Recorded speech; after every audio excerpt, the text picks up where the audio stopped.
This is America's Day at the Races. That's a GOAT. His name is Gilbert. Belongs to Rob Atras. Welcome to Fox Sports 2. Aside from the GOAT, the show's only downhill from here. Belmont Park in Elmont, New York. After today, he's smiling right at you, Andy. He's going to replace me in about 20 minutes and do a better job. Just 2 more weeks, then it's off to Saratoga for the summer on the 3rd floor. Welcome, everyone. I'm Lafitte Pinkai. You're just in time for the first of 9 races. Horses are on the track, start of the early pick 5, and plenty of time until today's feature, the 8th race. It is the 10th running of the Dancing Renee. Take a look at the field for these New York-bred sprinters. 6 furlongs, older fillies and mares, post time around 4:48.7 deep. And number 2, Rosa Veloce, the 2-1 morning line favorite. Speaking of goats, now joined by New York Racing Association analyst Andy Serling. Andy, I was that close. I go home tonight. I was that close, and here we are. We have to spend the next 2 hours together. Yeah, they actually pay me extra for today, so I hope you get some sort of compensation. Maybe they just gave me your pay. Well deserved. Because you get a freebie for being able to work with me. I get paid extra. You look at the field for the Dancing Renee, 2-1, 2 3-1s, and a 7-2, and I think that sort of speaks to how competitive the race is. It's going to be a fun race. Fun day of racing. Today's race is brought to you by Claiborne Farm. And the start of that early pick 5 we just touched on. Dancing Renee, race number 8. Main track is fast. Turf course is firm, around 78 degrees. A little sticky, but we're good. Take a look at the field for the opener in a moment, but first we invite you to join us at Naira Bets. Sign up, use that promo code BONUS200, earn up to a $200 deposit match after your first deposit. Bet any track, anywhere, anytime. Join now, NairaBets.com to earn your $200 deposit match. Post Parade Race 1 just moments ago. Let's take a look at the field. New York bred maidens, lots of New York breds today. 5 of the 9 races, New York breds. A mile on the main track. Number 1, Short Shift, a 6-5 current favorite. See how she looked when she hit the track. First race, Andy, on a fast dirt track.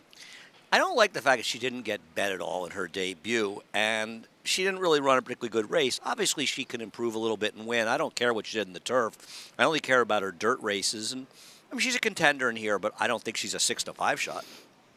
Number 2 in Jessica's Ride, and Jose Lezcano takes over. Well, let's put it in perspective. Jessica's Ride finished 3/4 of a length ahead of Short Shrift when they met both in their debuts, and she's 8-1. 8-1. Somebody's, if not both of them, at least one of their odds are wrong. We'll find out which is which in a couple of minutes. Big Hazel, David Donk co-owns and trains. I'll bet you going a mile, she's forwardly placed, which could help her in here. I don't think she's without a chance. Ichiban, Jose Ortiz, looking for a 4th straight win. Won the last 3 races yesterday. And she could be the controlling speed in here, and 4-1 seems like a generous proposition. I'm not in love with her, but I think she's dangerous on the front end. Foxy Cara is 8-5 the second choice. Just one geared, kind of one pace in her first 3 races. Well, she did get severely steadied last time, one that cost her a good 4 or 5 lengths. So there's an argument her talent lies close to the 61 buyer and her 2 starts back, which makes her the horse to beat, and she should be favored. Field for the opener, start of the early pick 5 as we welcome in the 3rd member of our broadcast team, Maggie Wolfendale, standing by. Maggie, welcome to the show. What have you noticed from this field in the preliminaries? Well, Lafitte, Short Shift, she could win here. Don't get me wrong. But in both of her starts, which were on different surfaces, maybe she'll react differently to this fast main track for the first time, is that she has trouble getting out of the gate. And I kind of noticed the fact that she just looks a bit weaker behind. And it's never good to just be consistently slow when breaking from the stalls. So, like I said, she can win here. I thought she might handle the turf. She kind of just handled it. She didn't really excel on it.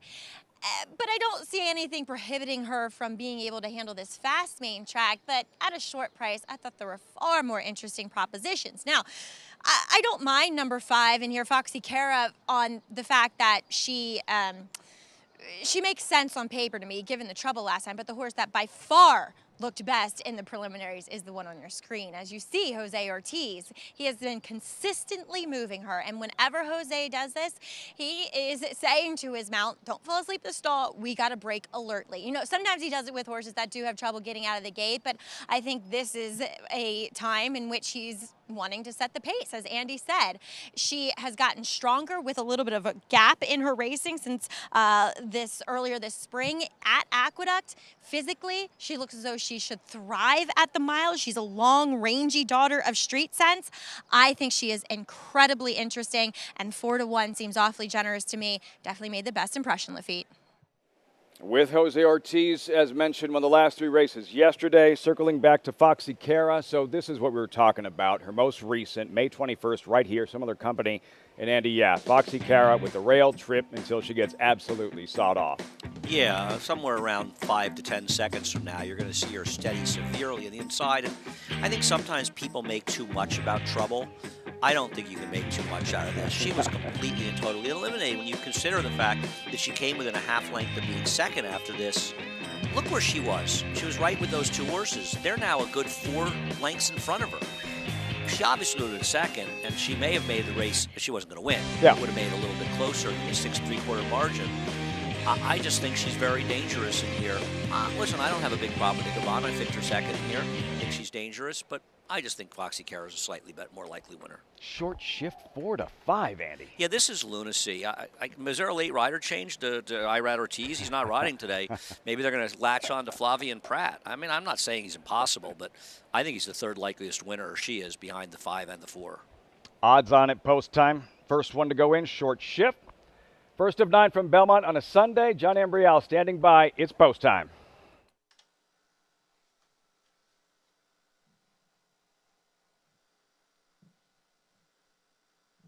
Waiting for Ichabod and Foxy Cara.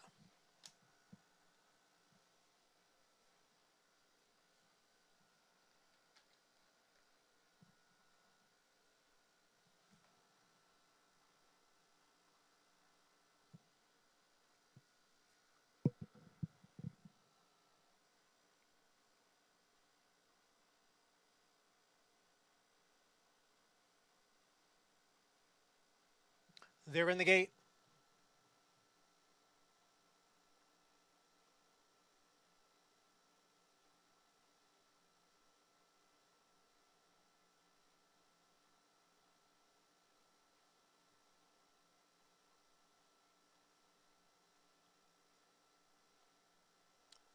And they're off. Jessica's ride was off a step slow. Ichabod is going for the lead, and so is Short Shift, who's down at the rail. Ichabod, Short Shift, those 2 are right together. They've got 2 lengths on Big Hazel, who runs in 3rd. Foxy Cara's on the outside in 4th, and Jessica's ride is the trailer in 5th. As they move up the backstretch, a battle up front. Short Shift on the inside and Ichabod on the outside. It's Short Shift by a head. Ichabod runs in 2nd. With Big Hazel just off the front runners in 3rd through a quarter in 22 and 4/5 seconds. Then Foxy Cara racing in 4th, almost 5 lengths from the lead.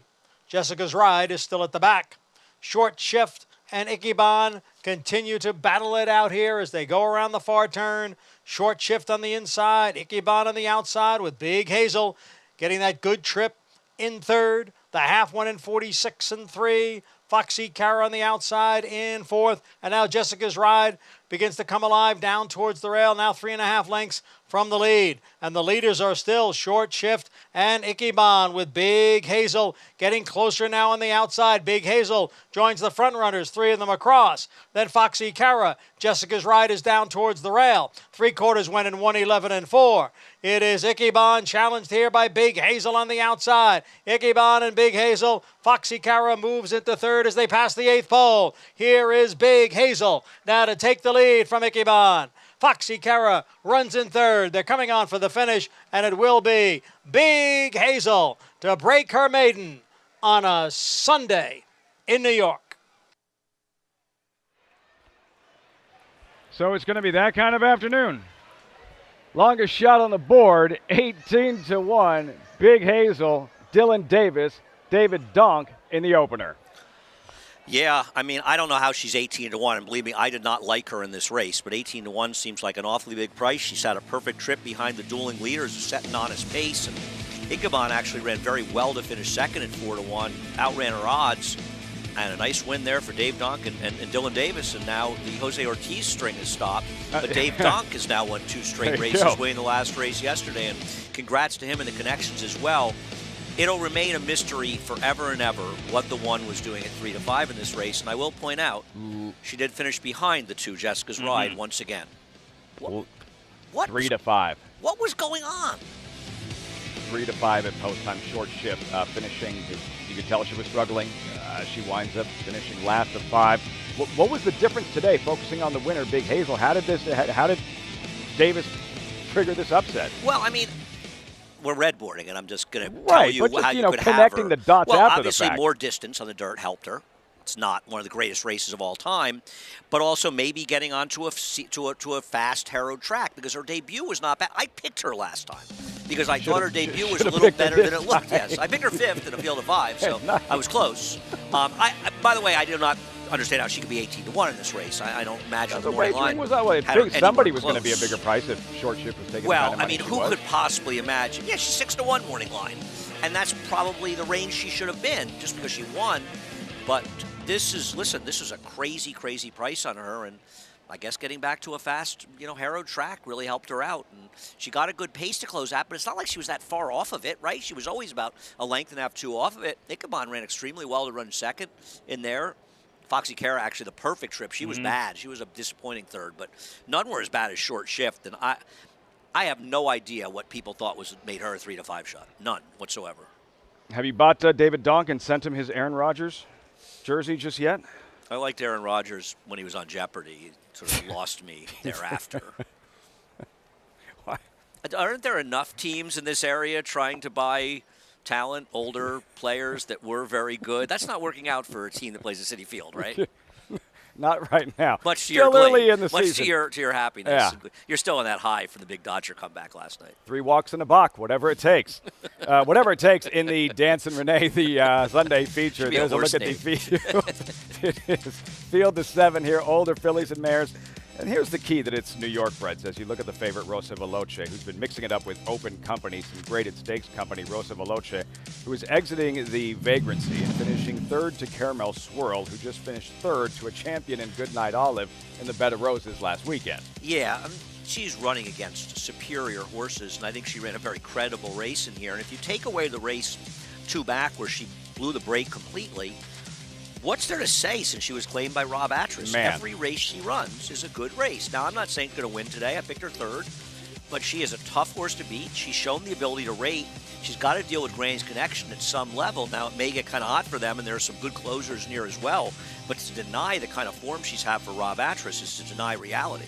That goat you saw at the top of the show, Rob Atras's, Gilbert, reportedly spending time with Rosa Veloce. That's what I was told. Don't kill the messenger. But what a claim. 32,000, as you mentioned, won 4 of 7 for Atras and is now graded stakes placed. Rosa Veloce, 2-1 morning line favorite. Then you have Betsy Blue, unraced since February. Andy does her win in the Interborough, put her in the mix. No. But I think Linda Rice realized with that effort, now to be fair to her, it was probably an inside track that day. She was a bit against the racetrack, so a better effort it looks. But I think this race almost gave a little indication to Linda that she was tailing off. And don't forget, she had been running consistently for a long period of time. She put in a subpar effort when second to Funny How. Not a bad effort, but not as good as she had been. I think at that point, Linda Rice said, let me send her to the farm, give her a little time. She must be doing well for there to bring her back. She's had a very good workout here the other day on June 13th, a couple weeks ago. So Linda wouldn't run in this kind of spot unless she felt she was doing well. And how about this claim? 2 years ago, 50,000 Linda Rice, and all she's done, Betsy Blue, is been in the money in 16 of 18. And I don't have my lifetime BBs in front of me, but I believe that she was claimed for 25 in her prior start, and Linda Rice, she must have lost the shake for her, and still said, I don't care that she costs more, I'm still going in. And boy, was she right. Deep edition of the Sunday features. We check in with Maggie Wolfendale. Maggie, yeah, she doesn't sound like a fast filly, right? Granny's Connection. She's pretty quick. What? How? My granny's fast. What are you talking about? No, I'm kidding. But yes, she has been brilliant. And her 4 consecutive wins coming in here, but they were against far lesser competition. She gets a real test today as we take a look back at her last win, which came at Monmouth. The time on the clock was pretty good, the 109 and change, and she did it from the inside. She didn't get away that cleanly, and she still just rocketed to the front end. Now today, she is posted outside of Rosa Veloce, and I know that both trainers, and Rob Atras and my husband Tom Morley, have said that either of their fillies can rate. We'll see who ultimately chooses to defer, or if they go in a head-to-head challenge, which could set things up for a closer like we were talking about in Betsy Blue. But look, Grady's Connection, the biggest concern I think that we all have, and us be the connections behind her, is that she's just never been in a battle. I remember Jenna Antonucci after Arcangelo's Belmont win saying that she was so happy that he lost his first two efforts because he learned so much in defeat, that he learned how to be, to stand up to adversity. And Grady really hasn't had to do that. So today she's going to have to, and it will be a big question mark on how she responds to that in this Dance and Renee. Lafitte? Something to watch right from the start of the Dance and Renee. Maggie, thanks so much. That is the 8th race on the program of 9. The first race in the books here at Belmont Park, plus also the cross-country Pick 5. And part of that sequence is the featured event, Dance and Renee. Andy, a couple from Monmouth, not quite the international flair that we had yesterday, 4 races for Alaska, but we do have racing from Woodbine, and it all culminates with the Dance and Renee. I think the bettors will be happy that it doesn't have the international flavor yesterday. 3 of 5 was hit. 100 and change. The Alley Wow's a good race, by the way. That race at Woodbine. Pay no attention to the morning line, but the race itself is good. This one was good. If you play that old racing axiom that Andy subscribes to, small field, just play the longest shot on the board, right? Yeah, I love those. Those angles have absolutely no truth in reality, but the racetrack is full of, those kind of nonsense. But this horse was too big a price. Yeah. And I didn't pick her. I picked her last time. She must not have handled the wet track, but none of that's. She was at 6-1 morning line. Who was so good in here, and what was going on with the one that some bettors felt that 3 to 5 was the right price on her? Crazy. I'm still trying to figure out how the runner-up in yesterday's feature, that Chad Brown that ran second, was 5 to 1 or 9 to 2. 9 to 2. I bet her tax implications. I mean, she was a shorter price in the morning line than the winner. All right, so let's see what happens in race 2. Field and updated odds. First look at turf racing, collaboration. Disqualified in the last one. We'll take a look back at what happened there. 5 to 2 currently as we get set for the second of 9 here at Belmont Park. Collaboration, as mentioned, taken down. What will she do today?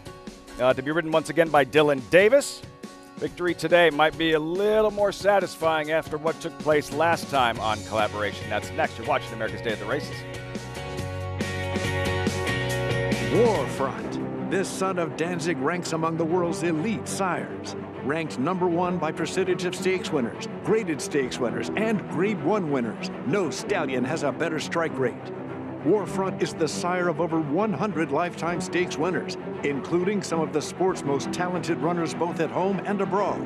The leading turf sire of 2022 by stakes winners and stakes performers. Warfront, standing at Claiborne Farm.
You're watching America's Day at the Races on Fox Sports 2. Beautiful day, Belmont Park. And time now to reveal our Coors highlight of the week, brought to you by Coors Light, mountain cold refreshment made to chill. I don't know how much Coors Light, Andy, was being consumed at Ascot this week, but Crimson Advocates win in the Queen Mary. That would have been the time. Nah, this was a really great moment. When you think about, obviously, just any time one of our horses goes over there and is successful, it's exciting because it's incredibly hard to do. I think people thought it was easier because of what Wesley Ward did. Things have changed over there. Wesley Ward has changed the game over there with the 2-year-olds. More aggressive, more pace. Well, George Weaver, his wife Cindy there as well, given all things that happened. This was just a great moment. John Velasquez as well. And this was, if you're going to win one Bob in your life, if you're George Weaver, that's got to be the Bob you wanted to win, right? Watching the race live, did you think she got picked off? I actually thought she won the Bob, and it was funny listening to the announcers. They were saying a similar thing, that wow, I think she won the Bob. I actually thought she came back, but it was, I'll tell you what, that was the last time she was ever going to have to lead the race, but that's really the only time that mattered. Coors highlight of the week, a 4th win at the Royal Meeting for John Velasquez, and the 1 win for the Americans over the 5-day meet at Royal Ascot. Wesley Ward spoiled people. Wesley Ward went over there, and he took advantage of sort of an opening because they didn't show much speed, and I think the trainers over there have figured things out. There's Jake Bayless. Why is Jake on the show? I like Jake. He's a co-owner of Jake, why are you on the show? Of a Queen Mary winner. In that ridiculous outfit. Jake, I hope I never see you in that outfit again. I think the Coors Light tells me you're not going to ask it anytime soon. No, the Coors Light moment of the week should be you getting on your plane, by the way. But forgetting about that, no, I think it's great. And I'm really happy for them. And Jake's a friend, and I'm glad to see him do well. But it's not even that. Even if you're not friendly with these people, just the fact that we like to root for the home team a little bit. It's a great achievement for them. He thinks it's funny. 2.5-hour delay on my flight home. I'm hoping it's longer. longer. And I blame you. I'm hoping it's longer. And I blame him. I'm hoping when I'm texting you late in the game tonight, you're still at the airport, sleeping in a chair. Horses in the paddock for the second. We'll step aside. Collaboration. There she is. We'll revisit her latest in a controversial disqualification. What will she do today as we continue our coverage from Belmont, race 2 in 13 minutes.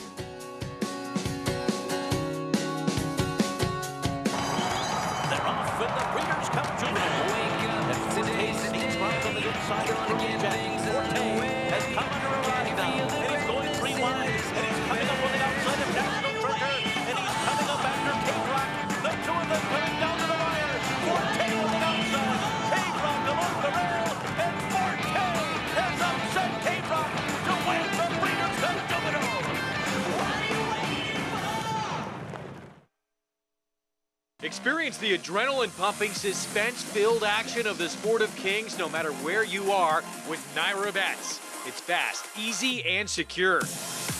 Download the app today and start winning with our lucrative weekly promotions, thrilling handicapping contests, and a one-of-a-kind VIP rewards program. Don't just watch horse racing, be a part of the action with Naira Bets.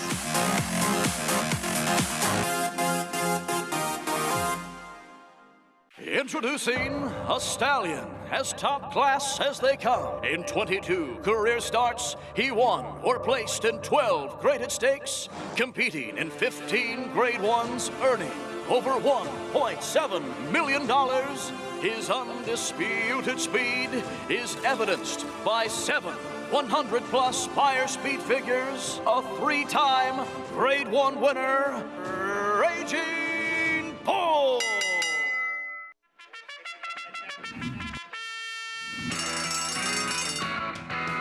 Monmouth Park's 50-cent Win Early Pick 5 is one of the country's earliest Pick 5s, making it the perfect way to get your wagering day started. With a 12:40 post on weekends and 2 p.m. start on Fridays, the Win Early Pick 5 is home to 6-figure pools and a low 15% takeout. Start your day winning early. Play Monmouth Park's Win Early Pick 5.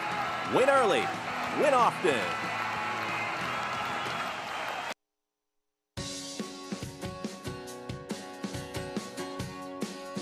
Thanks for spending your afternoon here with us on America's Day at the Races on Fox Sports 2. We have horses in the paddock for today's second race. It's for the New York bred fillies and mares, and we are going the 1 1/8 miles on the turf course. And we'll begin with one who is returning to New York bred company and also cutting back in distance a bit. And that's number 5, Reum, for Christophe Clement, only the second star for the barn too. And he'll immediately stick a pair of shortcut cheater blinkers on her today. Watching her races, and I think the reason why that she has spent the majority of her limited career going longer distances is because she's a bit of a one-pace plotter.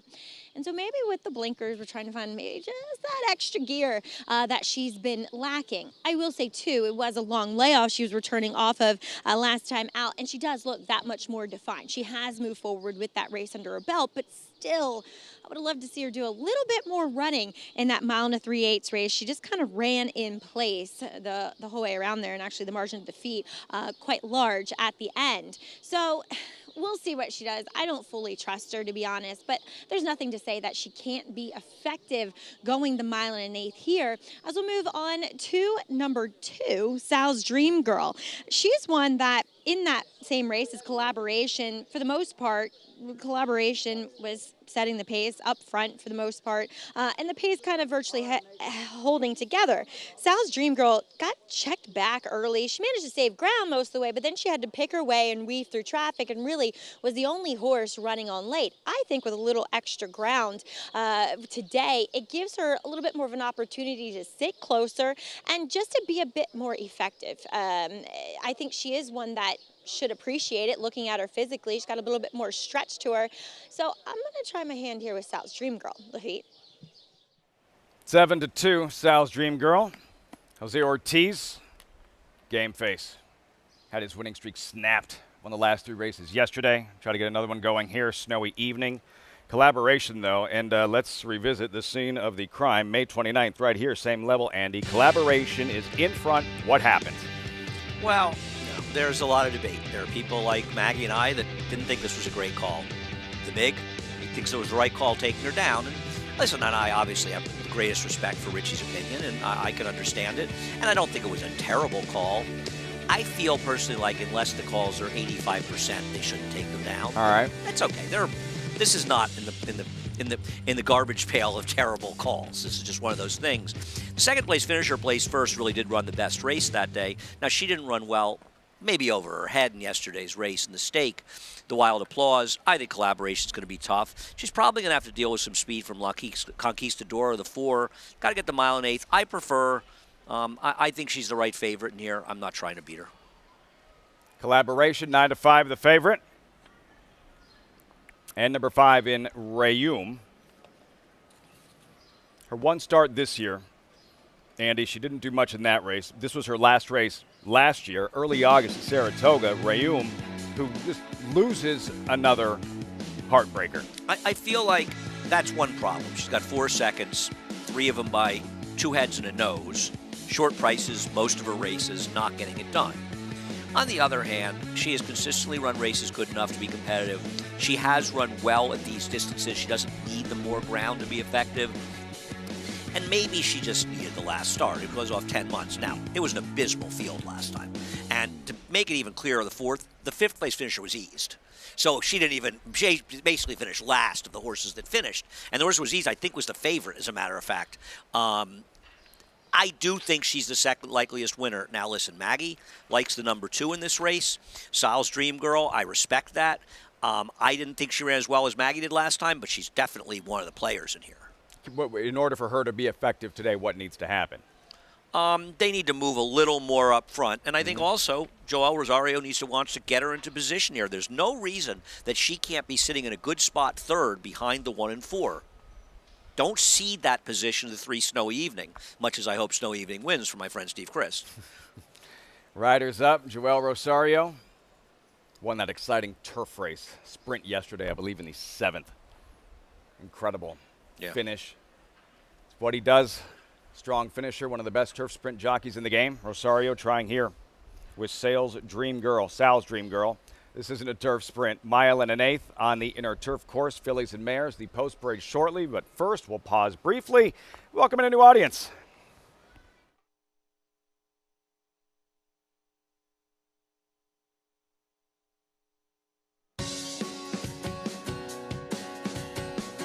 Welcome to our viewers on SNY. This is America's Day at the Races.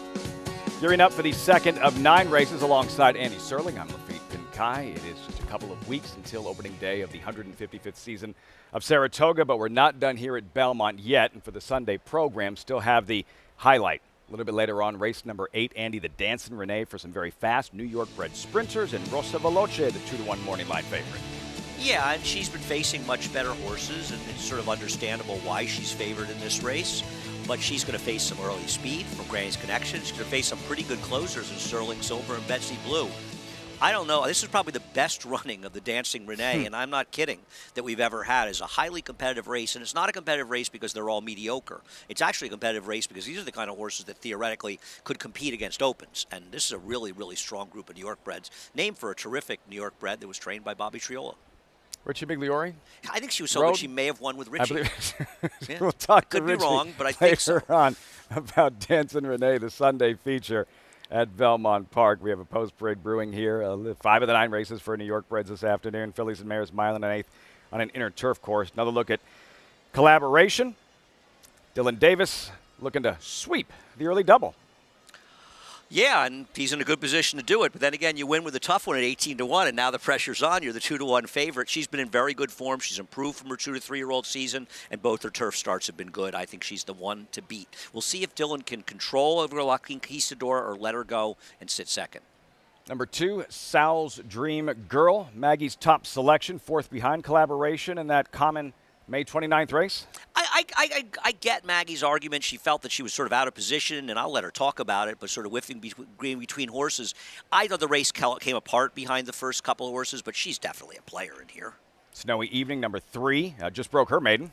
For fans of Robert Frost, you're all running in. I think she's a bit of a short price as Dave Donkel looked to win 3 straight and 3 straight races and win the early double. But she's okay. She's got to step up a little bit to be contentious. Yeah, going back to yesterday, the Saturday program, number 4, La Conquistadora. She's quick and just broke her maiden. Yeah, you missed the boat, and this was something we talked about quite a bit last time. Actually, Sarah Obad, we picked her last time when she paid him $60. Nice. And we talked about it in the show, how she was just a massive overlay, even if you didn't like her like me. 19-1. Then number 5, Contender, Rayum, the hard luck mare. But this is a pivotal race for her because she needs to show that she can still be competitive after her last race in the layoff. If she can, she's going to be a player and be there at the finish, though she does like to finish second. Number 6, Red Hot Chick, sensing a theme here, several coming off the maiden win. She just has to improve dramatically. That was a maiden claiming race she won last time. 18-1. Red Hot Chick, Lady Jasmine, number 7. Second of 2 for David Donk. Donk looking to go back-to-back on the program and going back to, 3 straight yesterday, you said? One thing about Dave, he's not shy about running his horses, and he's got some New York breds. She'd have to improve as well. She had a good rail trip last time and finished behind the number 2, Sal's Dream Girl, but she's not without some merit. That's the field for race 2. New York breds, mile and an eighth on the inner turf course, $80,000 purse. And circling back to your top selection, collaboration at 9-5, crossed the wire in front in her latest, only to be DQ'd.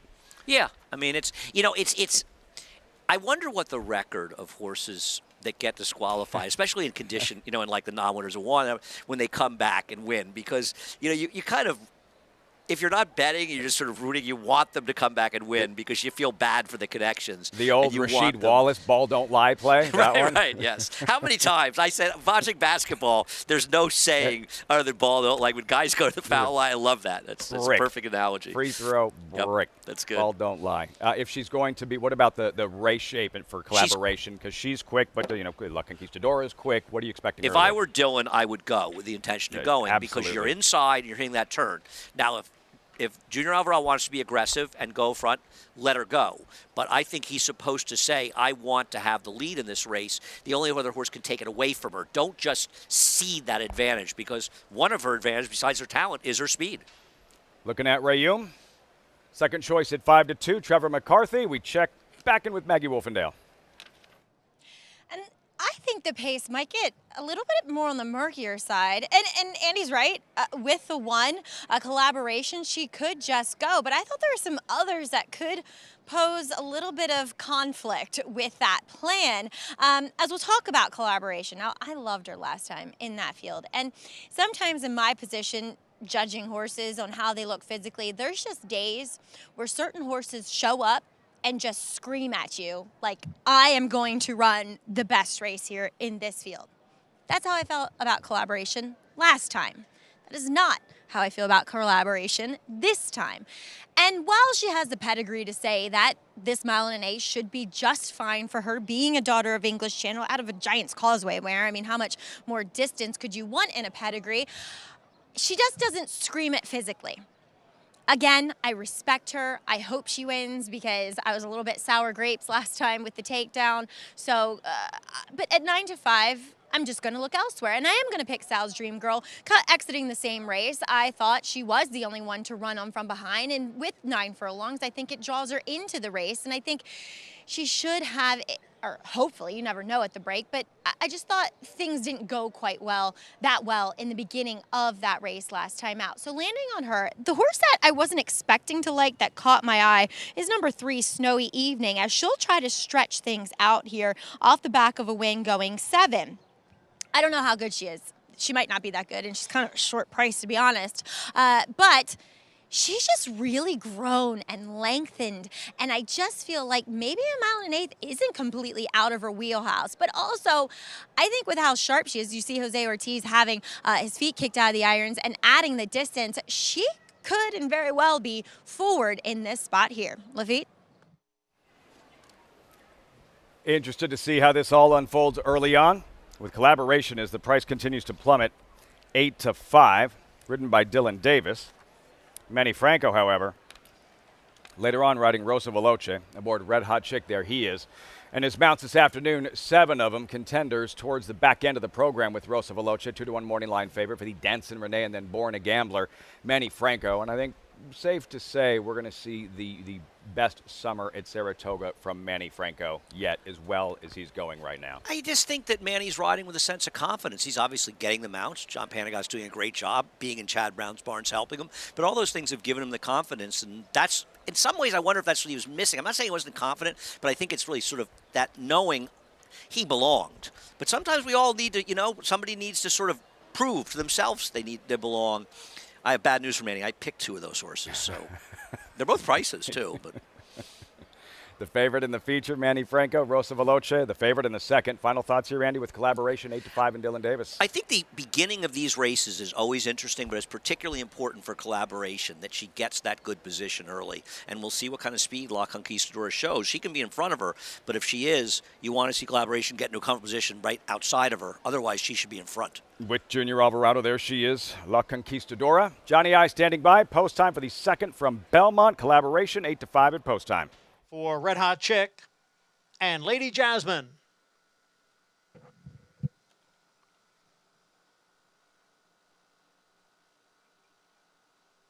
They're in the gate.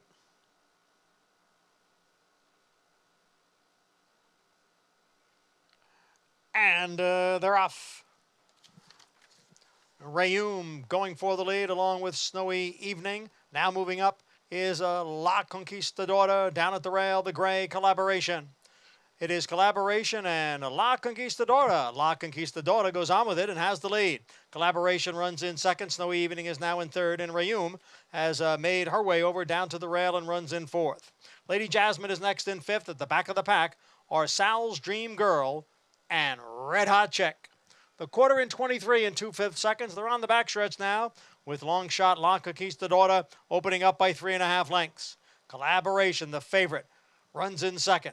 And then it is Rayum, who's advanced on the inside up into third. Snowy Evening is next in a fourth, about 6 lengths from the front. Sal's Dream Girl at the rail, alongside Lady Jasmine. And Red Hot Chick is at the back. Half mile, 48 and 2/5 seconds. La Conquistadora continues to lead. The lead is 3 lengths. Collaboration continues to track in second, with Rayum and Snowy Evening heads apart third and fourth. They're going for the far turn now. La Conquistadora in front, 2.5 lengths. Collaboration getting a bit closer now in second. Snowy Evening is on the outside of Rayum. They are right together, third and fourth. Then comes Sal's Dream Girl, who's up into fifth, followed by Lady Jasmine and Red Hot Chick. They have caught, they have passed La Conquistadora.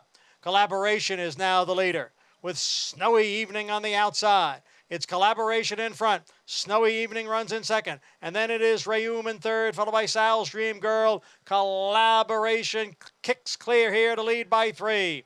Snowy Evening in second, then Sal's Dream Girl and Rayum. It is Collaboration, and it's the double for Dylan. Dylan Davis on the sweep of the double, wins it here aboard the favorite, Collaboration. Ball don't lie, Andy. Collaboration has to be a satisfying win for Dylan Davis. Linda Rice disqualified in her latest. Not going to take this one away. Collaboration rolls in the second, and as Johnny I referenced, the early double for Dylan Davis. And it works out very well. They got DQ, but they got second money, and now they come back and they get the purse in this one. And purse are even getting better for the New York Reds up in Saratoga. Some good news on that as well. Dylan, he did everything we talked about. He went, and then Junior Alvarado did the right thing, and he said, I want the lead. I'm not going to get stuck out here. He went, and Dylan just sort of eased out and sat behind that horse, got into a comfortable position. Obviously, La Conquistadora was a little overmatched today. Very good effort by Snowy Evening. She couldn't keep up with Collaboration, but she ran very well to be second near at 8-1.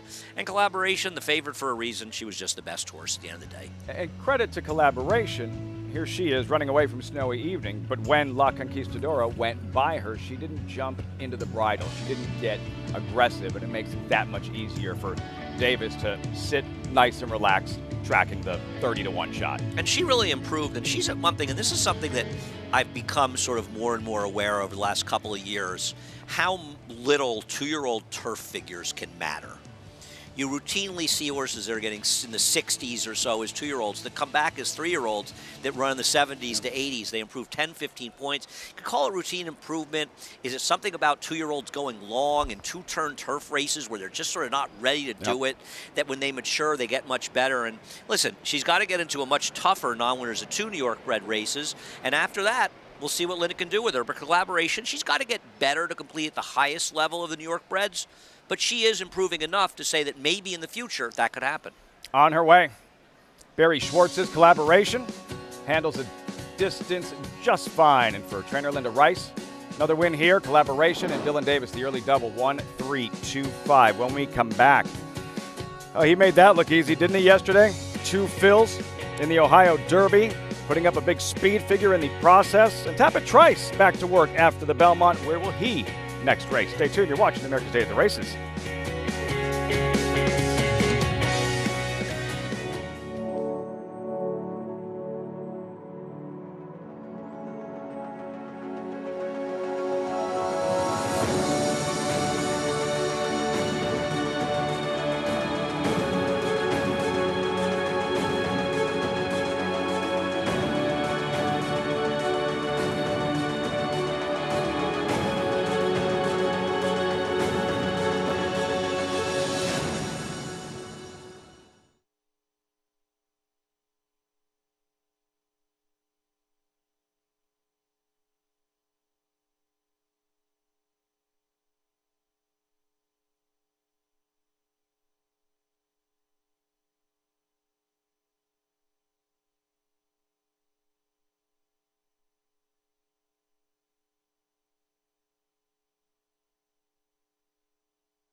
Follow along and get all the stats on the horses, trainers, jockeys in today's races with free Equibase past performances. Visit NYRA.com/TV schedule to download your free past performances on all the races on today's show. Down to Maggie. Here with winning rider Dylan Davis, a board collaboration. Dylan, it has to be rewarding given the fact that it was a DQ last time, kind of a controversial one to be fair, and then just to win by open lengths today, you got to be like, oh, it feels good. Of course. Well, first off, I riding a horse, unfortunate DQ, but more importantly was to ride this filly for her next start. You know, it always, you know, the owners or trainer want to, you know, step back and maybe make a rider change. Did my best to stay on. I know her now, and I fought the fight. Linda and Mr. Swartz agreed to it, and I won a lot easier today by knowing her, and was really happy they kept me aboard. She broke well. I rode the other filly, La Conquistador. She's a front-running filly. Thought they'd be aggressive out of there. They were, and she was able to settle off the leader, and I was able to push a button a little earlier because I knew what I had. And she just extended all the way through the stretch. She could actually have a little more distance, but she ran great. She really did. Now, you said you're lucky enough to stay on. How do you approach an owner or a trainer and or both to make sure you stay on a horse like her? Well, there's a few things. You just want to show interest, how the horse come out of the race and making sure she come out healthy. After that, you know, you say that you have to be real strong with your words and say, you know, I can do it next time and I'll get it done for you. And you got to make sure you get it done and do everything you can. And then it's just really, you know, the owner and trainer's decision to be able to keep you aboard. And hopefully you didn't do anything wrong before. But I'm just really happy that I was able to be back on her. The DD for DD. Daily double. Are you going to go natural hat trick here? Yeah, let's do it. Let's do it. DT, Dylan Triple. I love it. The DT for DD. Here, Liffey, he is on Central Pride in the next. It looks to be one of the favorites, but what a auspicious start to the day for Dylan Davis. Can he win 3 straight? You give Central Pride a look? Second choice in the race. I mean, I picked the horse third. No reason that horse can't win. It's funny, if you're a rider, I mean, any rider would be thrilled to win 2 races in a day. Frankly, 1 race is pretty good unless you're Irad Ortiz. But after you win 2 or you win the first 2 races, you're almost disappointed if you go home that night and you only won 2. Absolutely. Time to get greedy. Dylan Davis riding Central Pride in that third race. $16,000 claiming event. Back to the main track. Warman Road. Even money. Field is 6, 19 minutes out. 3-year-olds, the quote-unquote glamour division. A chance to see 2 fills yesterday for the first time since the Kentucky Derby. Skipped the Preakness, skipped the Belmont Stakes, resurfaced yesterday at Jack Thistledown in the Ohio Derby. Hammered in terms of the wagering, and understandably so. 2 fills here, going to be further off the pace, Andy, than he was in the Derby. Yeah, as the one who has a lot of speed, Henry Q ran off here. And as obvious, first of all, this is a much easier field in the Derby. And for anybody out there that says, well, why did, you know, Jareth Loveberry sit farther off? First of all, this horse was not far off the pace. And I thought Loveberry, if you're riding a speed horse in the Derby, you've got a certain way you're going to have to ride the horse, and he rode well. This is a horse that's getting better with every start. His Derby, in just about everybody's sane opinion, was the best performance of anybody in the Derby, taking nothing away from anybody else, but given the pace and where the other horses near the pace finished and how well he ran. In my opinion, right now, and I had a poll, it's probably over, and I had a poll that might have had about 3,000 people vote. I forgot to vote. Who would be the... I think I'd be blocked on Twitter. If I don't, I'm going to take care of that immediately. Where asking people who they thought should be the favorite right now for the Travers between 2 fills, Forte, Mage, Arcangelo. And Arcangelo. And with about 2,500 votes in pretty late, 2 fills was the favorite, 38% to 34%. Is that a prisoner of the moment thing because of what he did last night in a 105 buyer speed figure, as you did tweet? See, I haven't blocked it yet. Trainer Larry Ravelli, he said this is everything we wanted. And by the way, Gerardo Corrales in the substitute ride for Jareth Loveberry, who was banged up, and that had to be difficult for him. But Ravelli pointing out this is, you know, we are starting to separate ourselves in terms of the 3-year-old division. It sounds like the plan will be next the Haskell at Monmouth Park, and then eventually the Travers, where, yeah, we hope to see the best 3-year-olds because with the 3 different Triple Crown race winners, by the way, we've had 15 different Triple Crown race winners since Justify won the Triple Crown in 2018. You got to love the parity going into the second half of the season, making those races that much more exciting. And I think, absolutely, I completely agree with you. Listen, people still talk about the 3 Triple Crown winners, or 3 Triple Crown race winners running in that race when Runaway Groom Vita Loma's Ruler, Gato del Sol, and of course Conquistador Cielo up in Saratoga. And it just makes for a lot more fun racing. And you say 3 Triple Crown winners, race winners, and a lot of us, myself included, feel like Hugh Phils ran the best race of anybody in all 4. So he could be in there as well. And then you think that Forte is laying the wings. Tapit Trice certainly still has his share of fans. We'll see, is that Arabian Night ever going to show up again? He's certainly got a boatload of fans as well. And gets pretty exciting thinking about the possibility of these horses all getting together up in Saratoga for the Travers. To Phil's, he has a touch of brilliance and dominance, and he can be electric. Tapit Trice, we've been waiting, Andy. Since day one, it felt like he was wait for the Belmont. This is where Tapit Trice is going to thrive. He worked for the first time since the Belmont Stakes, a half mile on Friday, 49-4. Todd Pletcher indicating the Haskell and Jim Dandy are both in play. He ran 3rd in the Belmont Stakes, which is fine. What did you make overall of the performance from Tapit Trice in the Belmont? I will say, and I don't like to knock the riders as much as people think I do. You're about to knock a rider, aren't you? I thought a number of riders moved too soon. I thought Luis Saez moved too soon.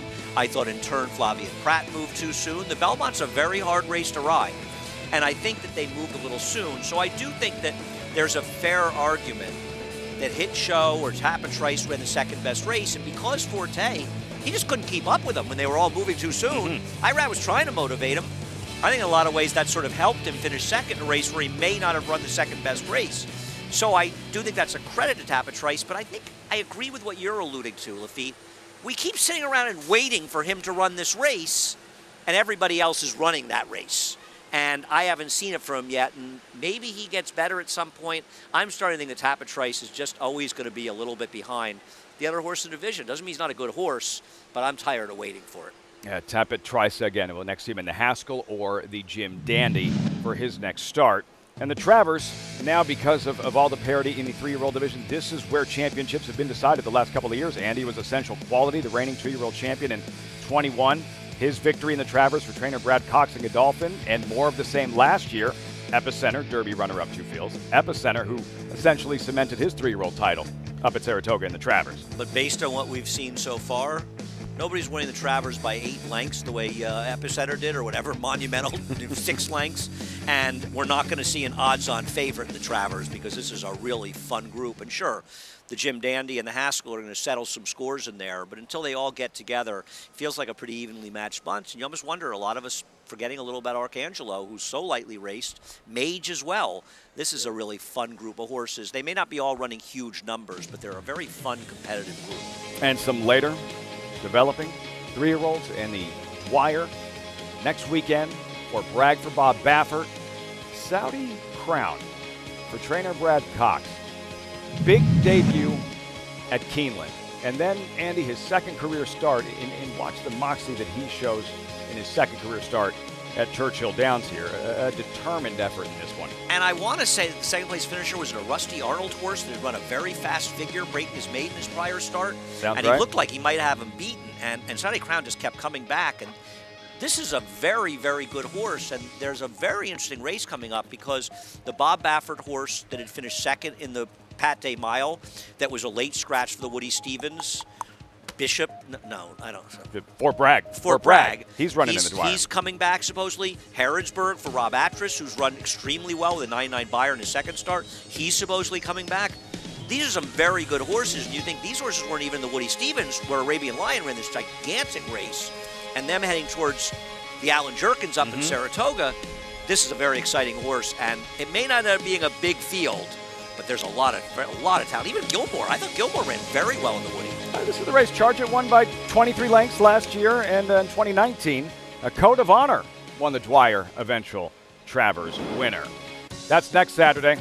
Meantime, the next race, horses are in the paddock. They will not be Travers bound. Just a $16,000 claimer. Central Pride number 6, currently 8-5. Can Dylan Davis win the first 3 on the Sunday program? Stay tuned.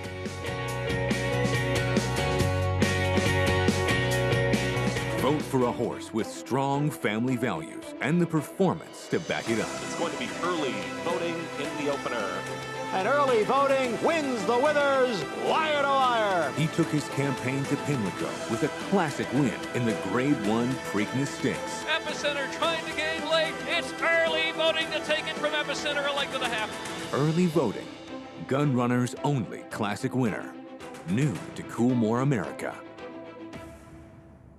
RaceLens is the most in-depth product in horse racing, with unique features found nowhere else. True odds, predictive analysis, and pace projection. RaceLens. It will change the way you follow horse racing and take your game to the next level. The Cross Country Pick 5 combines the best racing from New York with top races from around the country in one bet. Find it in your track menu and play this weekend. Races and free PPs posted at NYRA.com/crosscountry. On a perfect day, there is no finer place in all of sports. Nerves, excitement, and anticipation. Than beautiful, truly stunning.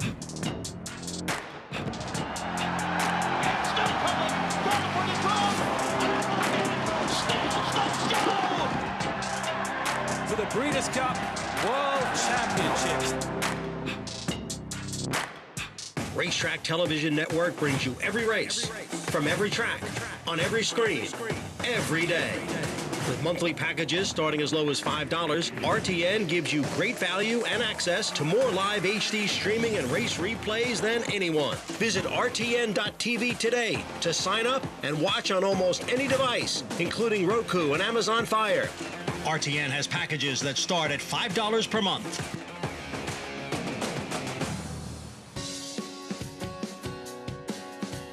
Welcome back to America's Day at the Races here on Fox Sports 2 and SNY. Horses in the paddock for today's third race, claiming 16 on-2 life, going the 7 furlongs. And I think that's a really important thing to note when it comes to your current favorite in number 7 on the outside, Warman Road. He is a horse that gives you the impression that if he doesn't get to the lead, he's not doing any running.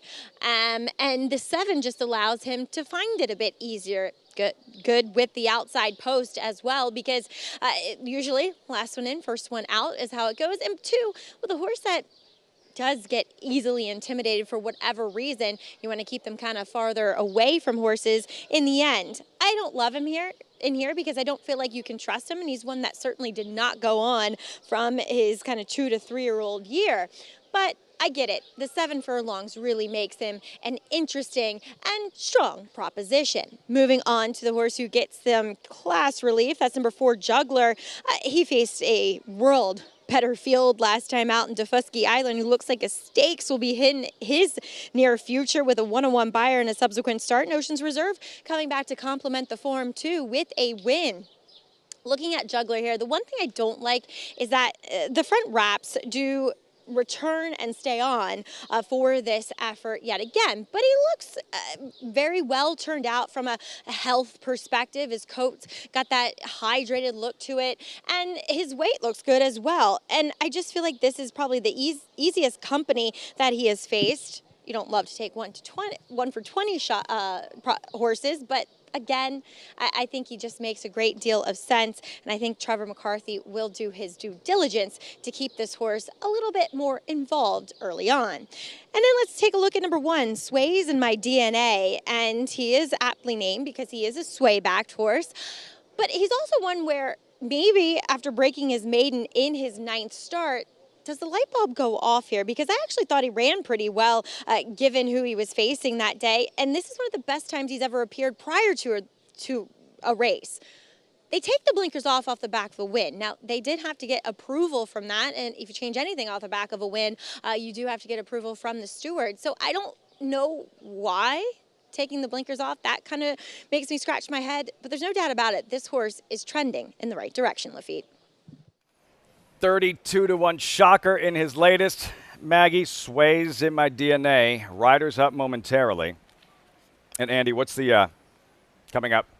The Belmont Monmouth late pick 5. We have the $5,000 hit and split. A weekly promo here at NYRA Bets. You got to opt in over at NYRA Bets, but you want to play the late pick 5 here at Belmont. and or the late pick 5 at Monmouth Park as well. And if you hit either or both, you will be involved in splitting $2,500 at each track. And don't kid yourself. I've had friends that have taken down half of it. And the tougher it is, the more you get back, and it can be potential free money. So opt in over at Naira Bets, and another reason to be playing through Naira Bets. Riders up. Smiling Kendrick Carmouche, Warman Road. Take a look at that maiden win.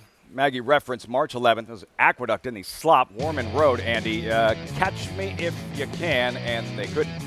Listen, I picked this horse. I have no problem with people that have reservations with a horse that's lost his last 2 races by a combined almost 40 lengths. But the difference between those races and in all likelihood this race is he couldn't make the lead in those races. They were also much better horses, but he couldn't make the lead. He is supposed to be loose of the lead in this race. And you wonder a little bit when you see a horse like this if the horses may have a breathing issue or something that prevents them from running well when they don't get the lead. Whereas they get the lead, they get comfortable, and they're able to get that air and keep it going. He's supposed to be in front here. I know it's 7 furlongs, but 7 furlongs means you go a little slower early, and you can slow it down. I think he's the one to beat, but I can get people who think I'm not betting this guy as the favorite. 9-5, or if you just want to go with the hot hand in terms of the riders, Dylan Davis looking for the first 3 on the Sunday program with Central Pride. What will his approach be as Warman Road figures to be out there dictating on his own? Yeah, I mean, I don't see any reason that he can't be reasonably close. He's the second fastest horse, and I think Dylan's supposed to come out and probably Warman Road takes the lead from and sit behind him and hope that Warman Road comes back. I mean, it's a little tricky, right? To me, the That 2 major chasing spot is contenders, just not well, fun. but also the 2 major contenders are Juggler and Central Pride. I don't get the horse in the rail. I know he won his last start. If you want him at 5-1, have at it. You missed the boat last week at 32-1. 1 for 20 for Juggler. 1 for 17 for Central Pride, whereas Warman Road is just the 1 for 4. It doesn't work out that way necessarily, but they're 2 horses that are a little bit camera shy, and that's another reason I feel that if Warman Road gets out in front, it's going to make it even easier for him to be brave and win the race. Saw the barbecue on the far turn, little barbecue after the show. I'm big on barbecue. I have time to kill. Really? Lots of time to kill. I got to think there's at least one Lafitte Pinkai III fan down there. There's a big crowd. The crowd's big enough. It's possible. She put a Twitter poll out on that. Sways in my DNA, as we mentioned. That big upset win to break his maiden. You may have missed the wedding on this one. He beat me, by the way. Still holding a grudge. Yeah. Reunion Tour. One of several New York breds. One for 30 lifetime. He wins the battle. He's 1 for 30. He's had the most chances with the 7 seconds. He's even a little slow, despite all those losses. Sorpreso means surprise, Andy. Thank you. I appreciate that. I'll be surprised. I'll be suppresso if he wins.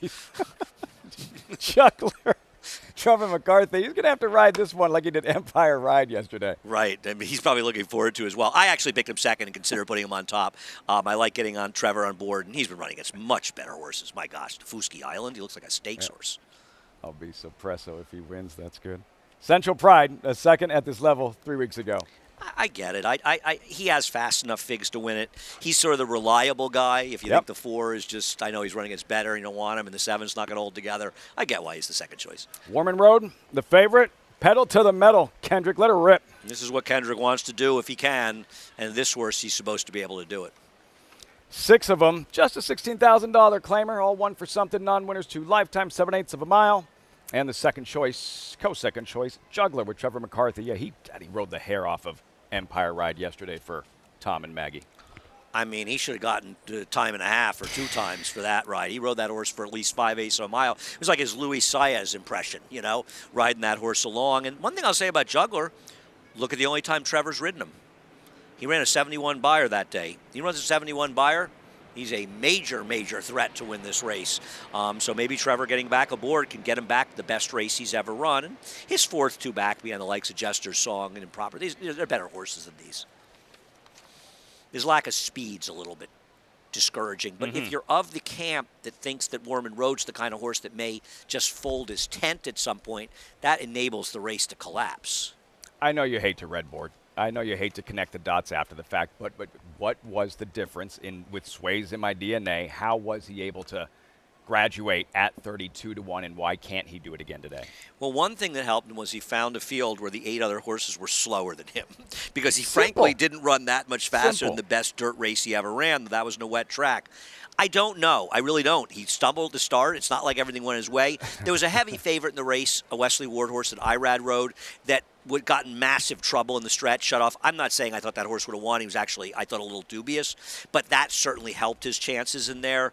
But the problem I have, and he's drifted up to 7-1, he'll probably be 10 or 12-1 by post time. Horses that win races, they just automatically seem to take money in their next start. It's something that Jason Blue, who used to work with us, said to me when I first came to Naira. He said, "Why are they betting that horse?" And he said, "People like ones." Yeah. And sometimes he just put it in very simple terms for me. It's a great point. And he's absolutely right. They just get enamored with ones in situations, and they see the win and say, "Well, nobody else in here is coming off a win," but he's coming off a win in a very slow race. 7-1 here. Back to Maggie for more on the favorite, currently 6-5 on Warman Road. Maggie. Lafitte, watching him warm up, I don't see any reason why Warman Road doesn't deserve to be the favorite in here. I just can't trust him necessarily. I'm not going to be surprised if he gets the job done today, because his main competition, right to his inside, Central Pride, as Andy has said, he's 1 for 17, and I know he's coming in off the back of a second. Fine, okay, he could win here. I've just seen him look better physically, just carry more weight and conditioning. And for me, it just made Warman Road look that much stronger. But I'm going to take Juggler here. I'm going to take a shot with him. He is taking money at 5-2. You can see Warman Road's just not the most genuine type, with Kendrick Ramuch trying to warm him up and him giving him just a bit of a fit out there. So Juggler with Trevor, I'll take it, guys. The second choice, 5-2. Juggler for Maggie. Well, I think Maggie's running into the problem, which we all do because she did Talking Horses today, and I agree. I think none of us thought the Juggler would be 5-2. I think Maggie thought, I'm guessing he was probably closer to 4-1 morning line, and thought he's going to be closer to 4-1. 5-2, he's 4-1. It's just not that compelling a price to take on him. I get her reasoning. I picked him second. Can totally see it. But 5-2, not that inviting a price. Yeah, we get to Saratoga and we look at certain races a little bit differently, whether it's class droppers, and everybody wants to win at Saratoga, so don't judge this class drop on face value alone. As we get closer to the end of this Belmont meet, with Saratoga just around the corner, as a handicapper, is there anything that you should be aware of? That's a great question, because I probably underrate it. I think you will see people drop to win. Think about horses that are not going to be going to Saratoga. That if they want to run, will probably be at Monmouth at lower levels. Think about some of the lesser barns trying to win the races, especially in the lower level races. So I do think it's worth paying attention to. I'm not exactly sure what the answer is, though. We'll have opening day, and if you can't make it out to Saratoga, we'll have live coverage every day. Saratoga Live, less than 3 weeks out till day one of the 155th meet. Cannot wait. We'll have more on the upcoming Saratoga meet a little bit later on in the broadcast. Yeah, listen, I love being at Belmont. I know you're not saying at the expense of Belmont. Of course. With no fall meeting, we won't be back at Belmont until May. And I was thinking, as I came in today and I was looking at the walkway from the Long Railroad, I first came to Belmont in 1975 when Forgo lost to Wajima in the Marlboro. I've been coming here for 48 of the 61 years of my life. And this building itself is going to be gone in a couple of years. And I got a little nostalgic for some reason walking in today, looking around, because we love Belmont. And I understand a lot of people saying, why are they changing? It's outdated. We are doing the right thing, and we are going to do this to move racing forward, going forward, and it is absolutely a great plan going forward. And I don't think anybody that's thinking it is thinking, I hate Belmont. We all love Belmont. We all love Aqueduct. But you have to, if you're not moving forward, you're moving backwards. But I got a little nostalgic walking around Belmont. But at the end of the day, there's nothing quite like when you first drive into Saratoga. When you first know you're getting to town, you're going to be there for the next basically 2 weeks. Even those days before opening day and the anticipation, that awful moment when you and I have to have lunch together when we have a group meeting. Fortunately, it's shorter than it is. I'm not going so this we year. don't spend too much time together. I'll usually wear a mask. I'm not going this year. But it's just, I know everybody feels that way. So many people that come up there, getting back to Saratoga, the excitement, it's something that's unparalleled in horse racing, at least for me. And he's more sentimental than you realize, folks. Saratoga just around the corner. Much more on the upcoming meet a little bit later on in the show. First things first, this third race, Belmont. Andy's top selection, Warman Road. Dylan Davis trying to win the first three on Central Pride. John Embrial standing by. Post time, race 3, Belmont. And they're off. And it is Warman Road from the extreme outside going for the lead. Arena Union Tour now moves up along with Sorpresso. Then comes Central Pride, who's racing in fourth, followed on the inside by Sways in My DNA. And Juggler, slow to get going here, is the trailer in sixth. The leader is Warman Road. In front here by a little more than a length. Central Pride has moved into second. It is the favorite, Warman Road in front. Central Pride runs in second. Reunion Tour down at the rail in third. And then the gray, Sorpresso in fourth. The opening quarter mile, 24 and 1/5 seconds. Warman Road leading here by a length and a quarter. Central Pride is second by a neck. Reunion Tour is down at the rail. Then comes Sorpresso, Sways in My DNA, and farther back is Juggler. Warman Road maintaining the lead here over Central Pride after a half and 48 seconds. It is Warman Road taking the field to the top of the stretch. Central Pride runs in second. Far outside, Sorpresso, then Sways in My DNA, and Reunion Tour. It's Warman Road looking to take them wire to wire here. Warman Road in front by almost 3. Sways in My DNA has moved up on the outside into second, and Central Pride is next in third. Warman Road is tiring. Here comes Central Pride and Sways in My DNA. Central Pride has the lead in deep stretch, and it is Dylan Davis again. We've run 3. He's won 3. What a start on this Sunday at Belmont. Dylan Davis locked in.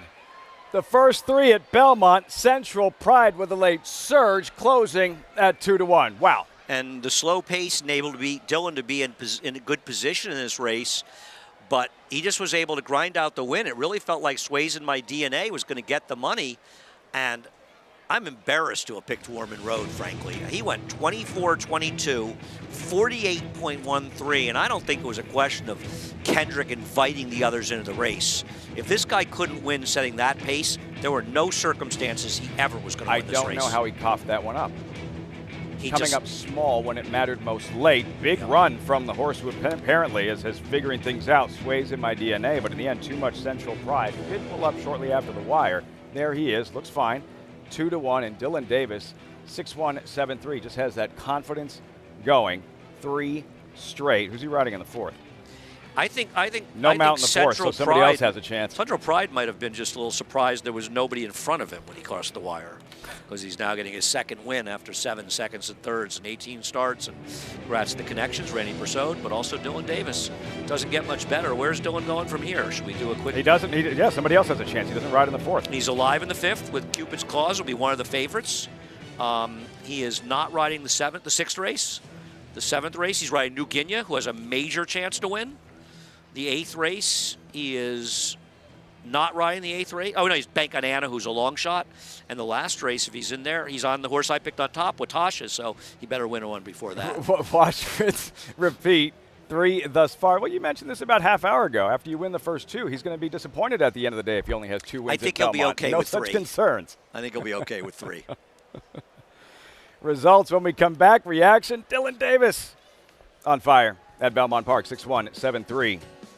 Plus, how good was this filly yesterday? Liguria in the wild applause from last to first. Chad Brown runners 1-2 in the Saturday feature. That's next. You're watching America's Day at the Races.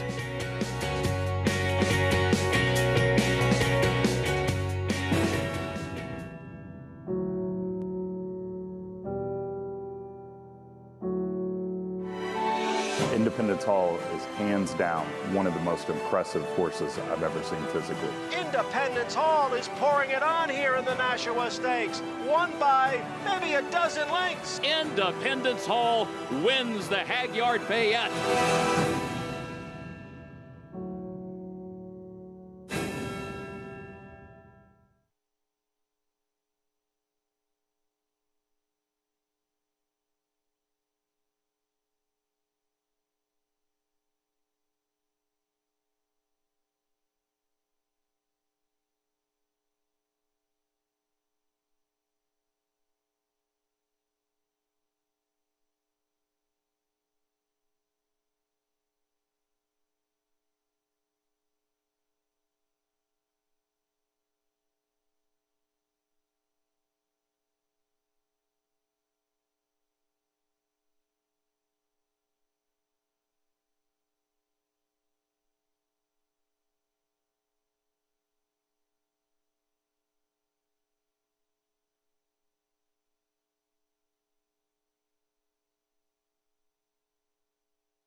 Welcome back to the Dylan Davis Show. America's Day at the Races is always brought to you in part by Naira Bets. Bet any track, anywhere, anytime with Naira Bets. Get started at NairaBets.com today. Dylan Davis in between horses. Warman Road on the inside, just spent in the end. Solid effort from Sways in My DNA, coming off the 32-1 maiden win, but in the end, too much Central Pride, too much Dylan Davis. Yeah, listen, Dylan did a good job getting that position. The pace was slow. He understood that, got right there. Felt like he was going to get swallowed up by Sways in My DNA, but he dug it out between horses. And as far as Warman Road, if he couldn't win today under these circumstances, Kendrick Carmouche could not have done anything differently. I don't want to hear he should have opened up more with him. He did everything right, and this horse just did not respond. Every opportunity having to settle for third. Central Pride in the end, 660. Again, Davis does not have him out in the fourth. Another rider has a chance. What'd you come up with in this one, Andy? You know, I'm trying to beat who's going to be the heavy favorite, the number 10 in this race, Program Trading. I think LaChase is a dangerous opponent. I'm not against Program Trading. I picked him second. I think he's the horse to beat. He could be forward in a race without much speed, and he had a very promising debut. But LaChase also ran way over his head coming back off the layoff, and I think he's in a more reasonable spot. Quality in this field. This is a good field. These are stakes-type 3-year-olds, yeah. Going back to the grass, yesterday the feature on the grass as well, the Wild Applause. We knew Chad Brown had a strong hand going in, and Liguria, pictured, who essentially broke on top. Arad Ortiz lets her settle far off the pace. Eventually she was last, and you're going to see a patient ride from Ortiz. She cuts the corner, turns it on, and dominates this group. When Manny Franco watched the replay, he probably said to himself, maybe I should have waited a little longer and kept Liguria locked in and then made my move. And then he probably thought, yeah, I didn't need to hear Chad Brown getting mad at me if I cost the other horse the race. If I was going to win, I was going to win because I rode the best horse. And I do think Tax Implications may ultimately prove the best of these horses, but Liguria ended up getting a slightly easier trip. She saved more ground. She made that last move. She had the benefit of a race under her belt this year. Tax Implications had not run since last fall, and I think that showed a little bit at the end. They're both improving fillies. Both horses will be running in all likelihood the stakes up in Saratoga, Lake George, Lake Placid. That's what Chad Brown indicated. Lake George likely next for both. The way she pulled away late and the upside that she has, and I was watching her win at Del Mar, and just something that, you know, we have certain, you see something from a horse and you become a fan immediately. And what she did in the Jimmy Durante, losing ground on the first turn, losing ground on the far turn, and winning the way she did. An exciting performance right there as a 2-year-old filly. There's a filly with a future. Now I can't wait to see if she can fulfill that moving forward as a 3-year-old. I just want to know how there were two stakes, the Generous and the other one that originated at Hollywood Park for the 2-year-olds back in the 80s, and how the one for the boys has now become the Jimmy Durante. Which one was it at Hollywood? The Generous and another one. I can't think of it offhand. But those are the races, right? Because those are the races they would run in the fall. Yeah. And now it's the Jimmy Durante. Was he the guy, was he known for being at Del Mar? Along with Bing Crosby? Oh, this street right behind. Really? Del Mar? That's Jimmy Durante Way, you're saying? Is that true? Yes. Is that true? It is, actually. Oh, okay. Yeah. I'm not knocking Jimmy Durante. I just, you know. Can't knock Chad Brown in the Wild Applause. He's now on his fourth. Wins in this particular race, and likely again next, the Lake George for the top two finishers. Yesterday's Wild Applause. And look, we're not done with the 3-year-old fillies on grass here at Belmont. The Grade 1 Belmont Oaks just around the corner, closing weekend, kicking off the Turf Triple TR Series. And those nominations, the past performance, the Belmont Oaks and Belmont Derby, as well as all the stakes, are available on our Horseman's page on our website if you want to get a preview of who should be running. Andy's going to look up old Hollywood Park Stakes names. We're going to move forward for the fourth. And for Javier Castellano, don't call it a comeback. The Hall of Famer doing Hall of Fame things like winning derbies and winning Belmonts for the first time and riding a contender in the Sunday feature, Sterling Silver. What will she do in the Dancing Renee this evening at Belmont? Stay tuned. Quality Road, proving Lane's End's tried and true stallion-making tradition. A tradition that leads to success for our partners and our stallions. Quality Road has sired multiple Eclipse Award and Grade 1 winners, including champion 2-year-old colt Corniche, champion 2-year-old filly Caledonia Road, champion 3-year-old filly Abel Tasman, and multiple Grade 1 winner City of Light. He's a leader of his generation. Quality Road, a stallion that stands above the rest. Now more than ever, it's time to get with the program. When shopping for your next race prospect, consider that New York breds start with an advantage. Our New York breds run for serious green. At Saratoga Race Meet, New York bred maidens run for up to $88,000. New York bred allowance horses run for up to $100,000. And New York bred owners can collect awards of up to $20,000 per horse per race. So get back with the program. Seriously. Number 1 is Mo Donegal by Uncle Mo. And they're off in the Remsen. As they come on for the finish, and it's going to be tight here in the Remsen. Mo Donegal. Mo Donegal bearing down on the outside. It's Mo Donegal and early voting, and it is Mo Donegal to win the Wood Memorial. And it will be Mo Donegal to win the Test of the Champion, the Belmont Stakes. Reach for the unreachable. Race to new horizons. The artisan's quest for beauty burns in the heart of Japan, forging strength like no other, with love and honed to perfection. Noble, authentic, and only here. The legacy of strength.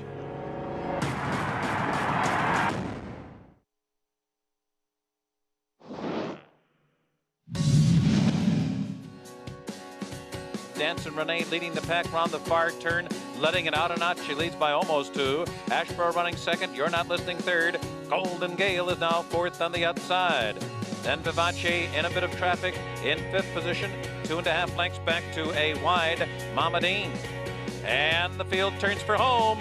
It's still Dancing Renee to catch. Dancing Renee coming to the 8th hole with the lead by 2. On the outside, Ashborough and You're Not Listening. Vivace's in between them. And they're coming down to the final 16th. Dancing Renee getting leg weary, but still there by 2. Followed by Ashborough. They're coming down to the line. And Dancing Renee holds on to win by a quickly diminishing half length. New York bred with a New York bred jockey. Dancing Renee in the 97 honorable miss. She was a very, very cool filly, trained by Bobby Triola, owned by Sandy Bacon, I believe. Of course, say Florida Sandy, and those are silks. And I know Richie remembers them fondly. And just watching, I can just, even if I didn't know, I'd know that was the big. Richie, you know, some races, one in these types of stakes races, it's all about the horse. Others, it's all about the jockey. Like clearly that one was all about the rider. No, I'll give all the credit to Dancing Renee. She was just a hickory mare, 14-time winner, showed up every time. You know, she was as honest as the day is long. And she was actually a half-sister to, say, Florida Sandy, out of the same mare. Sandy Bacon, a terrific guy to ride for. And Bobby Triola, what a good horseman Bobby Triola was. I mean, really enjoyed working with them, riding for him. And, yeah, listen, I'll admit this. I was getting miggy with it, but I certainly had a lot of horse under me, too, Lafitte. Getting miggy with it. And it's the style that won, I want to say 4,450 races. And if he hadn't been injured, it would have been over 6,000. Would have beat Angel Cordero that summer at Saratoga. So I've heard that. You've heard that a few time times, or two? A few times. But you know what? If I were Richie, I'd still be telling that story too. So he's okay with me. Sure. Dancing Renee, this year's edition. 7 of them. And the favorite, number 2, Rosa Veloce, but number 4, Sterling Silver. 3-1.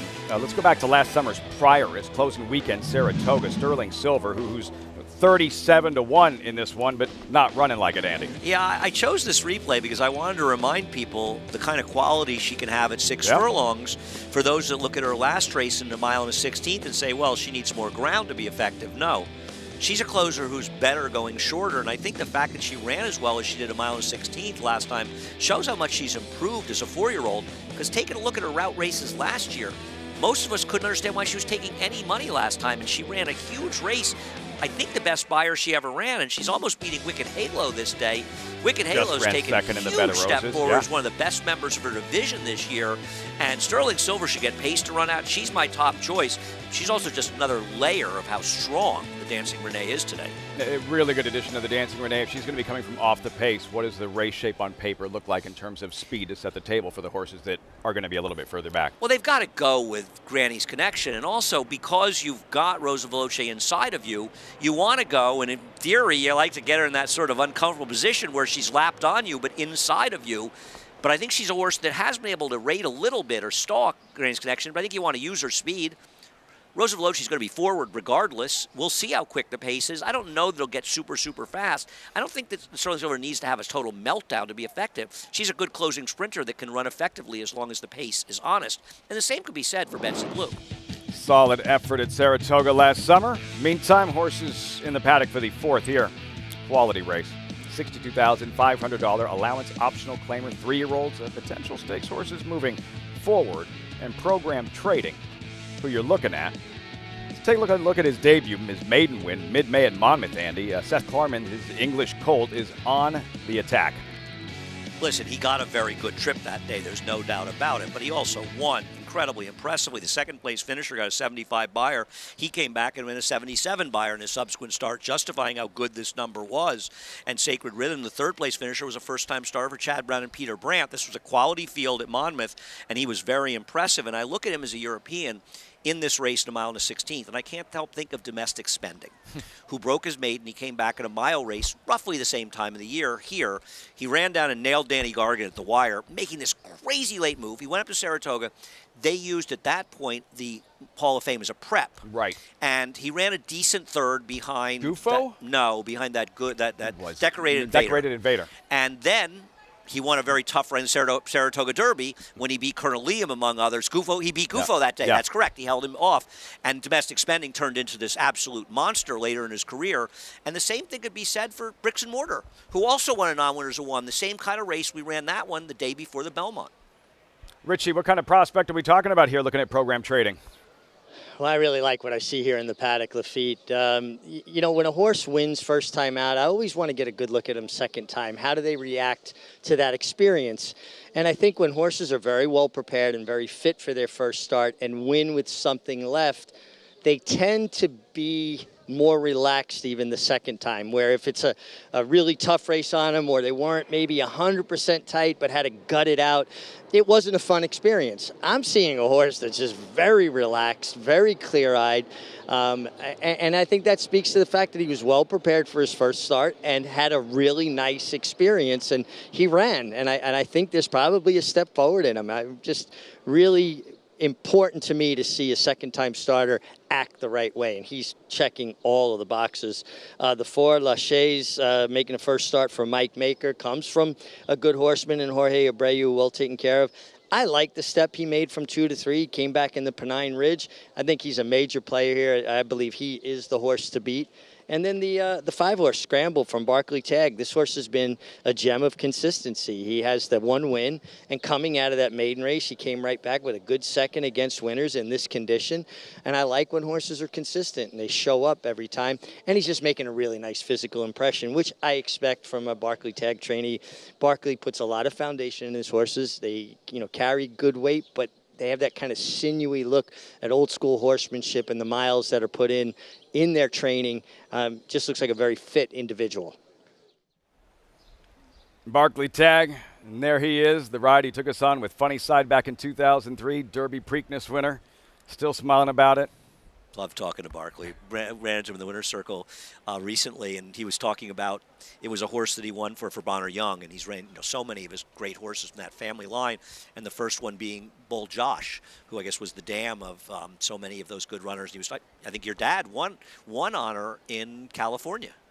What was the name? Miss Josh. Miss Josh.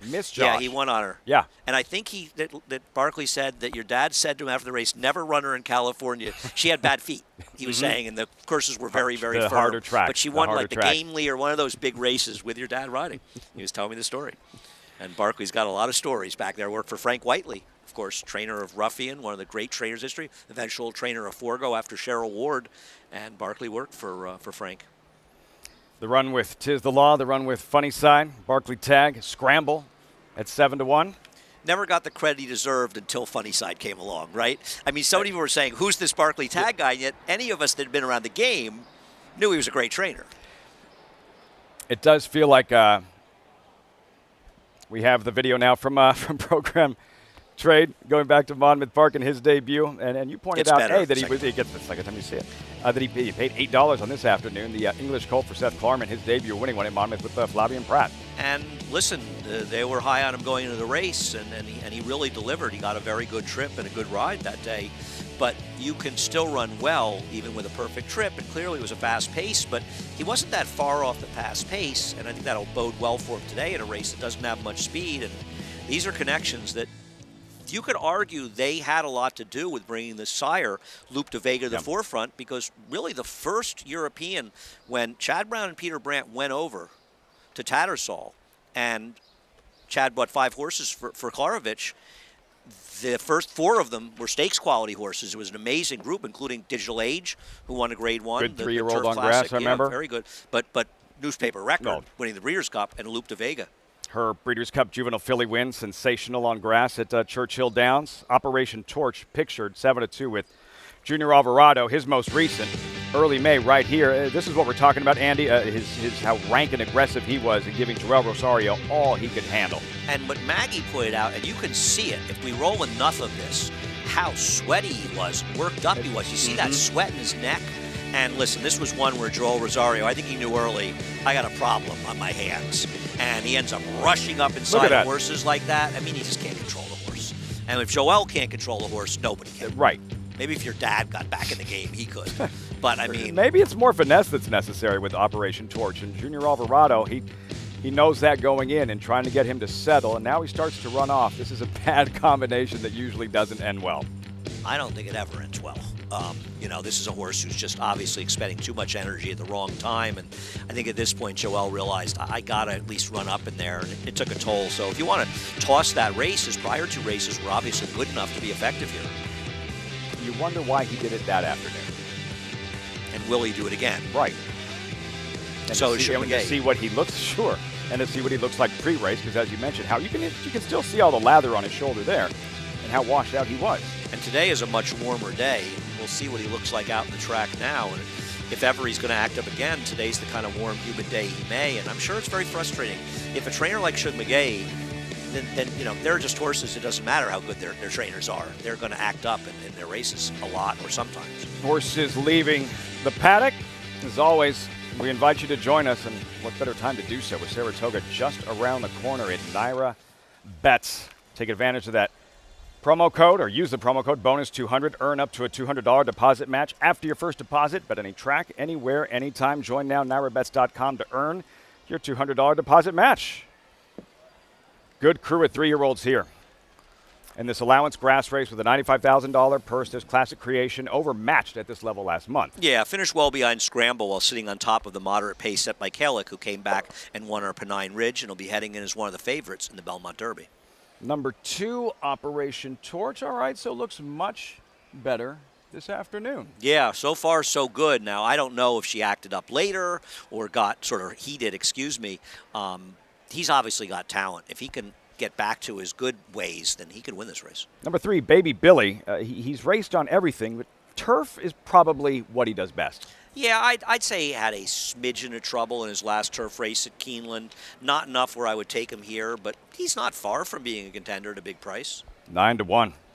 LaChase at 5-2, and now with Mike Maker, last fall's Pilgrim, third-place finisher. Yeah, I'm not sure why Jorge Abreu was replaced by Mike Maker, but this is a horse that was in an impossible spot off the layoff and ran very well as a 2-year-old behind Major Dude in a tough Pilgrim. I think he's the horse the program has to worry about. Scramble, as Richie mentioned, you just have to respect him. Just consistent, tries hard. I agree. He keeps finding horses that are a little bit better than him, but Kalick was better than some better horses in his subsequent start. He's a player. Number 6, Thunderian, and a big meet. Big Belmont meet for trainer David Jacobson. David Jacobson is one with some random horses. This one would be the randomest of the randoms. 34-1 outsider, does have the presence of Manny Franco. Then the favorite in program trading, coming off that impressive debut in New Jersey. Look for him to be forward, and I think Flavien Prat fits him perfectly in this situation because there is no better rider if you're looking to take advantage of a circumstance when there's a lack of pace. Maybe Thunderian goes more than him and he stalks him. If not, he could well be in front. 6-5, 3 minutes out. Time to kick off the pick six, and time to welcome in Jonathan Kinchin joining us from Saratoga. JK, welcome to the broadcast. A, B, how are we playing this fourth race as we get set for the pick six on the Sunday card here at Belmont Park? I mean, you guys probably could have skipped me because Andy basically just said everything I was going to say. Look, I think that program trading in a race that doesn't have a lot of speed, Flavien Prat is perfect. We talk often about some of our riders in this New York colony, how they sometimes can lack aggression. We've talked about and theorized why that is. It's, they all ride for kind of the others. There's a lot of reasons as to why their paces might not always be as quick as they might look on paper.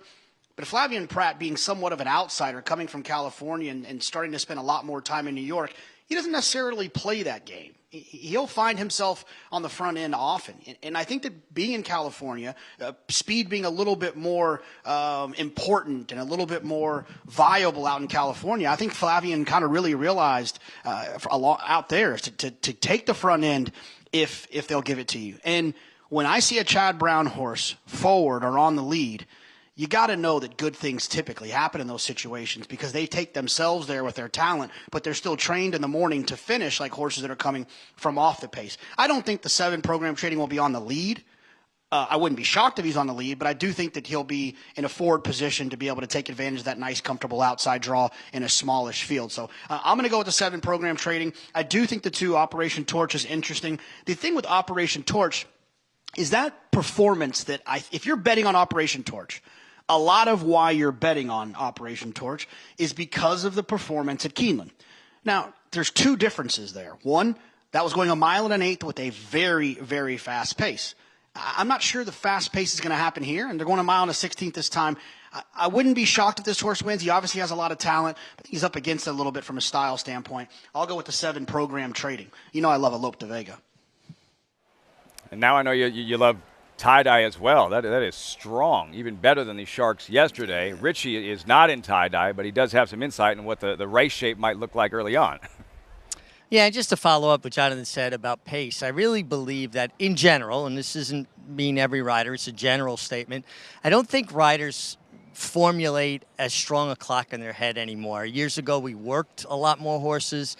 You developed a clock in your head, and you kept it tuned. And now in a day and age where trainers want to outfit riders with headsets, riders aren't learning to feel what an 1/8 and 12 feels like, an 1/8 and 13, an 1/8 and 11. They've got someone in their ear telling them, you just went 12, you just went 13, pick it up, slow it down. I think by micromanaging, you've kind of thwarted riders' ability to formulate that clock in their head, and then, of course, to keep it tuned. I think sometimes you've just got to allow guys to do their job, and they'll get better at it.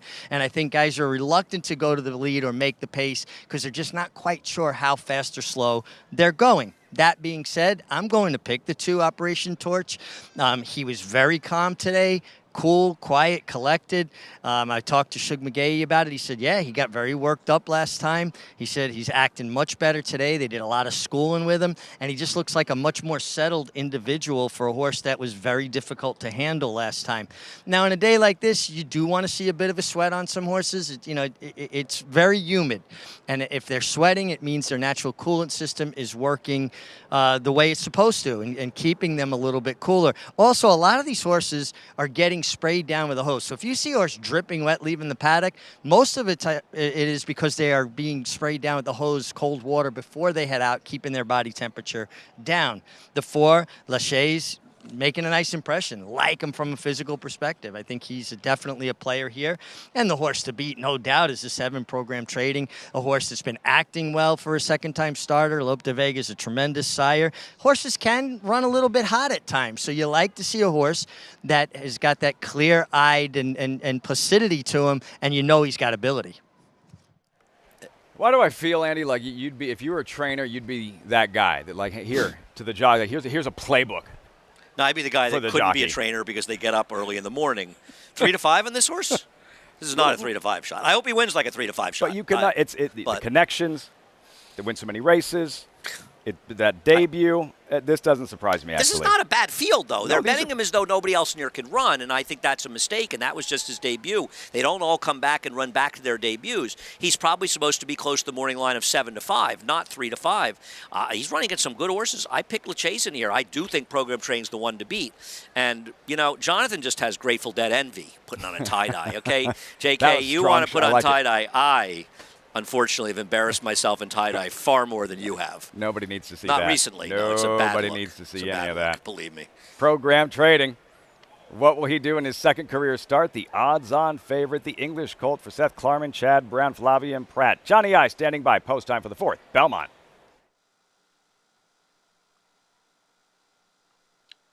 And they're off. Operation Torch away well, far outside Program Trading. Now Thunderian comes on through. Thunderian grabs the lead. And then it is the favorite Program Trading who's running in second. Followed down at the rail by Operation Torch in third. Scramble is alongside in fourth. It's 4 lengths back to Baby Billy. Then LaChase and Classic Creation trails the field in seventh. As they move along here, it is big long shot Thunderian in front here by a half length. Odds on choice Program Trading sits in second through a quarter in 23-2 over the firm turf. Operation Torch not far behind the front runners in third. Then comes Scramble on the outside, a break of 3, back to Baby Billy, and then LaChase, and Classic Creation is at the back. It's still Thunderian showing the way here with Program Trading in second, half mile 47-1. Operation Torch is down towards the rail and in third, a little more than 2 lengths from the front. Scramble moving up a bit now on the outside. It's Thunderian by a head. Program Trading on the outside. Scramble is on the move and gaining ground. And LaChase is now making up some ground from the back of the pack. Operation Torch will need some racing room. Then comes Baby Billy and Classic Creation. Now it is Program Trading, and on the outside it is Scramble with Operation Torch moving into third. It's Scramble and Program Trading with Operation Torch on the outside. Now Program Trading in front. Operation Torch driving up on the outside. Program Trading has the lead, and Program Trading is going to make it 2 for 2 in his career. Program Trading the winner. Operation Torch was second. Scramble finished third. It's a good colt. Program Trading. And a rather productive, like 52 seconds or so for owner Seth Klarman, who just won a race at Monmouth with Power in Numbers and a race here at Belmont with Program Trading for Chad Brown, Flavien Prat, 3-5 at post time. Yeah, 3-5 is a low price given the quality of this field. This was a very, very good effort. Yes, he was able to stalk a moderate pace, but Scramble was really right behind him. And you know that Scramble has run well, and the second place finisher, who Richie liked and talked about, and justifiably so, he ran much better. I think he ran back to those good races he's run. And this horse, you like to see that, right? He's confronted. He didn't want 3-5 on turning for home. I know that. And he confronted, and he draws away at the end. This is a very, very promising horse. When you think about him and redistricting, the first-time starter who could well be heading to a stake in his next start. He's nominated to both the Manila and the Belmont Derby. This is a powerful potential 1-2 punch for this barn as we head up to Saratoga. 2 wins in less than a minute. Seth Klarman, Chad Brown, as mentioned, Power in Numbers at Monmouth. Program Trading here, onward and upward. And Brown has debuted some very good horses at Monmouth. I think Bleecker Street broke her maiden at Monmouth Park, eventual Grade 1 winner. Right, and then she won at Meadowlands and Tampa, yeah. And he's broken maidens at Tampa. Digital Age broke his maiden at Tampa. The idea is to get your maiden broken so you can go on to allowance and stake races and get that maiden race behind you. It is in no way ever a knock when he runs a firster at either Monmouth or Tampa. And the other thing is, as long as you have the numbers, there are only so many maiden races to go at, and Chad has a lot of horses stabled at Monmouth. I think also people got fooled by horses being stabled at Monmouth. I think it was Network Effect winning up in Saratoga, the best Mark Valesky ever. People were fooled by that coming up. He was a Mark Valesky, sold for $90,000 after working fast the 2-year-old sale. I think Bleecker Street just exceeded everyone's expectation. Eventual Grade 1 winner is incredible. 60 buyers at Meadowlands in her second start, and she ended up being a Grade 1 winner. And won like 5, 6 races in a row, 7 crazy, in a row. Yep. Incredible. This one's he's won 2 in a row. The son of Lope de Vega. 3-5.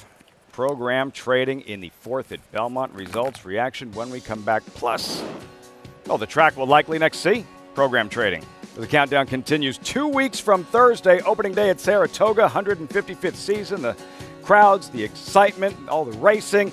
We can't wait. That's next. You're watching America's Day at the Races on Fox Sports 2.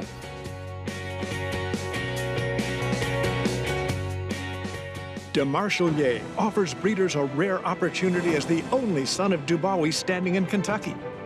Dubawi, one of the world's most celebrated stallions, is now a sire of sires. With a picture-perfect pedigree, this son of Dubawi brings one of the world's most potent bloodlines to America. Now his progeny are bringing top dollar in the sales ring. DeMarchelier, standing at Claiborne Farm.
Nothing like summer at Saratoga. Opening day 2 weeks from Thursday for the 155th season. Thumbs up here from Flavien Prat. Big Saratoga last year.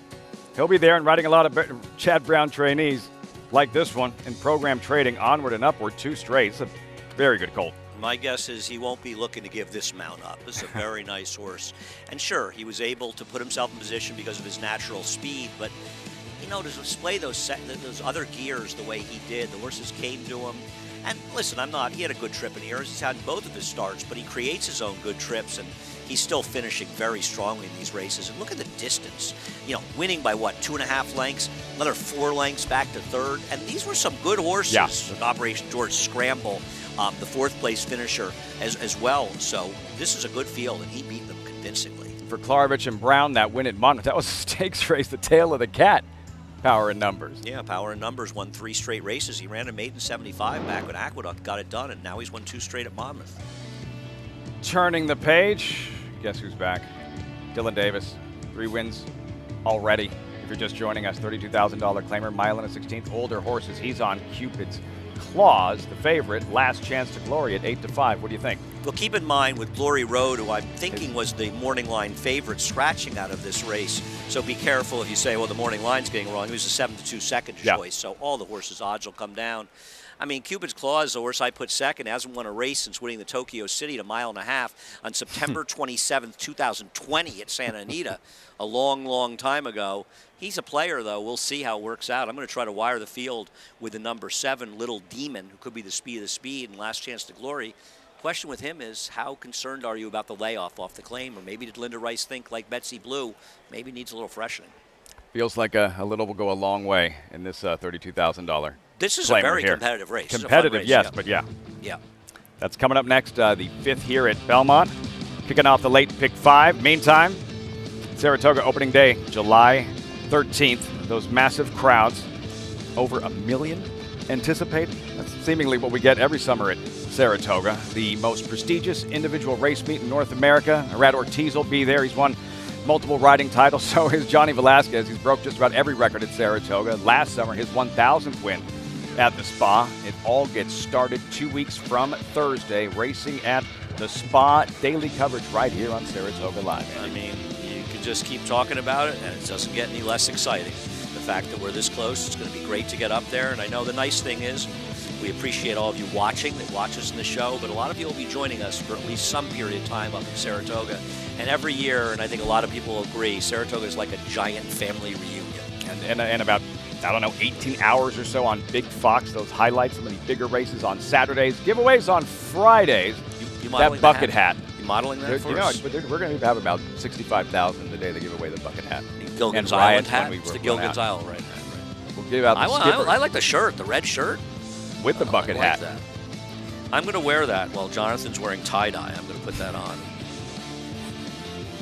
The giveaways on Fridays, the cooler, that shirt we just saw, the tote bag, but again, there is going to be riots for bucket hats. And if we run out, I blame you. Well, if we run out, you. I'll be giving out Lafitte's address, and he will have many in his apartment, so you guys can stop by. He loves having visitors. As long as you're all invited, just not him. My rent actually went down this year because Lafitte moved onto my block. But, yeah, they are a lot of fun. The giveaways are always very popular. Looking forward to them, and just looking forward to all the fun in Saratoga. Saratoga all gets started, again, the 13th of July, live coverage right here. Saratoga Live. Also, for a great cause, Andy, the chaplaincy donation as well. Yeah, I mean, listen, I feel privileged to have any relationship with the chaplaincy, and all of you can too as well. And the last thing to do is us to tell people that they should donate money or who they should give it to, because first of all, the most important thing is people supporting themselves. But if you can support, there are a lot of charities. We have the BCCA here, the Belmont Child Care Association, BEST, the Belmont Employees Services Team as well, but the chaplaincy that does so much to provide for people on the backstretch. And Humberto Chavez and his wife Karen, as well as Nick Karras and everybody involved with the chaplaincy, have done a great thing in getting involved with summer camps up in Saratoga and allowing the children of backstretch workers to attend these summer camps and at a more reasonable price, so that the backstretch workers' families can come to Saratoga and not be separated during the summer. And this program needs to be funded, and they were raising money. They were a little bit short. There was a terrific article about it in the Thoroughbred Daily News, TDN. I retweeted it as well. And if you can help out a little bit and help the kids of backstretch workers, and the backstretch workers enjoy their summers up in Saratoga a little bit like the rest of us do, I think it's the least any of us can do, including myself. And once again, I understand it's not easy for a lot of people to give, and if you can't, that totally understood. But if you can, they are a very, very worthy cause. Even just a couple of dollars, anything, it really does make a difference. We had this story on Sochi Solario earlier this week, and her family, who's worked for Bill Mott all those years, all the time she spent at the Anna House, and what a difference it makes for the families that when the parents are working, the kids have a place to hang out with their friends and learn and play when their parents are busy with the horses, taking care of the horses. No question about it, between the BCCA and with Faith House and everything, and all the work that Humberto and everybody does, the chaplaincy, it's great work. And he's standing by with Richie. Yeah, I caught up with Humberto here, and Humberto, I'm looking at this program for the kids in Saratoga, camp for them during the summer. Talk to us a little bit about it and how the idea came to fruition. Well, that was about a couple of years ago, maybe about 15 years ago, believe it or not, where we're able to meet the gap on those kids that were here and there, 7-year-olds to 14-year-olds, and their parents were working 2 jobs. So we just felt the need to kind of walk in and bridge that gap where since then, we've partnered up with great camps, YMCA, Camp Sacandaga, just to name a few that we tap into, so that the kids go out there and have a blast. So from city life being here, because we consider this city life, right, to beautiful Saratoga, the capital region area, to be out in the woods, lakes, rowing, archery, and all these things, we make that available for the kids of the backstretch workers that give so much back to this industry. Well, and reading the article, it really moved me, particularly you talking about the little girl that learned to ride a bike. And you talked to her about that and getting people to donate bicycles. Yeah, so we partner up with Shredders of Saratoga, an organization that kind of goes out into the communities to teach kids about mountain biking, riding your bike, and so on. And last year, they were able to give us and donate to us a bike to all the kids. 20-something kids got free bikes. But the real neat story of it was that this girl never had a bike. Rich, she never had owned a bike, but she never knew how to ride a bike. And she got to do that in a weekend. So that's a highlight for her as well as for us and everybody who takes part of this. You know, Naira, the horsemen, our private donors and all that really could buy into investing in the lives of the little ones who are growing up in this beautiful industry. It's such fabulous work you're doing, and I know a lot of this is dependent on people donating and helping out with these efforts. How is the fundraising going? It's going great. I can't thank all our great supporters, the Horsemen, Naira, Thoroughbred Charities of America, but just to name a few. They're local individuals who are sending $20 and vice versa to the Hyder Foundation, who just asked for us to match a grant for $10,000. So it's going really well, and we hope that this summer, and the numbers have grown to 30 thus far. So the numbers keep growing for our camp, and I know it's going to be a good season for the kids being up there, from all the support from everybody else. Fantastic, and thank you for all the efforts that and you and so many people put forth to make sure these kids have a great summer. And guys, we talk about it all the time, right? Summer camp, Saratoga's summer camp for adults. Well, now we have an opportunity to send the children to summer camp. And that story he just told, that little girl, and now she has a bike. That is awesome. Umberto did a tremendous job there as well. He's a little camera shy. I had to convince him a little bit to get him to come on there. I thought he did a very good job. His wife Karen's the better public speaker. There's no doubt about it, but he did a great job. And as you say, if you're not touched by those stories, then I don't know what to say. We don't know what to tell you. Umberto, well done. Great cause, whatever you can donate, every dollar really does make a difference. RTCANY.org. We have the Late Pick 5 coming up. Still have the featured event, Dancing Renee, on the Sunday program here. Belmont, horses in the paddock for the Late Pick 5 getting started here. And Last Chance at Glory. There he is. He'll probably get claimed today. Always does. Stay tuned. Gonna win his first race, and he's gonna do it in the Breeders' Cup Juvenile. Here's Mange coming strongly down the outside. Angel and Empire is putting in his run, and there's 1 furlong to run. 2 Bills on the inside, trying to hold on Mange. Mange has taken the lead here as they come into the final 16, and it is going to be Mange to win the Kentucky Derby. The classic sire. Experience the adrenaline-pumping, suspense-filled action of the Sport of Kings no matter where you are with Naira Bets. It's fast, easy, and secure. Download the app today and start winning with our lucrative weekly promotions, thrilling handicapping contests, and a one-of-a-kind VIP rewards program. Don't just watch horse racing, be a part of the action with Naira Bets.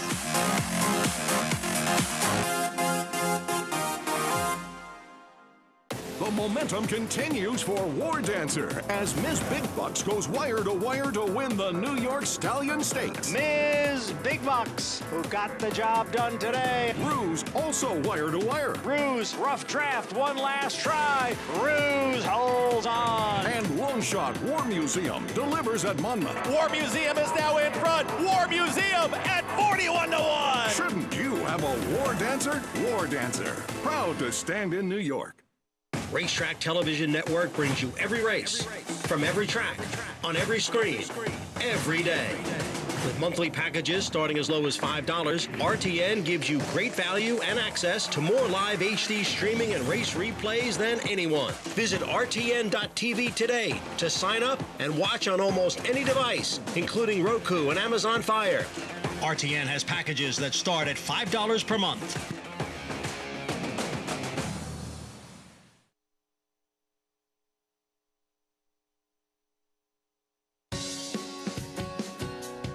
Welcoming in a new audience, Valley SoCal.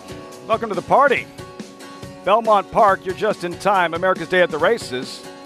Start of the late pick 5 coming up very shortly. Horses are in the paddock for the 5th, Andy, and the feature event still ahead, the Dancin' Renee for older New York bred female sprinters. And it's going to get even better. We're going to be off the air soon, so the show is going to start so you're really just immeasurably. In time. Really just in time. Maggie will be up here. Field for the Dancin' Renee. 7 of them, 3/4 of a mile dash, and number 2, Rosa Veloce. Strength of schedule here, Andy. She's back with New York bred. She's been mixing it up with some of the best female sprinters in the game. Well, it just shows you the quality of the New York bred program when you look at this field, right? Sterling Silver, second to Wicked Halo in the Prioress last summer. Rosa Veloce, who's knocking heads with Caramel Swirl, one of the leaders of that division, along with Wicked Halo. The New York breds, they may start with an advantage, but mostly their advantage is they can run. That's race 8. This is race 5. These $32,000 claimers. You're looking at the favorite, Last Chance at Glory. His most recent, late February, Aqueduct. $40,000 company here, Last Chance at Glory. And watch him, Andy, watch him gut this one out. Yeah, I mean, he's been remarkable, right? His consistency, the fact that he gets claimed, what has he been claimed, 8 straight times? It is incredible. Now, Linda Rice claimed him 4 months ago to the day. So the question becomes, and I don't have the answer, was there a reason she couldn't get him back to track? It certainly doesn't seem like it because he runs every month like clockwork. Or maybe Linda said he's had a pretty heavy load for a period of time. Why don't I rest him up a little bit? He's good enough to compete in Saratoga. You know, I'm going to lose him anyway, but maybe I should make sure I can get a win with him next time he runs. And that's why we lean on Richie, who's in the paddock, and what he might be seeing here from Last Chance at Glory. Jose Ortiz, he'll be riding Last Chance at Glory. What does the 6-year-old look like to you, Richie? Well, he looks good, and, you know, obviously he had a lot of racing, so you would think there's muscle memory there. I mean, the other thing that stands out, obviously, guys, is out of his last 12 starts, he's been claimed 10 times. This is a very popular horse with horsemen, and he keeps on having dinner in somebody else's barn. I will say this, and I don't have anything to compare it to. He really looks like a race will make him move forward. He is carrying a little bit of extra weight. That could be him. Maybe it's meaningful or maybe it's meaningless. I do think that there is a cause for pause here because he just doesn't look as tight or tucked up as you'd like to see one, particularly going this mile and a 16th distance around one turn. It's a race where it kind of heats up more in the middle as opposed to a 2-turn type of race. So I think he's going to be tough, but I also think that could make him slightly vulnerable late here. The 2, Cupid's Claws, another horse coming off a layup, and a horse that I liked a little bit on paper. Be honest with you, he's another one that looks like he just carrying a little extra weight. Again, maybe that's him. Some horses carry more weight, but I wasn't quite as impressed with him in the flesh as I was looking at his form. Horse that really stood out from a physical perspective is the 5, Dust Devil, making his first start for Pat Reynolds. He's coming from a good barn in Gustavo Rodriguez. Pat's an old school horseman, a guy who really knows how to kind of get these older, tough, claiming kind of horses a little bit sweet and running well. And I'm seeing a horse that looks like he's doing very well right now. Dust Devil, Richie. Flavien Prat's going to ride. I wanted to ask you about Dylan Davis, who's going to ride number 2, Cupid's Claws. He won the first 3 races this afternoon. There is Davis. The mindset, the confidence, what's it like for a rider when you're having a day like this and it seems like every move you're making is the right one and you're piling up wins like he is?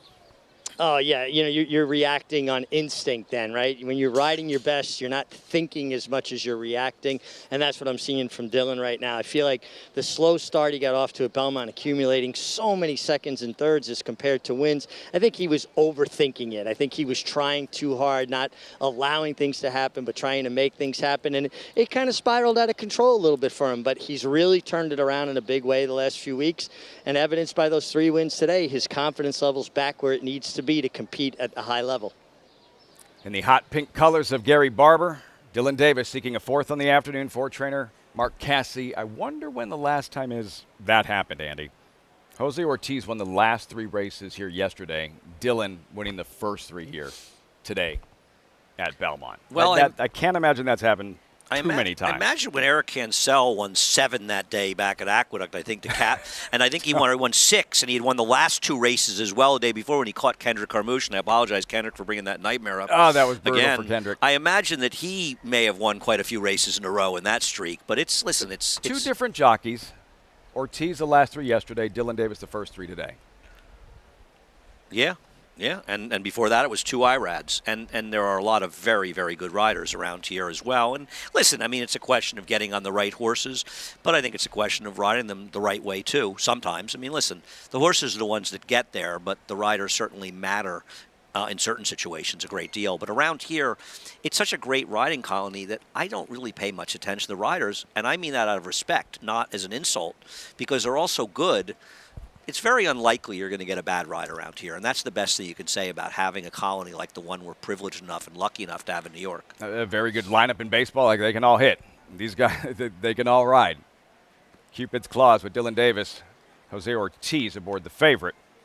Last chance at glory, Ortiz, who won those final 3 races on the Saturday program.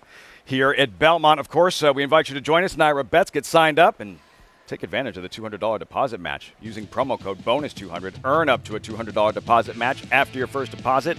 Bet any track, anywhere, anytime. Join now, NairaBets.com, to earn your $200 deposit match. Give Dylan a shot to win a 4th here, Andy, in Cupid's Claws, who we'll see in the post-parade. We were going to stretch with a question, but we don't have to because we have the post-parade. There is 235, 9-year-old Warhorse, Andy, 58th career start. Yeah, he is a pretty cool horse. He's meeting a tough bunch in here, and I just feel like he's a little overmatched, but he's not impossible. Cupid's Claws, as you touched on, a one-time Tokyo City Cup winner at Santa Anita a long time ago. Yeah, I mean, it's been a long time between drinks for him, but it doesn't mean he can't still run competitively. It's not as though his recent efforts are that bad. Number 3, my friend's Beer. It's a theme in this one. He, too, popular at the claim box. And he was on top. He was the speed in the race that fell apart last time, so I think that that should be considered at least a reasonable player in here. Big Scratch, Glory Road out. Number 5, Dust Devil. Richie liked what he saw in the paddock. Well, he made the first move into the race that collapsed, so his last was a little bit better than it looks. Lavian Pratt aboard. And then number 6, Pit Boss, who figures to be involved early. Yeah, I feel like Pit Boss a little bit tough, but he's a huge price. He too was near the pace that collapsed last time. Now, Little Demon, first after the claim, Antonio Arriaga. I like Little Demon in here. Last time out, he got wired. I like Antonio Arriaga off the claim. He's got back races fast enough. I like his chances. And the favorite, last chance at glory. Did you submit a claim for him today? I have $32. Everybody else I think did. I have 32 in my pocket. You got the other 31,968. If we do, we're in business.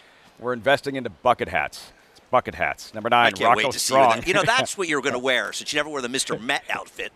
I still have to pay off And a you debt are- to you. you're That's not gonna right. get a No, chance I to go pay off my double debt. nothing this I do year. no, it doesn't look like Mets it. couldn't beat you and I at this point. Dodgers aren't going Rocco great either. Strong has back races. He is second off a layoff. Maybe he can run better, but he's going to have to get back to his very best races to be competitive.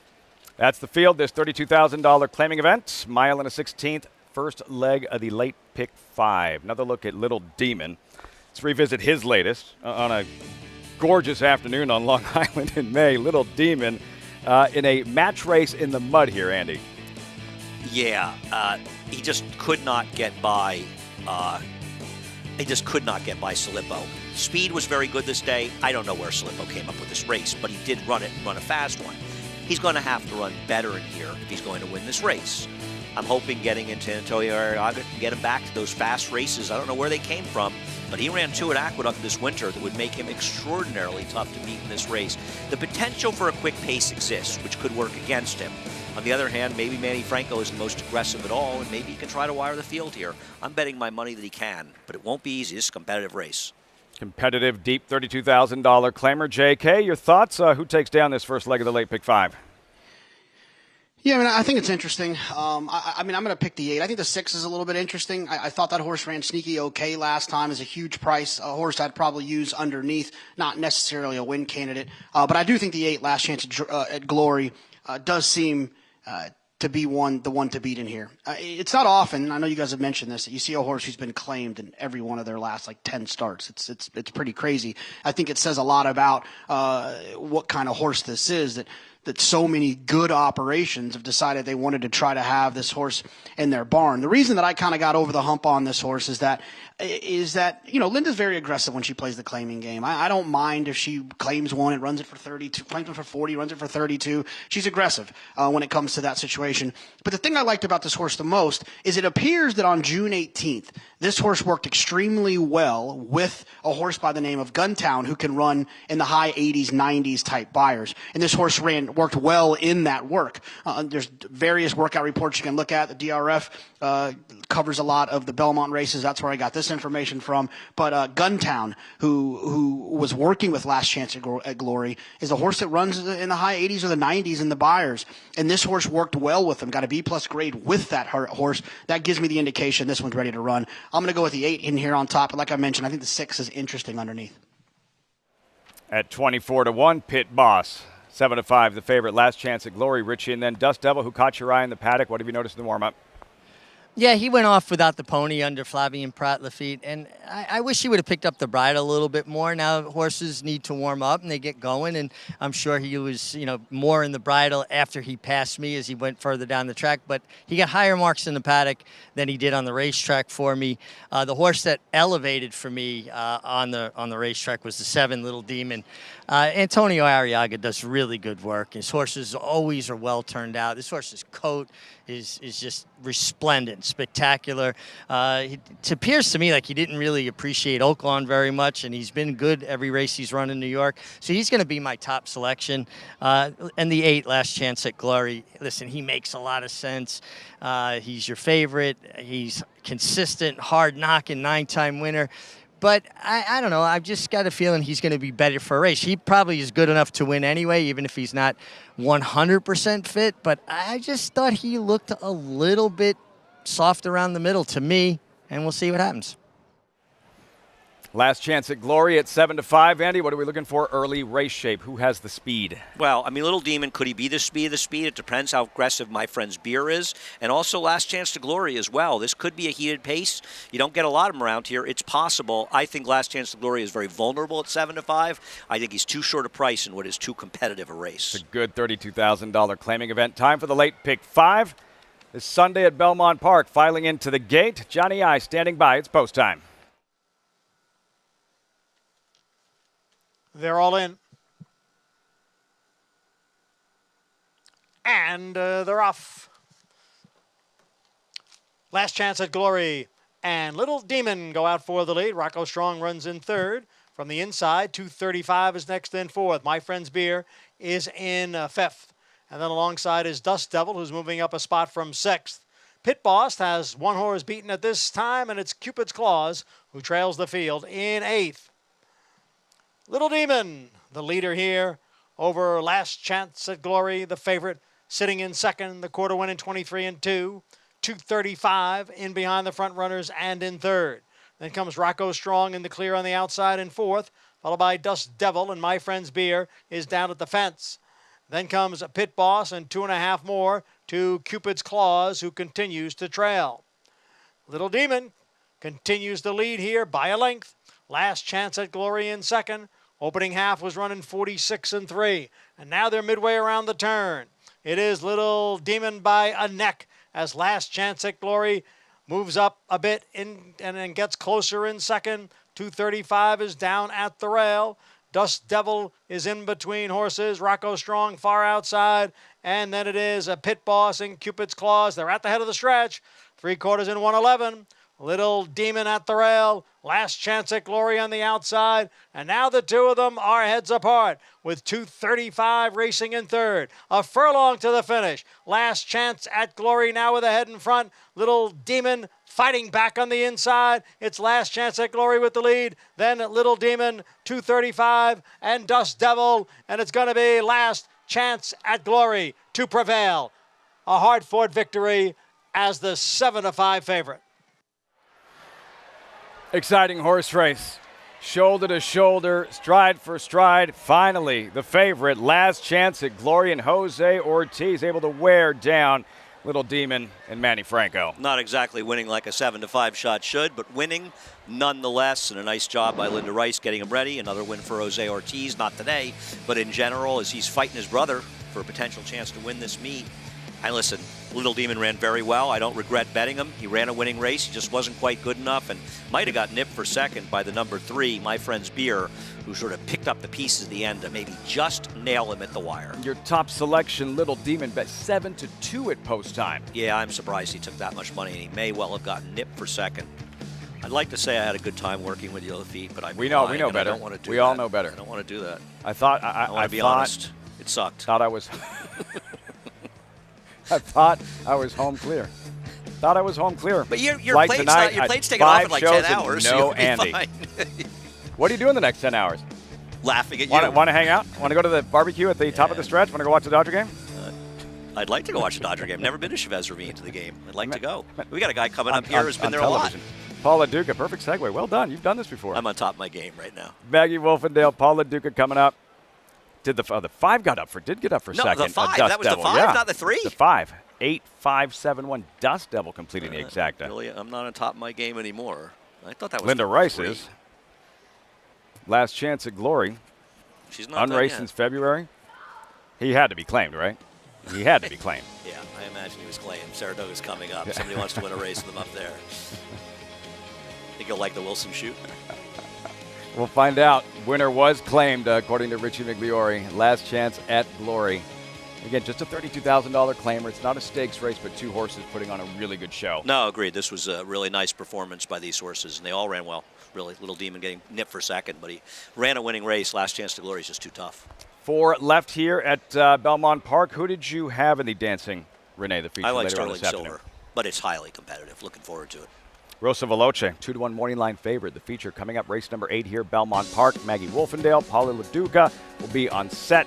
We're stepping aside. We'll probably fight just off the set here. We could charge for that and make a killing. Andy's already tearing off his equipment. Rocha Veloce, the favorite in the dance of Renee, standing in the way Betsy Blue, idle since February. What will she do in the Sunday feature? Stay tuned as our coverage continues. America's Day at the Races.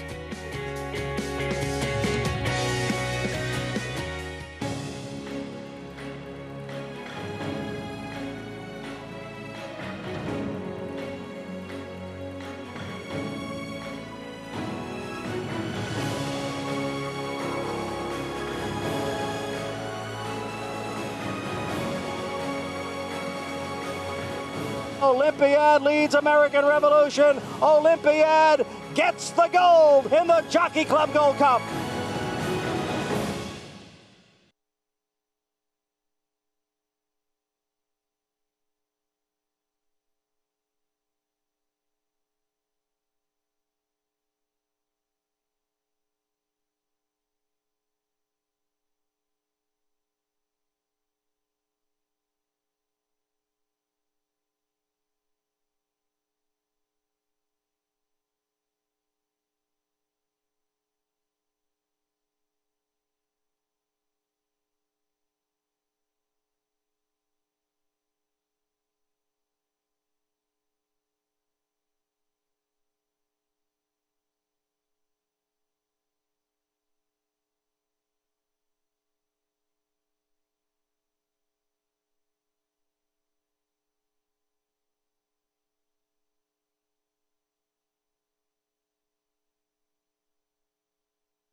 Welcome back to America's Day at the Races. I'm Richard Migliori here in the winner's circle at Belmont Park with winning conditioner Linda Rice. Linda, you've had a tremendous meeting. That was your 26th win of the meet.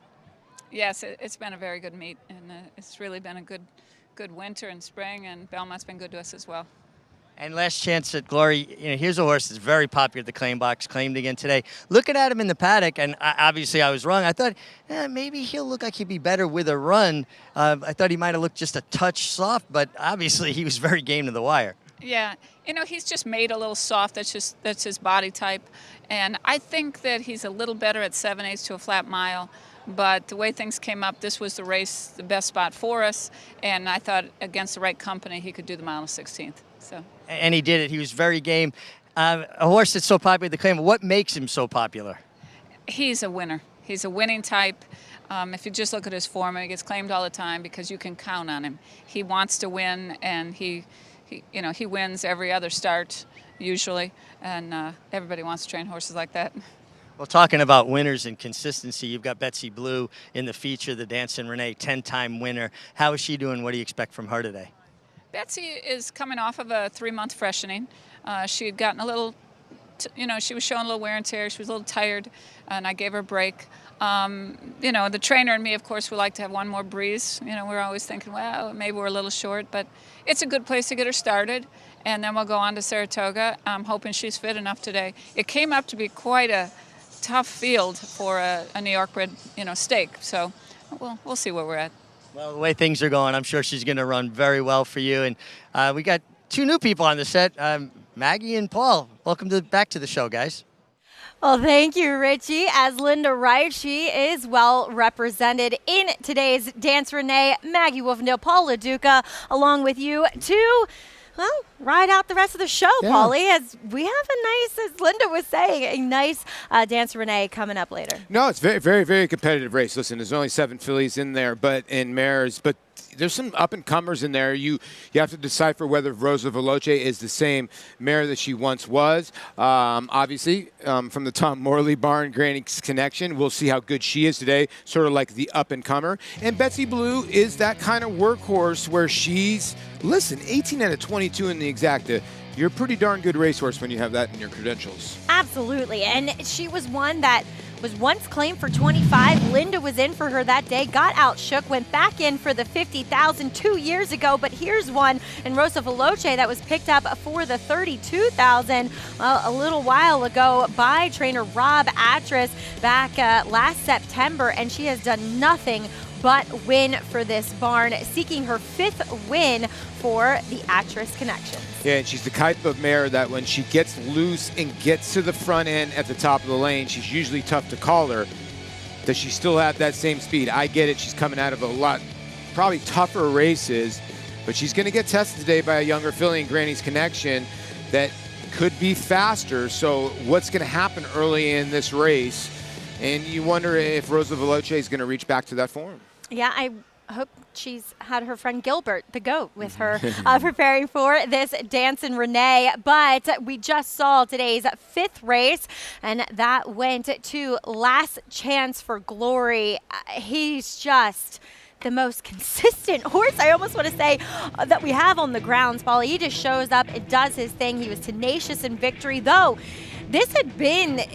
Finally, I think Linda had him entered 4 previous times, scratched him. One of those was a main track only event, but decided to run him today, and he was ready. But we'll be having dinner at a different barn again today. No, it's crazy. 9 straight claims on this horse. And like Linda said, if you look at the claims, 3rd, 1st, 2nd, 1st, a 4th, 1st, 2nd, 1st, 1st. So the horse is basically an ATM. I mean, that's basically what he is. So, I mean, you're getting him for 32. He was off the layoff today. He might even be better next time. Yeah, exactly. Got the tightener going a mile to 16th. But Last Chance at Glory was victorious for Winning Move Stable, Jose Ortiz and Linda Rice. Looking back to yesterday, we had some stakes action. The Wild Applause, a filly that already had some graded stakes. Black type was Liguria. She was one of 2 Chad Brown horses in here, Paulie. Chad was looking for his 4th victory in the Wild Applause. You know, it was a good ride here because Manny Franco made the move on the 2. And you could see that Irad decided, you know what, I'll just follow sort of that move. So the two, you'll think that the three, Mick said this yesterday, you'll think that the three was a lot wider. The two kind of made the run to set up for the stablemate, and the two who was lugging very badly corrected that. I thought Manny Franco gave the horse a great ride. Just the three just out-finished her late, and Chad Brown was 1-2. Yeah, we saw that Liguria had a race under her belt down at Churchill. She didn't fire. Chad saying that she probably didn't like the surface down there. It's a surface where the horses kind of run over the top of it instead of kind of getting their toe into it, like the traditional courses that we have here in New York. So it looks like Liguria is set up for a nice summer campaign. I think they will look to the Boston Spa as her next target, but to the runner-up's point, tax implications, I thought a nice start back, being it was her first start this year. Yeah, because, you know, her second start of her career, she was so green, and you could tell yesterday she was much more professional, and she had beaten Liguria in her first start, too, as well. So both of them are very quality fillies that we'll probably see up at Saratoga, Yeah, and Liguria earned a 87 buyer for that victory in the Wild Paws yesterday. And, of course, Chad Brown getting his fourth win in that stake, too. Well, we do kick off the late pick 4 coming up here in race number 6, a maiden special weight for the New York breds, going the 3/4 on the turf. And, Polly, we do see a heavy favorite right now. That's a first-time starter for the white-hot George Weaver barn in Forward Move. Yeah, only 7 horses in here, some state breds. And, yeah, when you look at this group, you kind of try to gravitate maybe towards a first-time starter. Laurel Valley, tough beat last time. So I think maybe by post time will probably be your favorite. I also think the 5, factually correct, the cut back of distance will help him as well. But money so far going to Jose Ortiz and George Weaver. Both parties been pretty hot. Yes, they have. We'll see if they can team up, create some magic again with a Forward Move in his debut. It does kick off the late pick 4. A lot more action to come here on America's Day at the Races.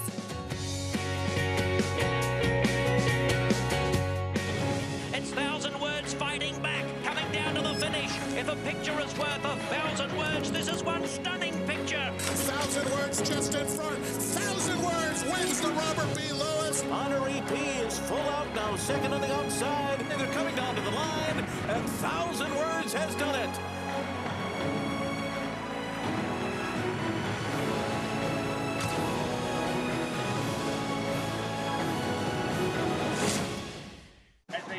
When it comes to horse racing, you can never have too much information.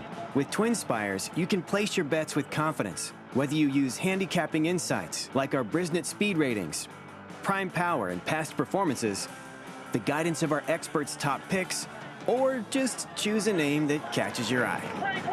Yes! No matter how you pick your horse, bet with Twin Spires. Start earning your $200 sign-up bonus when you sign up with offer code GET200.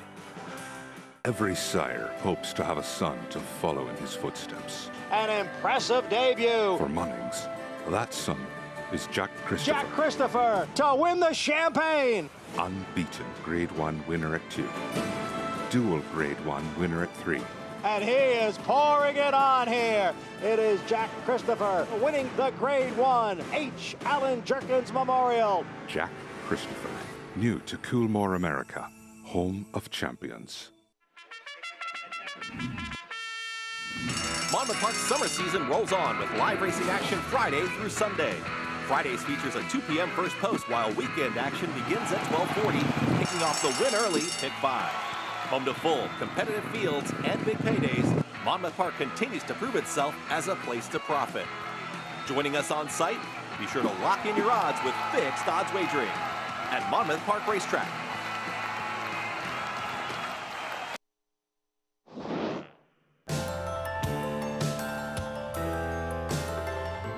I call this the back 40 because nobody knows it's here. And everything's always a work in progress. The owners of Shamrock Hill Farm consider themselves lucky to have produced Derby starter Brooklyn Strong. And they're off. Who earned his trip to Kentucky by earning Derby points in the Grade 2 Remsen Stakes. And it is the New York bred, Brooklyn Strong. But retired chemist Gerald Prudhomme and her husband Michael Gallivan, who was a retired dentist, don't count on luck to keep their farm going. They develop systems for everything and are guided by one philosophy. The horses come first. Actually, all the animals on this farm come first, and then it's the people. Come on. They're proud of the fact that so many of the horses they breed make the races. They believe that's because they plan the matings for their broodmares by matching up the physical looks of the stallion with the mare. We look at the phenotype of the stallion and the phenotype of the mare in question. Try to match them up. And we go to Kentucky and look at the stallions, see which stallion we think will complement a certain mare. Cheryl and Michael put up all the fencing themselves and finished the inside of a barn without outside help.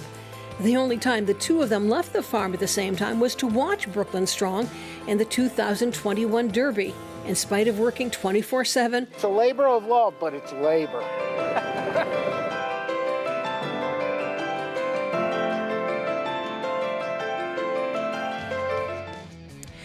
We would not be here if it wasn't for the New York Bred program. That's for sure, as it does compromise many of our races. And Shamrock Hill Farm doing great work.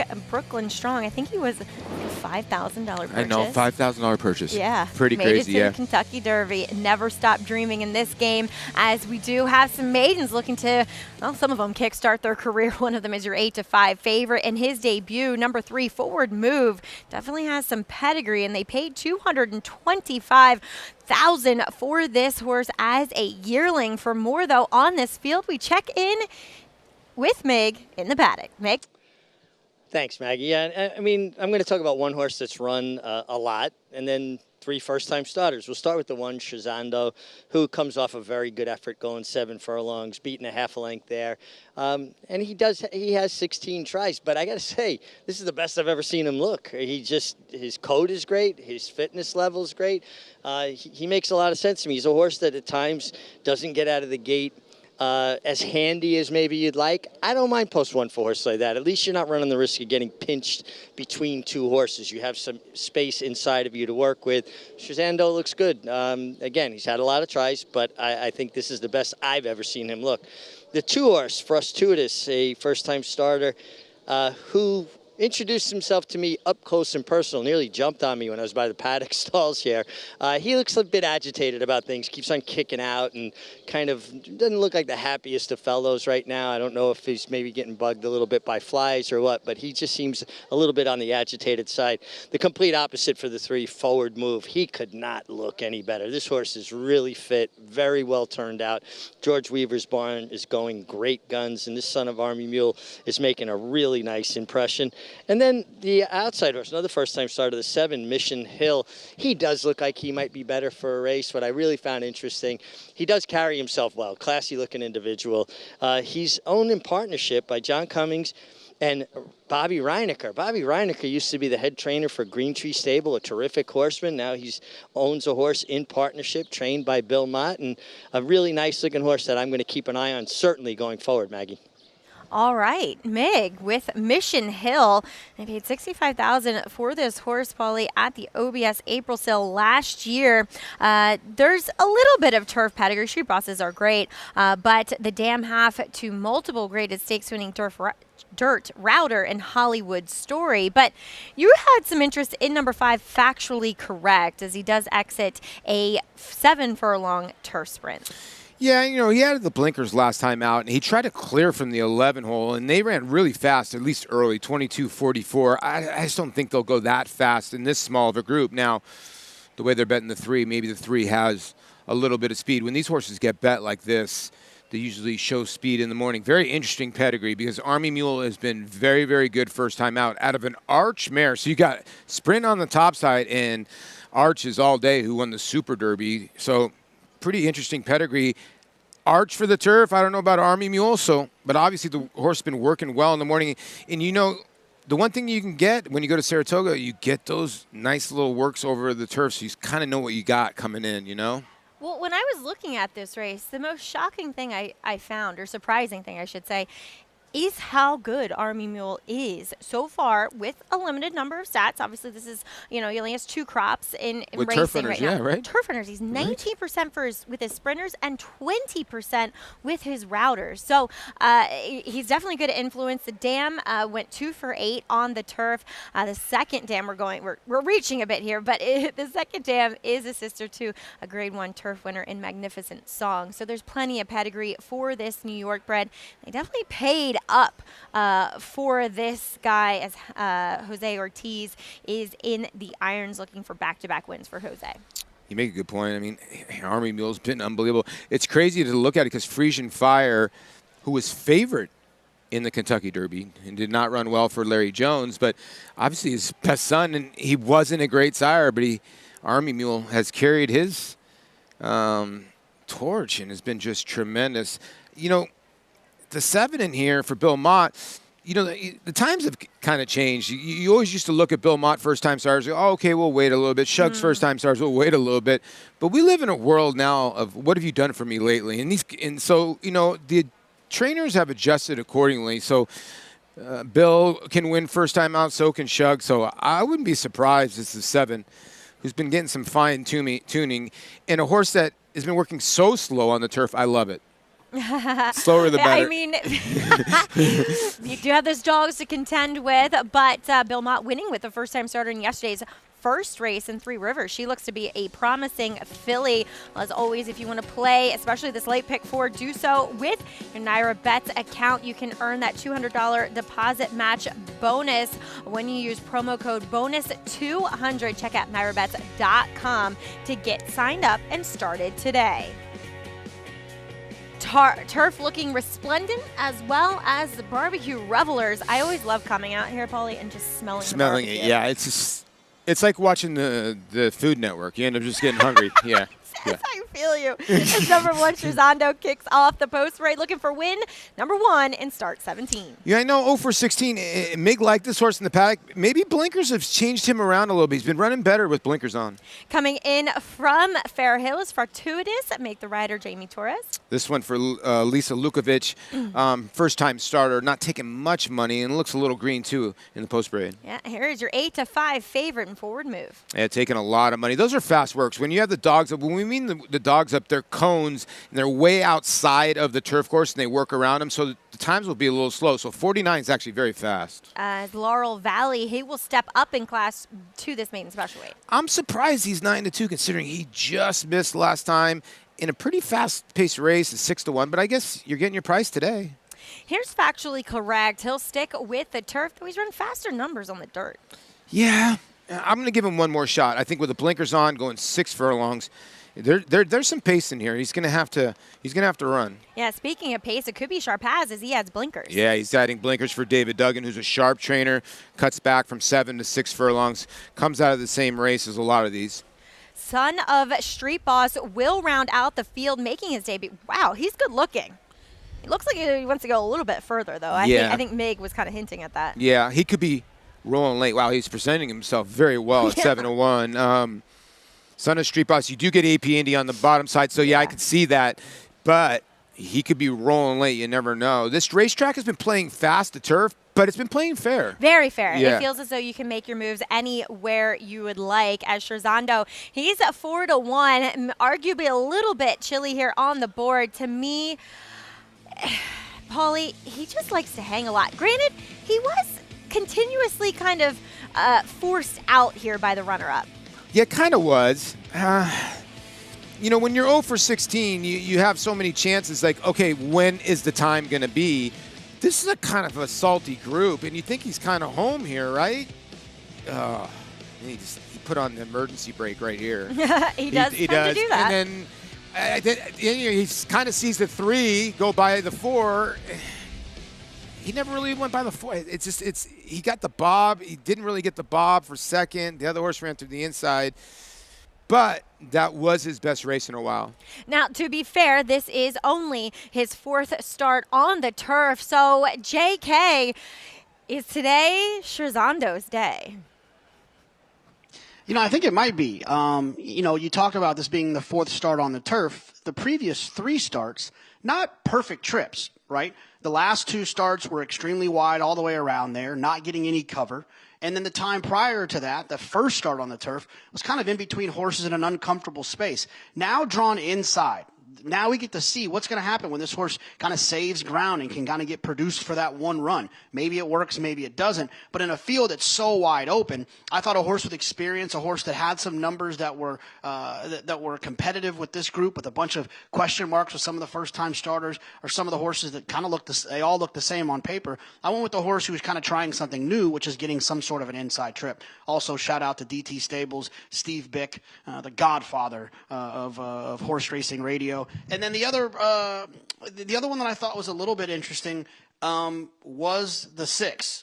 What are we doing here? Sharpaz puts the blinkers on, has shown some early speed. I love speed in a turf sprint. Never mad at the cutback from 7 to 6 for a horse that has a little bit of early ability. I think that maybe this is another one that could be involved early. But like I said, I don't have a strong opinion in this race. I played the pick 5, and I used the trusty, my favorite thing to do, the all but one. I did not use the 2 horse, but I used every other horse in here.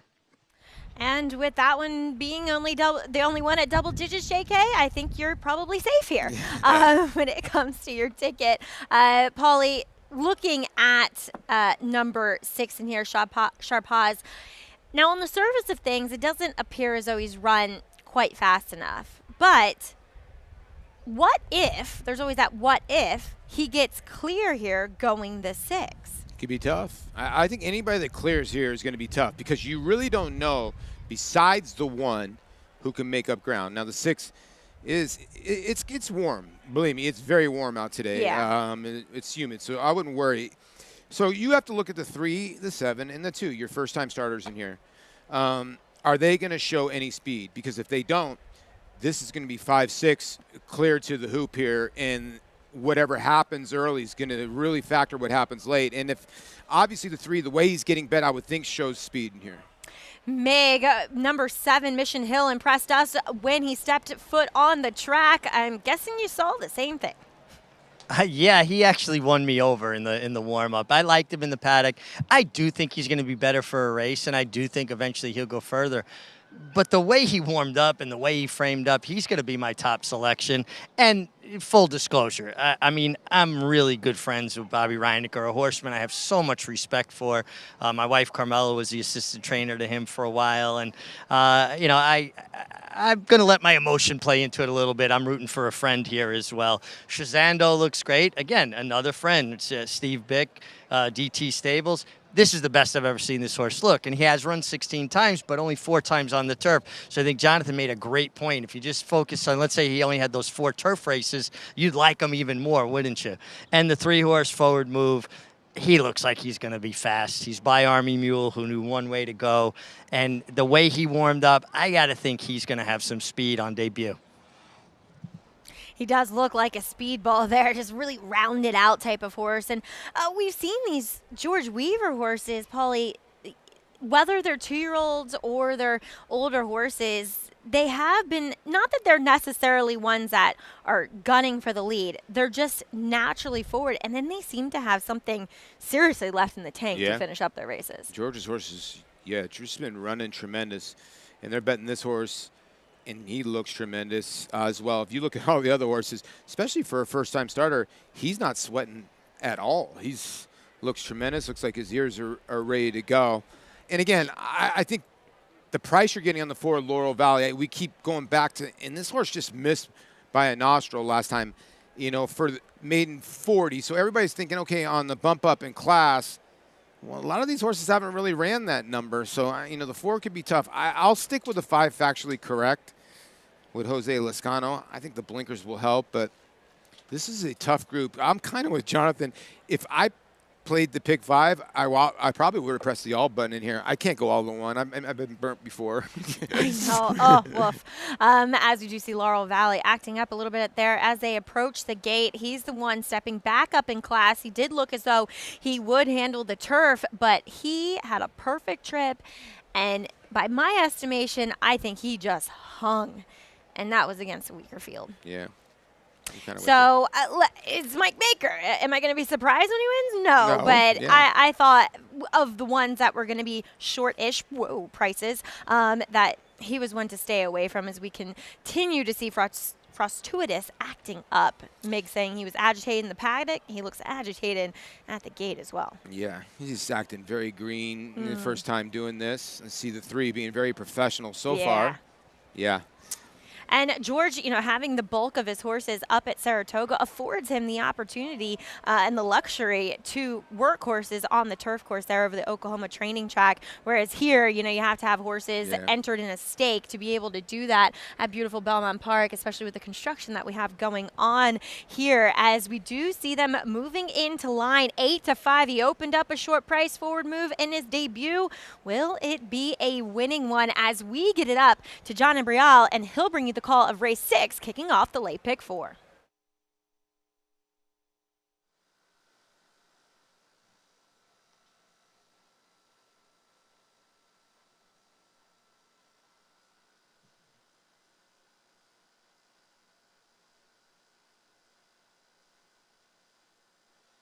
And we are set for Sunday's 6th race.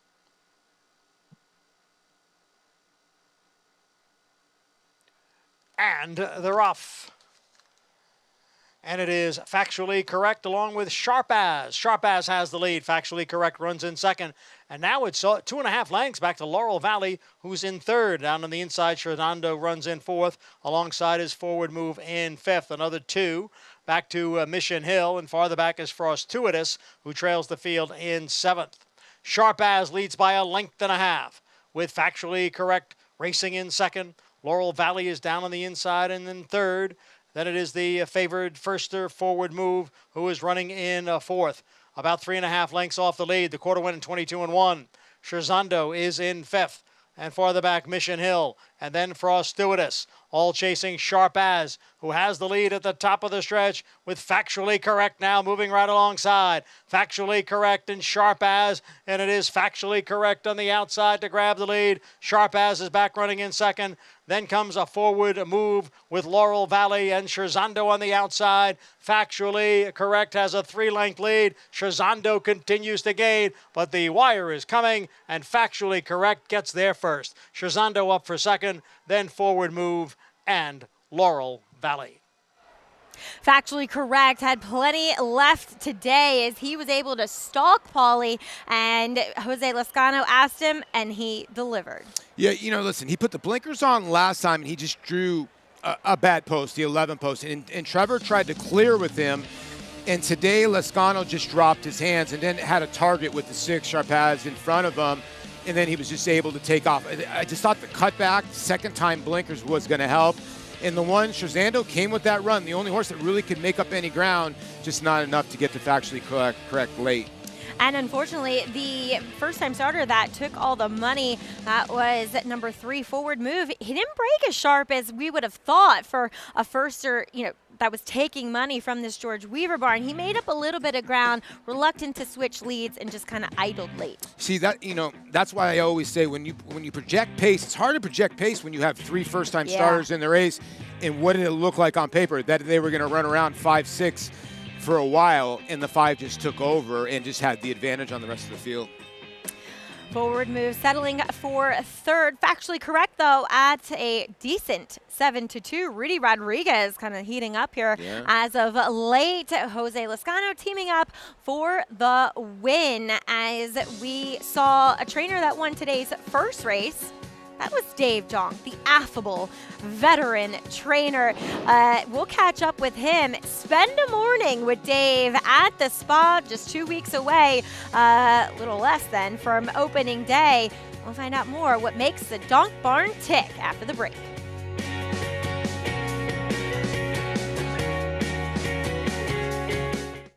This proven son of Giants Causeway has sired 7 millionaires. With over 10% stakes performers, his recent top runners include Tarabi, placed in the Grade 1 Spinaway and Breeders' Cup Juvenile Fillies, Grade 2 winner Plum Ali, plus these standout performers.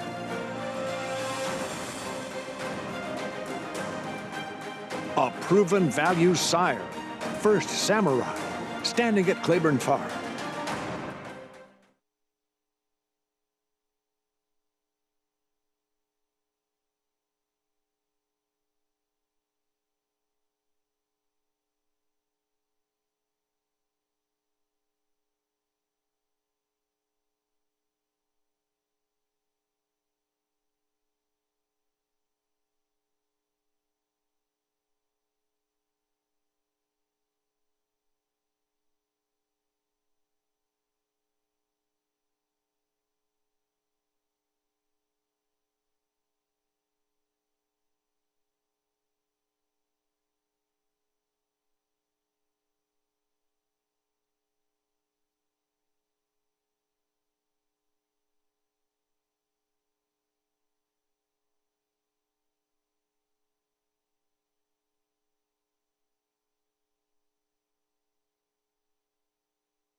Welcome back, and thanks for joining us here on America's Day at the Races. We are proudly brought to you by Hillendale at Lapa, standing such greats as Curlin back in the winner's circle. It was factually correct as he gets the win for Rudy Rodriguez, returning 930. Well done, Paulie, for picking this one out over Scherzando. Forward Move, your favorite, settling for third. Well, Rudy Rodriguez gets the win here with Jose Lescano, too, and we'll catch up with him in a moment. Rudy's always such a fun interview. Yeah, he's a great interview, Rudy. He likes to... he loves to laugh at his own jokes. Yeah, he likes to laugh at Great. his own jokes, and I like to always tell him, your son's so much better looking than you.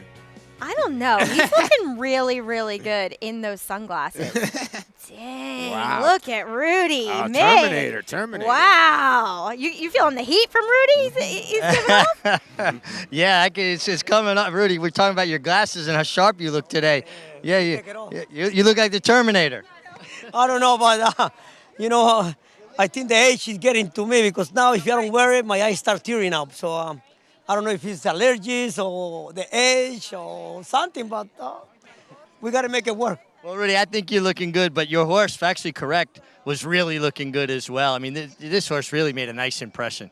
You know, Rick, Richie, the horse has been training very good since we got it from Nick Salusto sell the horse to us, and he's been training good, and we just been unfortunately that we don't got the right setup for him.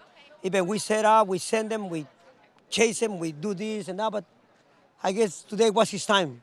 A perfect trip today, Rudy. Congratulations, and you're having another good meet. Thank God, we had the last couple of meets, it's been rough, but, it's like anything else in horse business, up and downs, and you just got to take the bad with the good, and right now we just got to enjoy. Well, good job. Congratulations, you guys. Nobody works harder than Rudy. Nobody looking any better than Rudy either. Thank you, guys.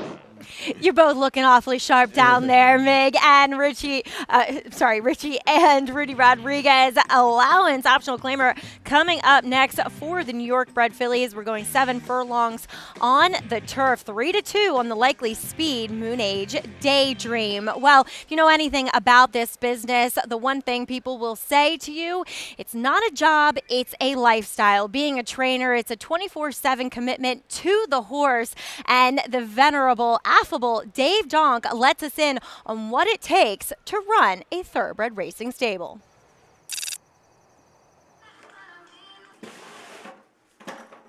Grooms get here about 4:30, get to the stalls, do the stalls. Hot walkers don't need to be here till 5:30, till we start training. My alarm goes off at 4:25, 4:15. I'm in here by 5. Georgie's the rider. He gets here at 5:10, 5:15, sets attack for both riders. First set's at 5:30. Beyond Brown can be second. All right, well, she'll be number 2. Let 87 North be 1, so. And we're in a late race. Boy, a lot of days this meet, so a lot of long days. You got an easy morning, only 8. Okay. You won't know what to do. I guess same thing, huh? Straight off. He might need to do her too, Faye. My dad has owned and bred horses since I was about 8 years old. We were in 8th grade and we'd all meet with our guidance counselor, and I think they always asked everybody, what do you want to do when you grow up? And I'm going to train horses. And told my dad about the conversation with my guidance counselor. He was not happy. Listen, you're never going to make a living doing that. You got to plan on doing something else. Georgie, if she's quiet, maybe just jog a 1.5 miles and come off the backside.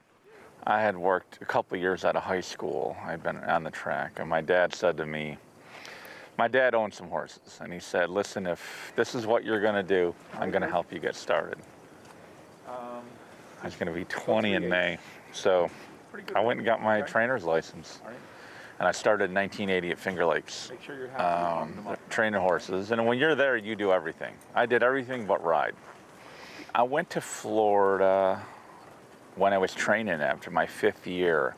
And, towards the end of the spring, got a phone call from Bill Wilmot and said, listen, there's an opening at Woody Stevens looking for an assistant trainer.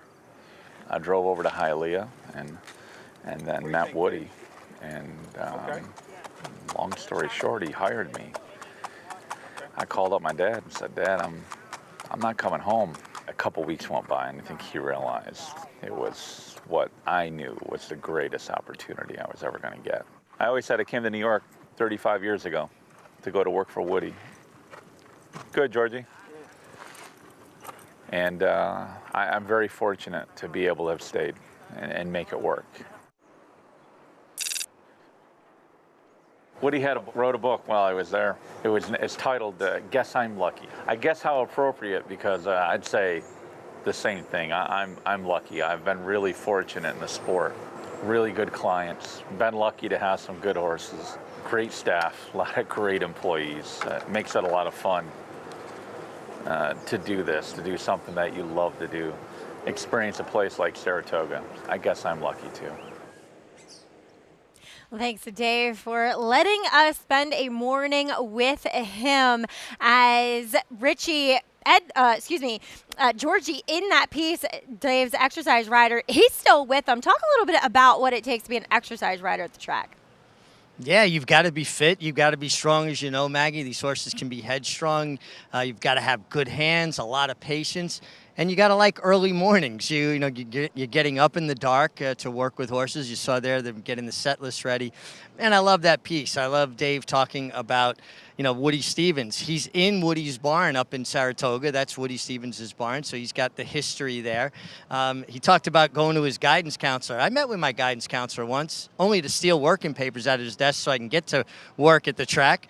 And as a bug boy, I used to set everybody's tax. So I'd be in the barn at 4:30, open the Frenchman's Kitchen at 5 and get to work. But being an exercise rider, I think, is a great job. You're outdoors and you're riding horses and you get paid for it.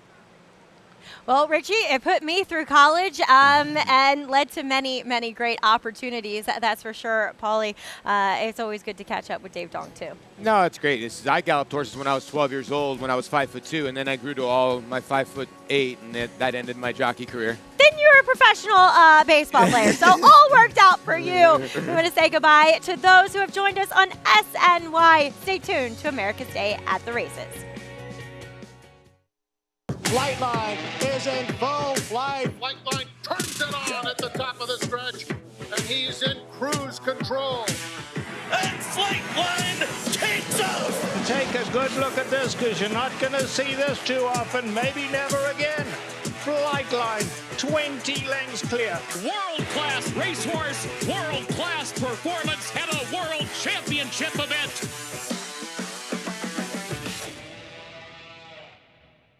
Experience the adrenaline-pumping, suspense-filled action of the Sport of Kings no matter where you are with Naira Bets. It's fast, easy, and secure. Download the app today and start winning with our lucrative weekly promotions, thrilling handicapping contests, and a one-of-a-kind VIP rewards program. Don't just watch horse racing, be a part of the action with Naira Bets.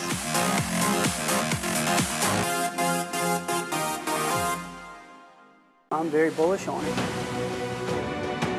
Tom's D'Etat's got a 4-length lead at the 16th pole. Tom's D'Etat has conquered the Clark. Your best horses of the last 10 or 15 years are not consistently as fast as this horse. It's total domination for Tom's D'Etat. He's a beautifully balanced horse and a really good mover, and he's just full of class.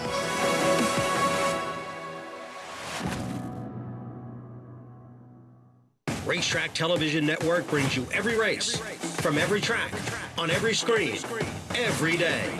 With monthly packages starting as low as $5, RTN gives you great value and access to more live HD streaming and race replays than anyone. Visit RTN.tv today to sign up and watch on almost any device, including Roku and Amazon Fire.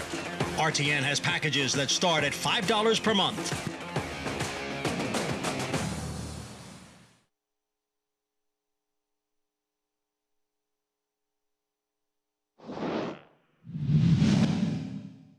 But it's Tonalist with the narrow lead. California Chrome is there. Wicked strong. Late bit on the far outside. Commissioner hanging tough down toward the rail. Time ticking away in the Triple Crown. Commissioner down inside. Tonalist between horses. California Chrome laboring late. Here's the wire. And it's a photo finish that goes to Tonalist.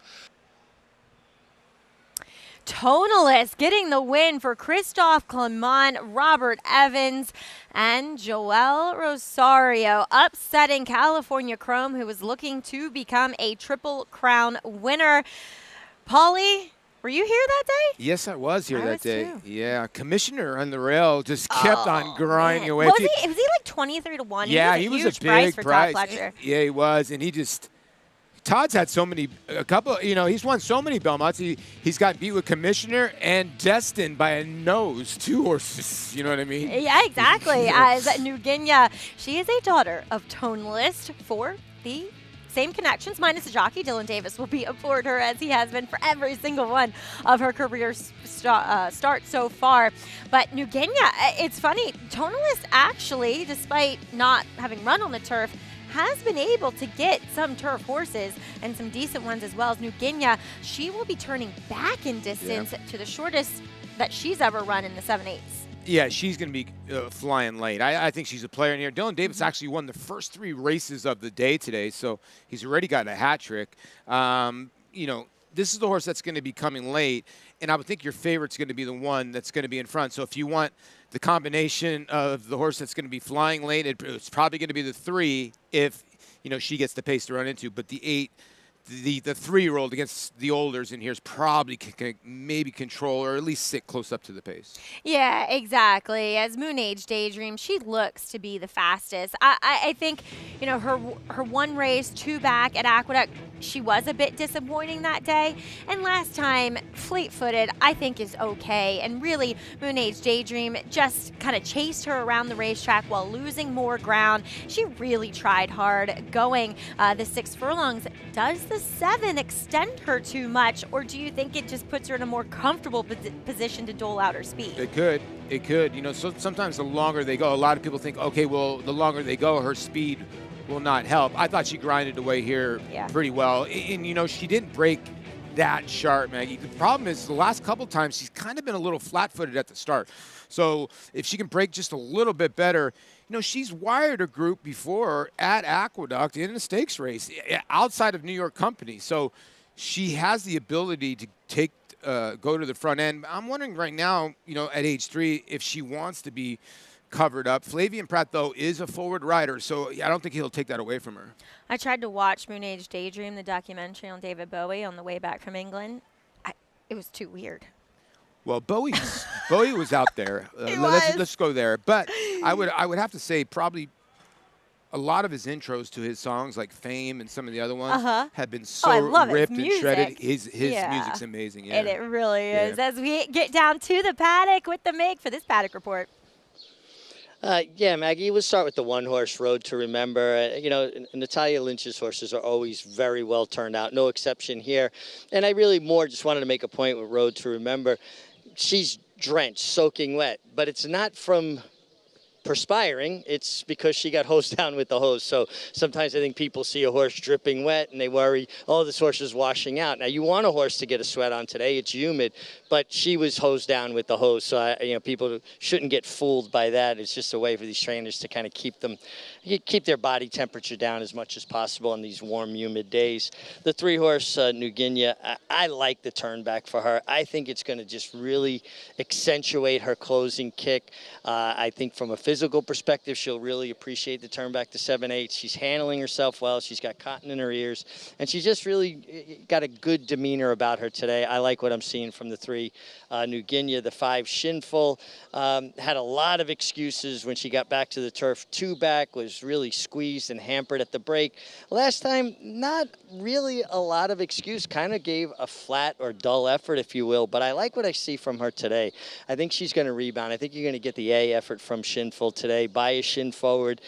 Vivian Malloy of Edition Farm brought him back from Japan and had bred some mares to him of her own upstate New York. And what a beautiful farm Mrs. Malloy has, Edition Farm.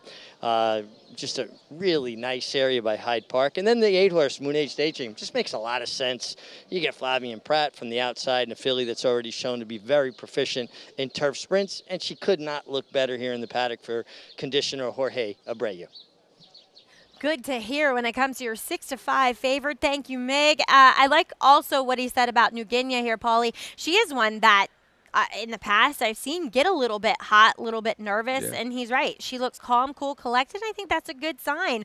As it's funny, a lot of times I prefer these horses when they're turning back. Let's say if they get a little headstrong in the Yeah. longer races. She doesn't. She does settle nicely, but I do think what he's saying is right, and that it will accentuate her kick. This is going back to her win, which she did pull a really optimal trip here Yeah. beneath Dylan Davis, saving ground, able to kick home. No, it was a really good trip. But you know what? She was able to get the job done, and it was off a tiny bit of a layoff. She had second-itis. She had 4 seconds in a row, so she finally, said, you know what, I'm going to pass a horse today and got the job done. And sometimes when a horse does this, they get a lot of confidence. And then she came back in a slower pace race, but a better race. The second-place finisher came back to win. The thing about her is she's slow in a mile and a 16th race, so she's going to be pretty far back. So if things get heated up, but I'm in agreement with Meg. I think her run late will be a lot more powerful, but she just needs to stay intact with the field. Dylan Davis, of course, looking for his 4th win on this card. He rode the first 3 winners on this Saturday program. So it feels like, his head is really in the game now. Yeah, like we were talking about this from the beginning. As you see Kendrick Armuse, he's always giving hugs and kisses to everybody. I have the sweetest picture of Kendrick kissing my youngest daughter on the forehead in the paddock. He's so the best. sweet. He's the best, giving everybody hugs. Makes you feel like a winner before you even run the race. You got the confidence in the world when Kendrick Armuse is on your horse. Yeah, to get back to Dylan, you go through those ruts, and he went through a tiny bit of a rut, and boom, now he's starting to catch a little bit of fire here of late, and has been riding very, very well. Of course, Christophe Clement, and he would team up for Dylan's first Grade 1. That was north of the border, though, crazy. in Woodbine. I'm trying to think, has he won a Grade 1 here in the States, though? I don't know that he has. It's in his future, though. It's coming. Yeah. It really feels good, I think, for Dylan, too, to kind of revamp his confidence as we are on the cusp of the ever-tough Saratoga meet. Yeah, and listen, you want to win races for people like Christophe Clement. He won a race earlier for Linda Rice. Those are key people when you go to Saratoga to get on some of those horses. Because, Linda uses Jose Lascano a lot, uses Jose Ortiz. So Dylan getting on a couple. Christophe uses Joel Rosario probably the most out of all guys. So, to get into those barns and succeed, it's going to get you on other horses. And we do see Dream Central. Was she interesting? As we see Gary Siaka and Jose Lascano will team up for her. She's second off of a layoff, Polly. And at one point, she got very good over the summer, winning 2 New York bred and a Stallion Series race. So then her form kind of tailed away. But I thought it was an okay return to the races and maybe one she could improve off of. Yeah. And you look at her best 3 races, all 3 of them or when Jose Lascano's in the saddle. Yeah. And there's a key to that. Yesterday it was, I want to say Manny Franco had that. It was Kali Magic, who wired a field yesterday. Had 2 wins, both with Manny Franco aboard, and boom, popped again. Sometimes these horses react to the rider, and Jose Lascano has paired up very nice with this filly, and you're getting 7-1. Yeah, on a former stakes winner, still eligible, though, for this second level condition for the New York breds, as we do see riders up in the paddock. And this is the second leg, of course, of that late pick 5. Meg was talking about Road to Remember. I think she's a little intriguing, getting an extra furlong here, going the 7. She finished 4th behind Moon Age Daydream in that last race. She's one that I don't really know what her best style is, but maybe getting to the 7, it puts her a little closer to the pace, because when she's closer to the pace, Polly, that's when we've seen her win. You make a good point on her, because she kind of doesn't really run a bad race. They added blinkers, 6 starts back, and she's been pretty competitive. She's been forwardly placed. She's come from a little off the pace. Now, she drew the 10-hole when she was, kind of rated a little bit. From the 1-hole, Kendrick usually is very aggressive, but does he want to be that aggressive in this race? He might be able to sit, or at least be able to rate on the inside or sit in 2nd or 3rd. Yeah, that's if the 8 decides to completely go here with Flavien Prat. Linda Rice looking for another winner. How do you make your money? She'll be second off of a layoff, and she'll be getting more ground to work with. She's number 2 in here, currently sitting at 10-1. She was totally out sprinted early going the 6. She hasn't run badly. I do feel as though, and look, she has 2 wins to her name, and albeit one came on the synthetic, but one did come sprinting at Saratoga. It's just dangerous. I mean, you're playing with danger when you leave Linda Rice off the ticket right now and Jose Ortiz, and it's second time in her barn, and I get it. She's got to pick up 5 lengths on her rival, Moon Age Daydream, but that was her first race in September, so you would think she's going to improve. And you're right, she got run off her feet. They went very fast, and she broke slow, so I would think she's going to improve today. There is number 1, Road to Remember, Kendrick Carmouche teaming up with Tally Lynch. Yeah, Mare by Bellamy Road is 0 for 4 in the turf course here at Belmont. Does have a second-place finish. You don't think of Bellamy Road's on the turf, but anyway, here we are. As number 2, Jose Ortiz, How Do You Make Your Money, gets to 7 from the 6, second time for Linda Rice. Yeah, it could be a dangerous horse. Linda on fire, so is Jose, and you're getting a great price. Turning back in distance for a 3rd start as a 4-year-old, New Guinea. Yeah, and this is going to be the horse that's going to be flying late. Usually just sort of sits out of the gate, doesn't really break fast, so I would look for this one late. Dream Central, she is a 2-time stakes winner. She'll be turning back in distance, too. This one for Eddie F's Racing here. You ever eat at Eddie F's? No. It's a little place up in Saratoga. Oh, I got to go now. Oh, yeah. I gotta go it's now. kind of sneaky. It sits in the neighborhood. As number 5 is Shinful. Yeah, Shinful for David Donk, another trainer at 28 to 1, but this one out right here may be a little outclassed. Number 6, Master of the Tunes. It took her a while to break through that other than condition, to say the least, but maybe she can pair back-to-back wins together here for Jolie. Yeah, she's getting bet. I mean, she put blinkers on in her 20th start, and it worked. So maybe, that can happen again, 6 to 1. Silken Dollar at number 7 could be better sprinting. You're right. And this is a horse that you go back to. You see some of the races before in the Schosberg barn, and the horse has good races sprinting. Going out for Dave Donk as he sends out 2 in here, and here's your favorite at 3 to 2, Moon Age Daydream. Yeah, this one here, a filly by Candy Ride, a 3-year-old. So you're getting 116 pounds, the lone 3-year-old in this race. So you're getting weight with Flavien Prat, and she looks pretty good. Yeah, I mean, that just speaks to her talent, that she's eligible for this condition as a 3-year-old. As you mentioned, she's already an open company stakes winner, and this feels like her race. It does. It really does. I mean, I think, these horses are all going to have to step up. There's some other horses in here. I think her one worry would be New Guinea from just flying from off the pace if New Guinea takes the sprinting. Well, JK, you're still alive thanks to the all but the really long-priced horse. So who we rolling into here in today's 7th? Well, I use the 3, 6, and the 8, but the 3 New Guinea is one I'm really excited about. I've kind of been following her for quite a long time. All those seconds you guys were talking about, all of those hurt me, every single one of them, because I kept betting her. She had this big run, but I'm really excited to see her now cutting back because. And when she's only cutting back to the 7, I just think it might sharpen her run, like Richie said. There's this idea that closers want more ground, and it's a false statement. We see it all the time with the Belmont Stakes. A closer will come running in the Kentucky Derby. People get so excited that they're going to appreciate the added ground, and it dulls their run. I think this is going to allow her to have that sharper turn of foot in that shorter period of time to actually make a huge difference. And it's not going to have to be a sustained run like she has to do going a little bit further.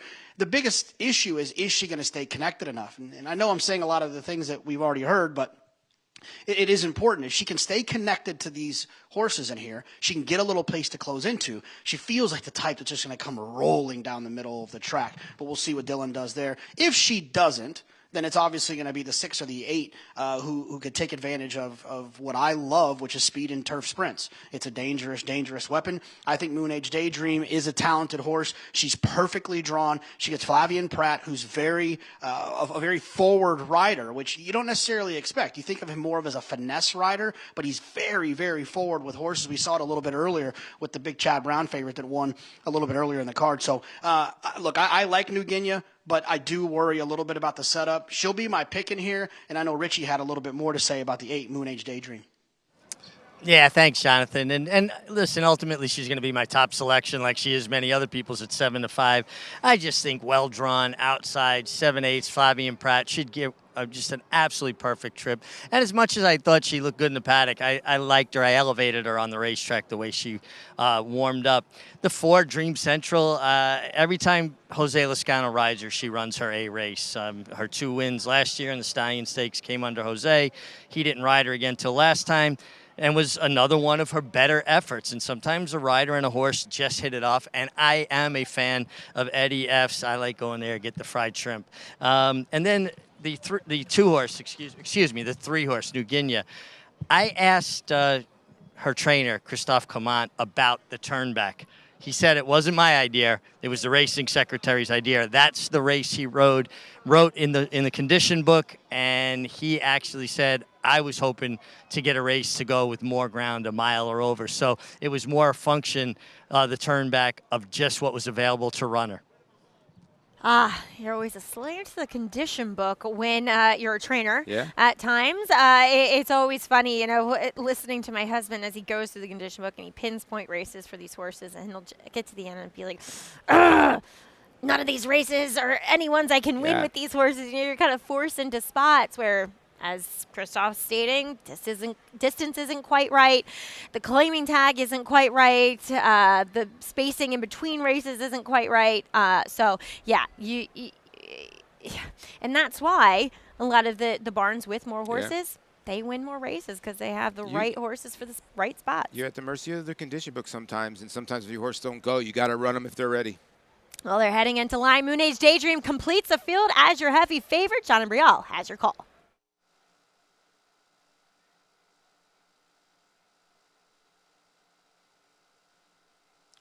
And they're off. Moon Age Daydream broke well on the outside. Now Road to Remember moves up on the inside. So it is Road to Remember and Moon Age Daydream. They are heads apart with Master of the Tunes racing in third. How Do You Make Your Money is next in fourth. And then it's 4 lengths back to Shinful in fifth alongside his Dream Central, followed by Silken Dollar. And trailing the field is New Guinea in eighth. The leader, Road to Remember, by a length and a quarter. Moon Age Daydream, the favorite, is racing in second through an opening quarter mile in 22 and 1/5 seconds. Road to Remember on top here, going around the turn, with Moon Age Daydream in second by 2.5 lengths. Master of the Tunes is running in third. How Do You Make Your Money down towards the rail in fourth. Then it's 3 lengths to Dream Central, followed by Shinful as they come for the top of the stretch. It's still Road to Remember with the lead. How Do You Make Your Money now cuts the corner, comes through on the inside. Then it's Moon Age Daydream, followed by Master of the Tunes, and a late run here from New Guinea. But it is Road to Remember trying to pull off the upset here. New Guinea continues to gain out in the middle of the course. Here comes New Guinea up to challenge Road to Remember. New Guinea, a last to first winner, and Dylan Davis gets his 4th victory today. DD firing on all cylinders as we see New Guinea with a relentless rally from well back in the field here, Paulie, to get the win for Christophe Clement. It was a good ride and a patient ride by Dylan. It just shows you when you have confidence. I looked at you and I said, listen, the 3 is loaded, and he actually got stopped. Dylan did not want to take the overland route. He got stopped behind some dead horses that are actually behind him now, and he just took the overland route, and just that experience of those mile and 16th races just kicks in right now. JK called it. This horse was going to start rolling home. JK, good call by you. And Dylan Davis, maybe Christophe Clement shouldn't pay attention to the condition book. Yeah, JK. Yeah, look, it's one of those situations. Oh, sorry, Maggie. Go ahead, Hi, my friend. Sorry, Hi. my bad. I thought Paul. No, it's just one of those situations. I just want to remind people, like, look, you can be right, you can be wrong about ideas like this, but one thing I will say is that the idea that longer is better for closers is not always accurate. Sometimes when you're looking at other races, identify when that cutback for closers is going to sharpen that kick. And I think that's what we saw today with New Guinea. As the old adage goes, pace makes the race. And Yeah, it just does. The other part is she's so honest. Now she's 3 for 10. She's only finished off the board One time. once, Yeah. and I was a fourth, Yeah. and I was coming off of a layoff. I mean, she's the kind of horse you want in your barn, Yeah. and I think that will push her over the $200,000 mark with this win today, just as the second choice at 2-1, your heavy favorite at 6-5. Moon Age Daydream off the board, going the 7/8 today. We'll bring you official prices as well as reactions on the other side of this break on America's Day at the Races. The rumbling started early and only intensified, with performances that sent shockwaves across the nation.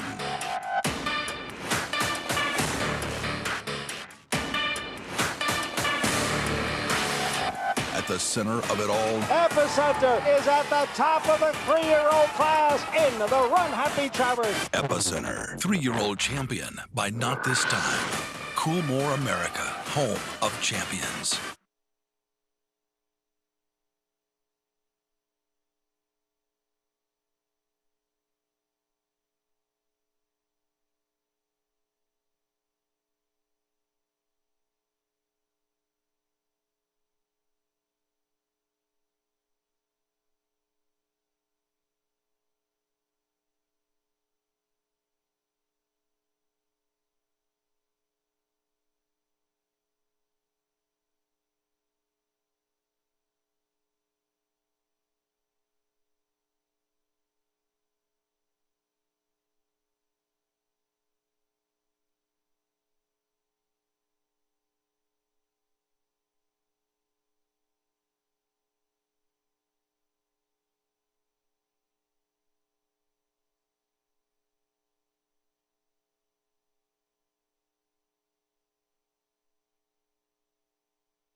Thanks for tuning in to America's Day at the Races. Maggie Wolfno, Paul LaDuca, and Richard Migliori, as well as Jonathan Kinchin, were joining us remotely as New Guinea. She benefits from the cutback in distance to the 7 furlongs for Christophe Clement as we head down to the winner's circle. Mig standing by with a special guest. Yeah, before I talk to Dylan, guys, I was corrected. It's New Guinea, like Virginia, named by Mr. Evans' granddaughter. They wanted me to get that straight. So from now on, we're going with New Guinea. And we've got Dylan Davis, who's in fuego. You're on fire. 4 wins today. You finally decided to get serious. Always trying hard, but I'm happy that things work out in the line. And my goal is to win one at least a day, and everything else is extra, and I'm having a wonderful day so far. Well, Dylan, honestly, we talked about it, got off to a bit of a slow start, a lot of seconds, a lot of thirds, but it feels like your confidence level has really blossomed over the last few weeks. I really think so. I've always been trying to stay focused, but sometimes you get in a little bit of a rut. After I got through a couple winners, I got back on track again and got back to doing what I was doing. And how important is it to kind of heat up now, heading into Saratoga? It's always tough up there, but at least you'll bring momentum there. Of course, yeah. Saratoga is always tough. Love the challenge and the competitors, but always great to get a good momentum going in. Keep the trainers and owners' thoughts that I can do this and ride with these guys, and let's keep it moving. They'd be great. Well, obviously, you've proven you can ride with these guys, and Dylan's riding well, guys, and bringing that momentum to Saratoga is so important. It's so important, Richie, as New Guinea always makes, when it's a suspect pronunciation, always makes me wish horses were just called Bob and Sarah. But she gets the win at 2-1 for Road to Remember, Master of the Tunes, returning $660. Formful, but profitable, I would say, Paulie. With Last Chance at Glory, he was your favorite, factually correct. I think third choice, and Eugenia second choice. So not bad. The pick 5, the pick 3, Moon Age Daydream was getting crushed. So I think Eugenia, will pay a little bit better when it comes now to the pick 5. Now you got to decipher here in the Dancing Renee, and Rosa Veloce has opened up dead on the board. Wow. What? Your favorite, my lady. Why?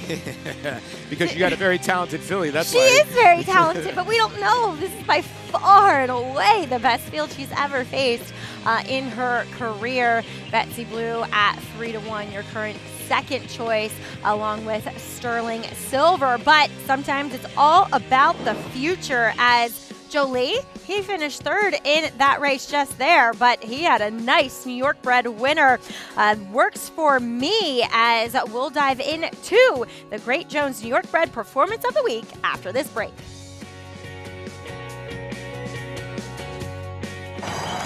They're off, and the breeders come to and Forte sneaks from the inside of the Forte has come under a ride now, and he's going 3 wide, and he's coming up on the outside of National Treasure, and he's coming up after Cape Rock.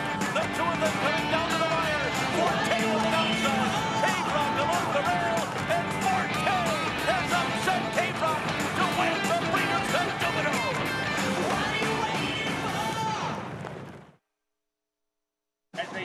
When it comes to horse racing, you can never have too much information. With Twin Spires, you can place your bets with confidence. Whether you use handicapping insights like our Brisnet speed ratings, prime power, and past performances, the guidance of our experts' top picks, or just choose a name that catches your eye. Yes! No matter how you pick your horse, bet with Twin Spires. Start earning your $200 sign-up bonus when you sign up with offer code GET200.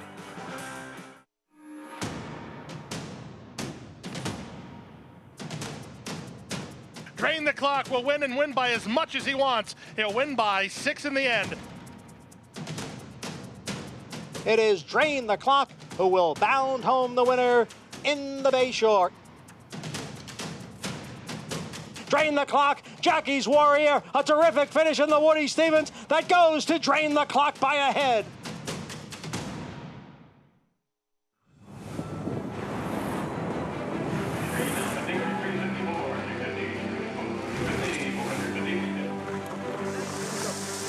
Last September broke records. It brought the energy, the magic, the momentum. And this year, it all returns. Only at the World's Yearling Sale. Keeneland, September.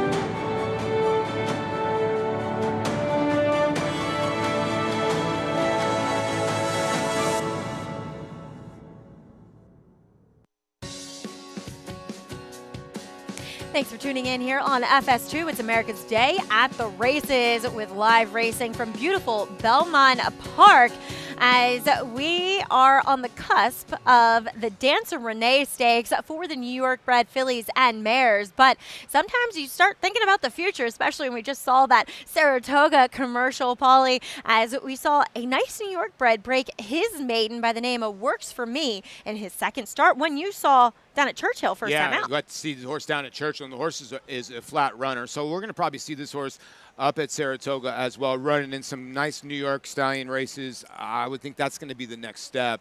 He's very talented. Yeah, looking forward to it. And he was your Great Jones New York bred performance of the week. Great Jones, a first whiskey distillery in Manhattan since Prohibition. Visit them at 686 Broadway in Manhattan to learn about their approach to making 100% New York whiskey and making New York bread. Daddy Longlegs, the sire of Works for Me. And ran really well on debut, Paulie. Ran a 75 buyer that day, but put separation between him and the rest of the field here. First time out for Joe Lee, Katie Rich Farm, the winning owners. Yeah, and the race that he comes out of, everybody's been coming out of that race and just been blowing up with their buyer figures. So he comes out of a loaded race, and he franked that race even more by winning very, very nicely. Yep, works for me. We'll see what the future holds for him as we take a look at this Dancer Renee stakes. The board may be neutralizing a little bit here as Sterling Silver 5-2, Betsy Blue 3-1, Granny's Connection 8-5, and you said it, Rosa Veloce. She's a little chilly on the board. She is very chilly on the board, but I think the public is thinking that Granny's Connection might take it to her earlier, might be even faster. Sterling Silver and Betsy Blue are the two, fillies that are going to be coming late. Linda Rice will be looking for her 4th win in this Dancin' Renee, but there is Rosa Veloce's best friend. Gilbert once ate my Christmas tree. He's a I fed it to good-looking him. fella. Oh, he is look at that smile. I mean, come on. How can you resist Are those Gilbert the are those goat? veneers? They could be. They're goat veneers. I didn't know those existed.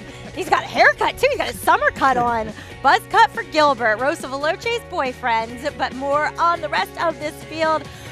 In the Dancin' Renee, horses in the paddock, stay tuned to America's Day at the Races.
Irish Hill Century Farm in Stillwater has grown to 450 acres. Expansion demanded by Mayer owners. Got the Saratoga water. We have the minerals. It's on sandy ground, and underneath there that water's got everything in it that you want. And Mayer owners want the farm stallions. Kentucky Derby and Preakness winner Big Brown. And his babies, they run just like him. He adds leg, body. If you need improvement, Big Brown's going to do it. King for a Day is by emerging sire of sires, Uncle Mo. Lookin' at Lee earned his spot on the roster by finishing second in the 2017 Kentucky Derby. War Dancer's offspring have earned more than $5 million. Warrior's Charge is a son of Munnings who notched 2 Grade 3 wins on his way to earning more than $1 million. And everyone's waiting to see if the handsome son of American Pharaoh, Waiting, produces the kind of speed he himself displayed as a 2-year-old in training. The stallion roster is a joint operation between Irish Hill and Duchess Views Farm. And we decided to merge the stallions, put them under one roof and co-manage them together. And it's worked out great. We're saving the owners a lot of money, and we're getting more mares to the stallions. Beginning with the 2023 breeding season, the partnership expanded to include multiple Grade 1 winner Mind Control, who stands at Rock Ridge Stud in Hudson. Lorraine and I and Rick Burke at Irish Hill and Jerry Belinsky have been talking about doing this for years, and he came along and it just gave us the impetus to do it. Excited to see Mind Control, one of the most consistent, and his longevity is something to be marveled at. Excited to see him standing at Irish Hill and Duchess Views Farms. New York Breds, you can't beat them, as NewYorkBreds.com is where you can find all the information about how the New York Breds are doing and what stallions are standing in the great state of New York.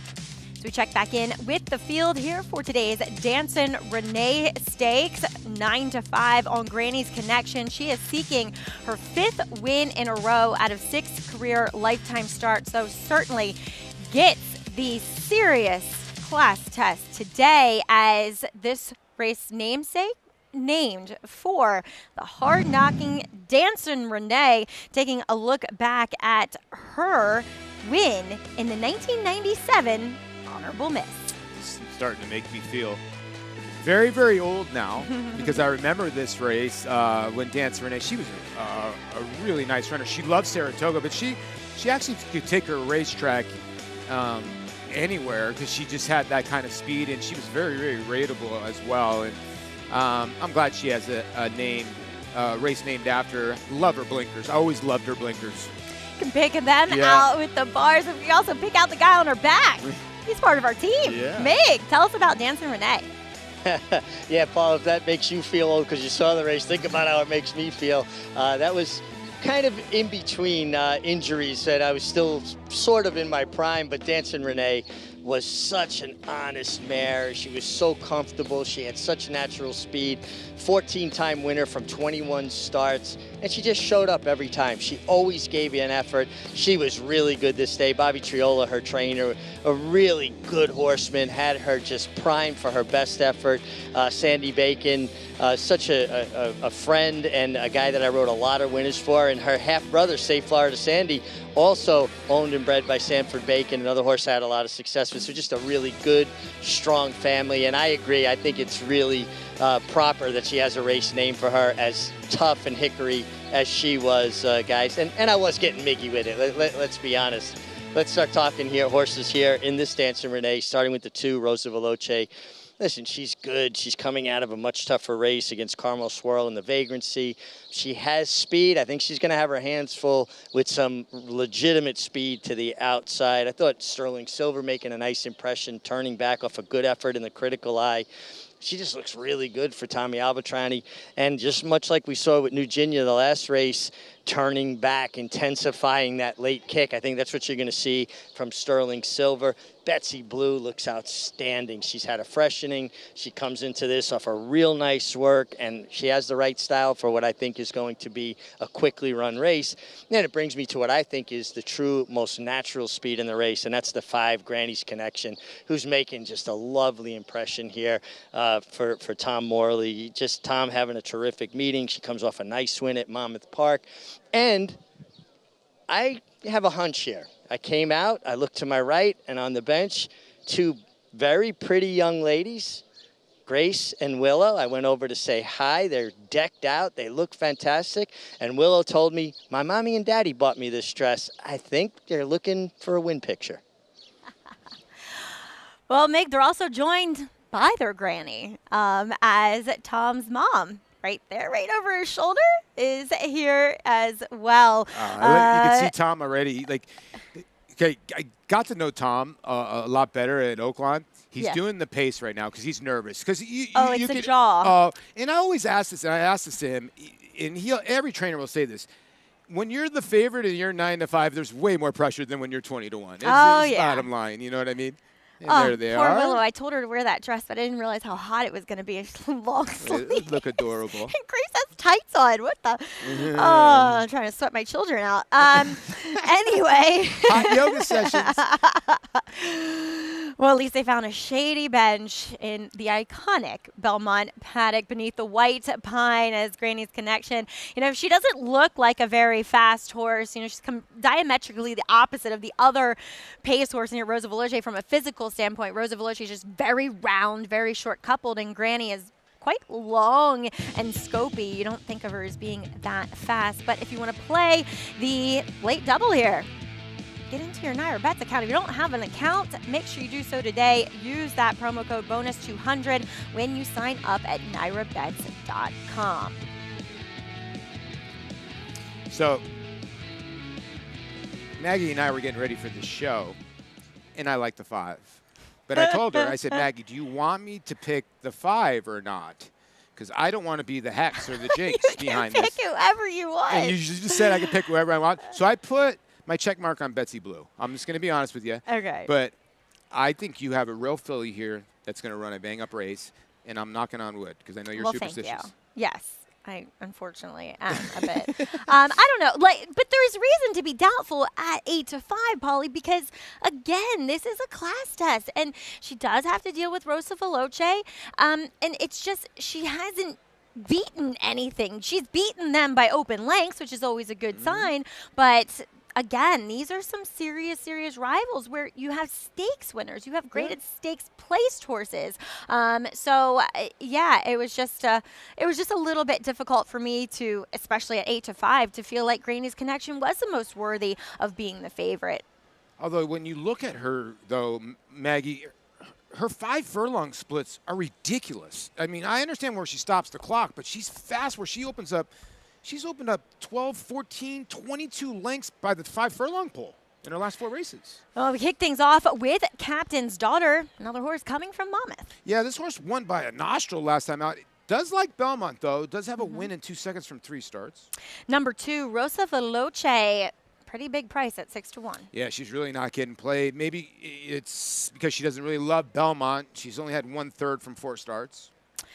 As number 3, Bank on Anna. She's second off of a layoff.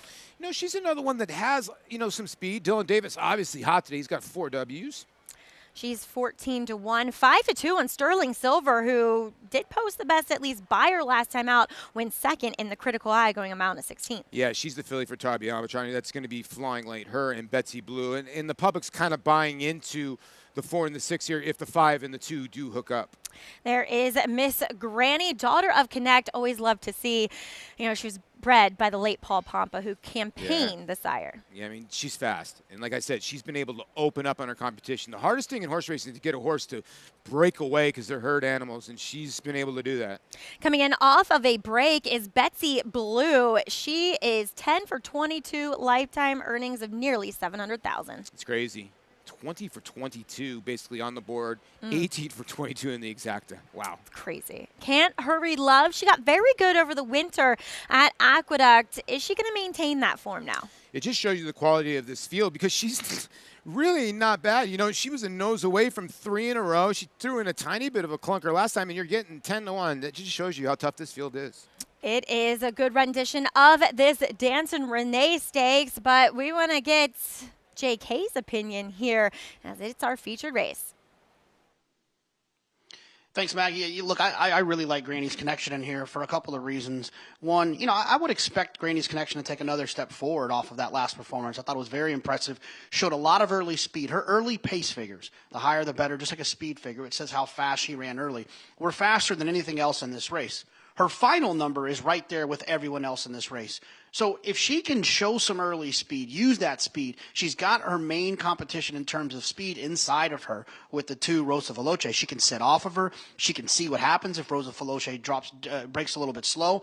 And also she can kind of clock Rosa Veloce because it feels like maybe Rosa Veloce is going the wrong direction while Granny's Connection is going the right direction. So I like this horse quite a bit in here. If it happens to get a little bit warm up front, I still think she can win, but if it gets too warm, I think maybe the 4 or the 6 could pick her up. The 4 Sterling Silver, who is cutting back, ran long last time. I understand why people can get into her because one of her best races was the Prioress, a very big race up at Saratoga, sprinting. But she got a big setup that day. Now, she might get that same setup here today. I just think that she's probably not as good of a sprinter as that performance might lead you to believe. Richie? I'm seeing the race so similar to you, Jonathan. The 4 Sterling Silver makes sense to me because if things do heat up, she's going to be going in the right direction at the finish. She'll be closing. Granny's Connection, I think she's the most naturally fast horse in the race. When you go to Monmouth Park, where they send horses, the pace of their sprints are fast. And she made the lead as easy as a horse can make the lead, going 21-4, 44-2, and won quite easily. It's not how fast you're going, it's how you're going fast. Well, Granny's Connection personified that last time. I'm going to pick the 6 Betsy Blue because I just wonder how much things are going to heat up on the front end. With the caveat that I really think Granny's Connection looks by far and away the best from a physical perspective here. All right. Betsy Blue, though, she has run those good races. And Paulie, we'll see.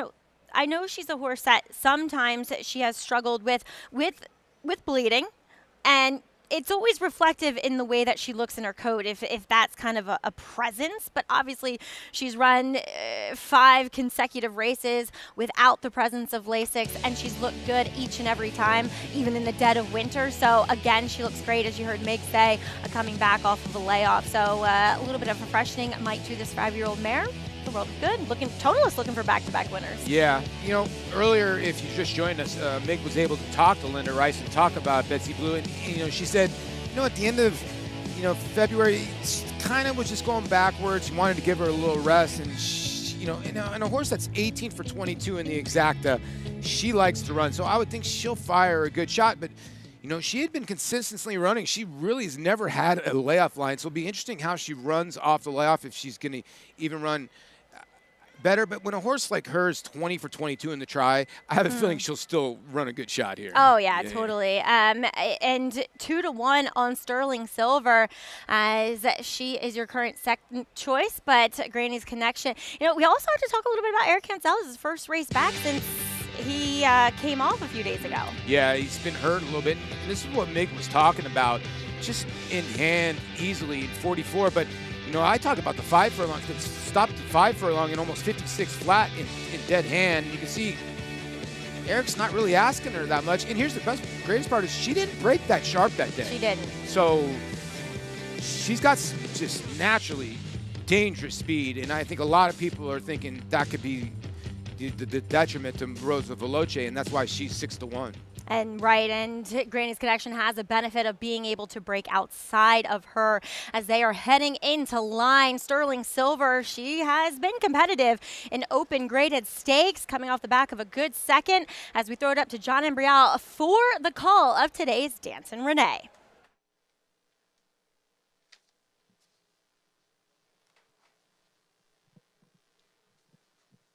They're in the gate. And they're off. Rosa Veloce, Bank on Anna. Granny's Connection is there. Can't Hurry Love far outside. Captain's Daughter is down at the rail. Then Sterling Silver and Betsy Blue, the early trailer, in 7th. Granny's Connection makes the lead now. It's Granny's Connection in front by a length. Can't Hurry Love up on the outside into 2nd. Rosa Veloce is down at the rail and in 3rd. Sterling Silver races in between horses as Betsy Blue gains on the outside. Then Bank on Anna, and farther back is Captain's Daughter, who now trails. It is Granny's Connection, the leader here by a length and a half. Can't Hurry Love next in 2nd. Rosa Veloce is down at the rail. Betsy Blue is on the far outside. Then Sterling Silver and Bank on Anna as they hit the quarter pole. And it's Granny's Connection, the one to catch here. Granny's Connection in front by 2 lengths. Can't Hurry Love is in 2nd. Sterling Silver is down towards the rail. It is Granny's Connection in front as they move for the 16th pole. Sterling Silver down at the rail. Can't Hurry Love. Betsy Blue on the outside. Granny's Connection trying to hang in there for another 100 yards. It's Granny's Connection and Can't Hurry Love, and it's a bang-bang finish. Too tight to call in the Dancin' Renee Stakes. Did Granny's Connection hold on, or did Can't Hurry Love nail her at the end? I don't know.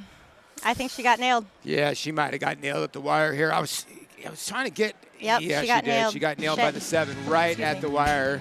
Yeah, it's okay to say that. It's okay. We blurted it out. But, I was seeing Eric trying to cut her loose, and he was trying to cut her loose, but the 7 just stayed attached and would not go away. And when Sterling Silver was coming up the rail, you could see Jose Lescano was trying to get Betsy Blue involved way early. He was wide most of the way, and the 7 just grinded this win. Trevor McCarthy and David Duggan. We talked about a filly that is pretty talented, and you got, 12-1 on her, but the 5 looked home and cooled. You can see Eric's very, very confident right here. Cut her loose, go, go, go, go. And you can see Trevor's busy. And sometimes when, I know you're trying to save as much as you can late, and he went right-handed, and the 7 just grinded Granny down just a tiny bit. Oh, I'll be perfectly honest. I feel like I want to throw up. I just feel like I want to throw up.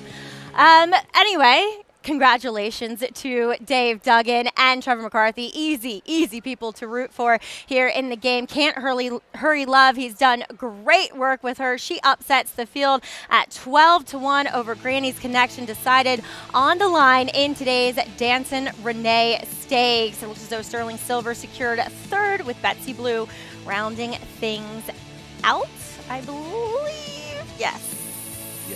Oh, no. Betsy Blue. Betsy Blue is 4th. So 7, 5, 4, 6 in today's Dancin' Renee. Can't Hurry Love gets another win.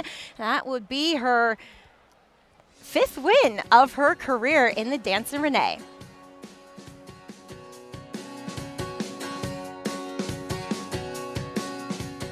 A Grade 1 winner of nearly $2 million, Silver State hails from the sire line of legendary Claiborne stallion Danzig.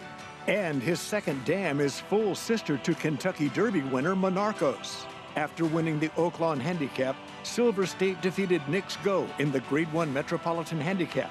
Now his first foals have arrived. Grade 1 winner Silver State, standing at Claiborne Farm. Buy in July. The Fasig-Tipton July Selected Yearling Sale, the first major yearling sale of the year. Ranked #1 by percentage of stakes winners, stakes horses, and 2-year-old winners. The July sale is also among the nation's top sources of graded stakes winners. Recent star graduates include Grade 1 winners Faiza and Chocolate Gelato, plus this growing list of graded stakes winners. The Fasig-Tipton July Sale of Selected Yearlings, Tuesday, July 11th in Lexington, Kentucky. Where will you be? The best 2-year-old by legendary sire Quality Road. Hit back, $1.5 million.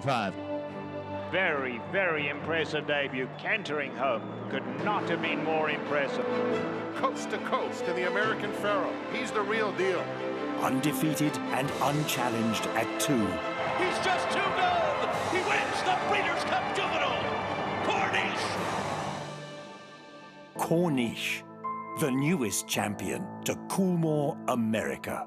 Racetrack Television Network brings you every race, from every track, on every screen, every day.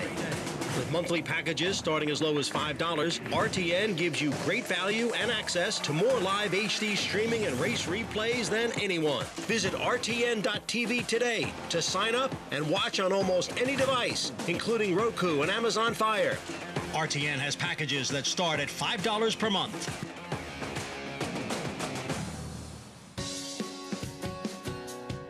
Welcome back to America's Day at the Races here on Fox Sports 2. Maggie Wolfendale alongside Paul LaDuca and Richard Migliori and Jonathan Kinchin as Can't Hurry Love 12-1 upset in today's Dancin' Renee. Trevor McCarthy in the irons grinding out the victory. It's your Fasig-Tipton the winner circle lead in brought to you by Fasig-Tipton. July sales of selected yearlings and horses of racing age. Make sure you check it out on July 10th and 11th in Lexington. Where will you be? Hopefully buying some future stars. $27.60 on the winner over Granny's Connection and Sterling Silver, as we see Dave Duggan getting his picture taken there, getting the hardware downstairs, and he is the nicest guys and just easy to talk to in the game. Yeah, he really is. David trained a couple of my horses when I owned horses. Just a tremendous man, and if you like Can't Hurry Love. I don't know which one you would like better, the Supremes version or Phil Collins, who did a very good job. Supremes. The original Every Supremes, but Phil Collins did a good job. I don't know if that was Genesis or Phil Collins, but Again, tough to Yeah. distinguish between the two. Yes, bit of an upset. Granny's right? Connection opening up, just not opening up enough. Not enough. And Can't Hurry Love able to reel her in as Richie, he reeled in Dave Duggan, and he's standing by in the winner's circle. Yeah, I'm pleased to be joined here by Dave Duggan. And Dave, your beautiful family out, your wife Larry, your beautiful daughters to get this win, and it was a hard-fought victory. Oh, I didn't know. There's no way I thought we were going to get there. I mean, I knew she'd grind it out, and we were hoping that she'd get some stakes placed, but, you know, she was doing too well not to take a chance. And, you know, she superseded our expectations here today. Well, Dave, one thing I noticed, because you're not a trainer that will train his horses very fast, but she came off a bullet 46-1. Was that by design? Not necessarily. What we do is rather than working her in company, I stuck a little pair of cheaters on her just for concentration because she gets too free when she works in company. And, you know, she's a fast filly to start with, but, you know, we just wanted to keep a little focus. Because we worked her one morning without them and she worked kind of, I won't say sluggish, but just thought we needed to shake it up a little bit. And, you know, she was impressive now, so. Was Lara aboard for that work? Yeah, she was, yeah. And dinner time was okay? Yeah, no, it was fine. She knows me at this stage, you know. We don't have to switch too many words, but she worked in hand, so it was a very good quality work. You know, Dave, to me, last year was kind of a breakout year for you, and you know, you picked up new horses, new clients. It's been a process, but your horses always look so well turned out, and the two of you work so hard. What's kind of the secret to having your horses look that good? I mean, if they're healthy, that's basically it's no different than anybody. It's, you know, the horse basically determines a lot of that. You know, if you've got horses that are doing well physically and running well physically, it kind of, everything falls into place. Well, it certainly fell into place today. Got her nose down on the line first. Maggie, I'm sorry about that, but Dave and I go way back too. So I had to stop rooting. I had friends on both sides of this. I get it, Richie. And look, it was the older daughters. Yeah, right? Lily and Emily Duggan, along with Laura Duggan, and they are such a hard-working family. Team Duggan, good morning. Say to them, they're one's on the pony, one's on a racetrack. It's interchangeable. Yeah. They work so hard, so it brings me joy to see them have success. And you know, Dave, it kind of kicked off with Drafted, a cool old horse, cool old sprinter that he got in the barn. He's picked up those new clients, as Richie was saying, and really has had a great year in 22 and into 23. No, he's been a great trainer for a long time. I had a horse called Guts Game that I actually Guts owned. Game? Yeah, it was called Guts Game. Did you name it? Yeah, because we used to play Guts. I don't know if a lot of people know that game is. It's a very, very expensive game if you want to play Guts with some, especially when you're playing with baseball players. But we got a game called Guts Game, and I owned the horse with Little Red Feather. At that time, it was Billy Koch, still Little Red Feather, and Kenny Mayne from ESPN. And David Duggan actually broke the maiden with Guts Game as well. Good old Irishman. Had some beers afterwards. He is the salt of the earth. Yeah. He really is. Yeah, totally agree with you. As the pick 5 got a little interesting with the upset in today's featured Dancing Renee Stakes, 27.60 for the win. Here as a total pool, a little over $500,000 as we're always looking to the future. Looking forward to the last race here, obviously. But we do have some 3-year-olds in the picture in the Dwyer Stakes coming up here for closing week at Belmont Park. Mauritius, your current 2-1 favorite, Born a Gambler, taking some money too. And we'll bring you more on this Claiming 50 Not 2 Life a little bit after the break and check in with Saudi Crown. Looking to remain undefeated as he is on the probable list for the Dwyer Stakes. As tune in America's Day at the Races next. Good Magic's gonna win his first race, and he's gonna do it in the Breeders' Cup Juvenile.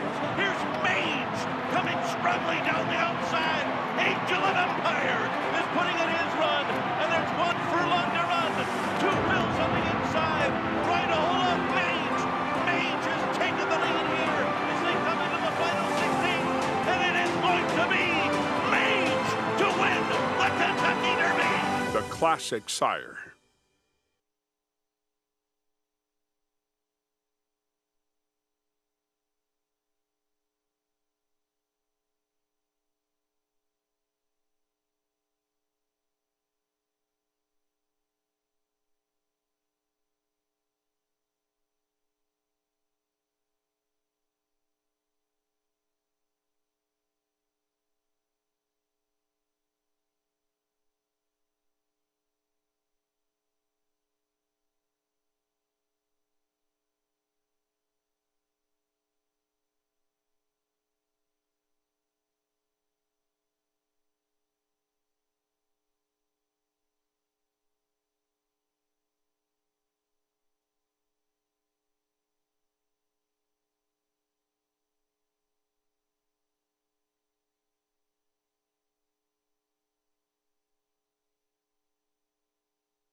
Welcome back to America's Day at the Races, brought to you in part by Naira Bets. Bet any track, anywhere, anytime. And 2, if you're not a member, become one today. It's the best way to keep money in the game. Use that promo code BONUS200 to start earning your $200 deposit match bonus. Maggie Wolfendale, Paul LaDuca, Richard Migliori, and Jonathan Kinchin along for this Sunday afternoon show. And we still have 2 weeks, Paulie, left here at beautiful Belmont Park. We have a duo of graded stakes coming up on this coming Saturday, including the John Nehru, but also a little more 3-year-old action as 2 fills after his Ohio Derby win yesterday.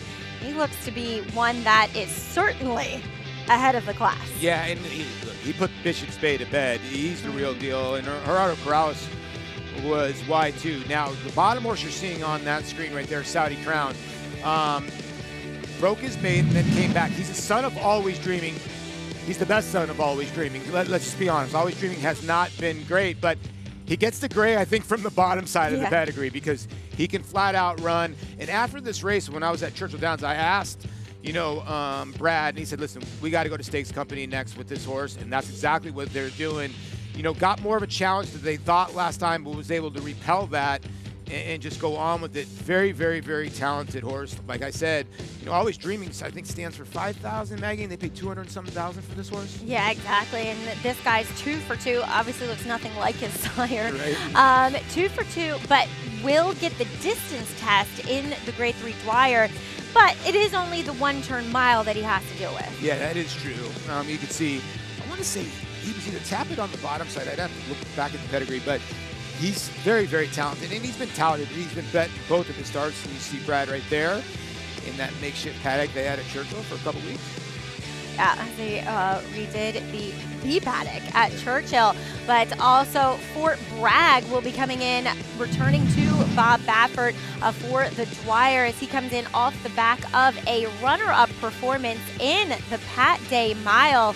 I thought this was a pretty game effort here just to be run down by General Jim late. No, he was game. Fort Bragg was really game in this effort. He's battling the whole way, and these two are ding-donging down the lane, and it was just a matter of who was going to have enough left. You could tell that he's fighting and they're kind of separating, too, from the rest of it. So I'm with you. This was impressive. It wasn't like he got completely outrun. I mean, he just barely got outrun, but they ran away from the group.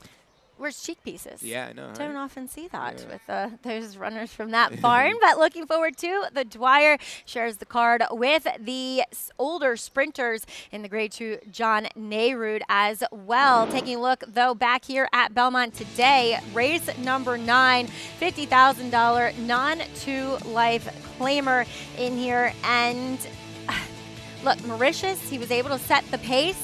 For the most part last time out. I thought it was very game and defeat behind Penner Ash, but it's not like he's going to be on the lead here. I think there's some other pace for him to contend with. I think he's the one to beat, though. I will say that. I think he's going to be tough. I think Watasha is the interesting horse. Obviously, I love Watasha. Yeah, Dylan Davis, and claimed by Michael Maker, and then they go long immediately. So that's the interesting horse in here.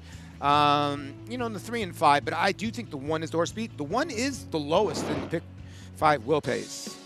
All right, he can be a little bit of a handful to saddle as we see him getting the tackle on without a problem, though, in the back for Tom Morley. More on this race coming up here from beautiful Belmont Park.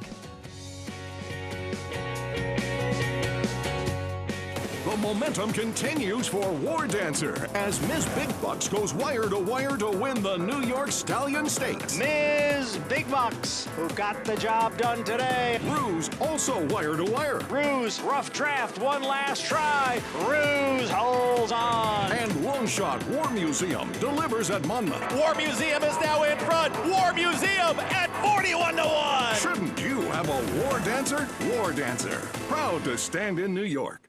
On a perfect day, there is no finer place in all of sports.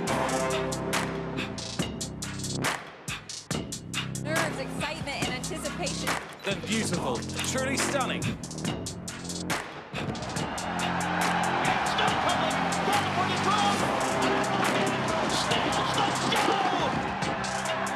For the Breeders' Cup World Championships. Enjoy a group outing this summer at Saratoga Racecourse. Reservations are now available for the climate-controlled paddock suite accommodating 80 guests and for large-scale corporate gatherings at the rail at the 1863 Club. Head down the stretch to the Stella Artois Spa verandas for groups of 50 or tailgate at the turn with a carload of friends. For casual outdoor gatherings undercover featuring buffet lunch with Prosecco offerings, enjoy the Mianetto Easy Goer. Visit NiteRide.com/Saratoga to book your group outing today. Racetrack Television Network brings you every race, from every track, on every screen, every day. With monthly packages starting as low as $5, RTN gives you great value and access to more live HD streaming and race replays than anyone. Visit RTN.TV today to sign up and watch on almost any device, including Roku and Amazon Fire. RTN has packages that start at $5 per month.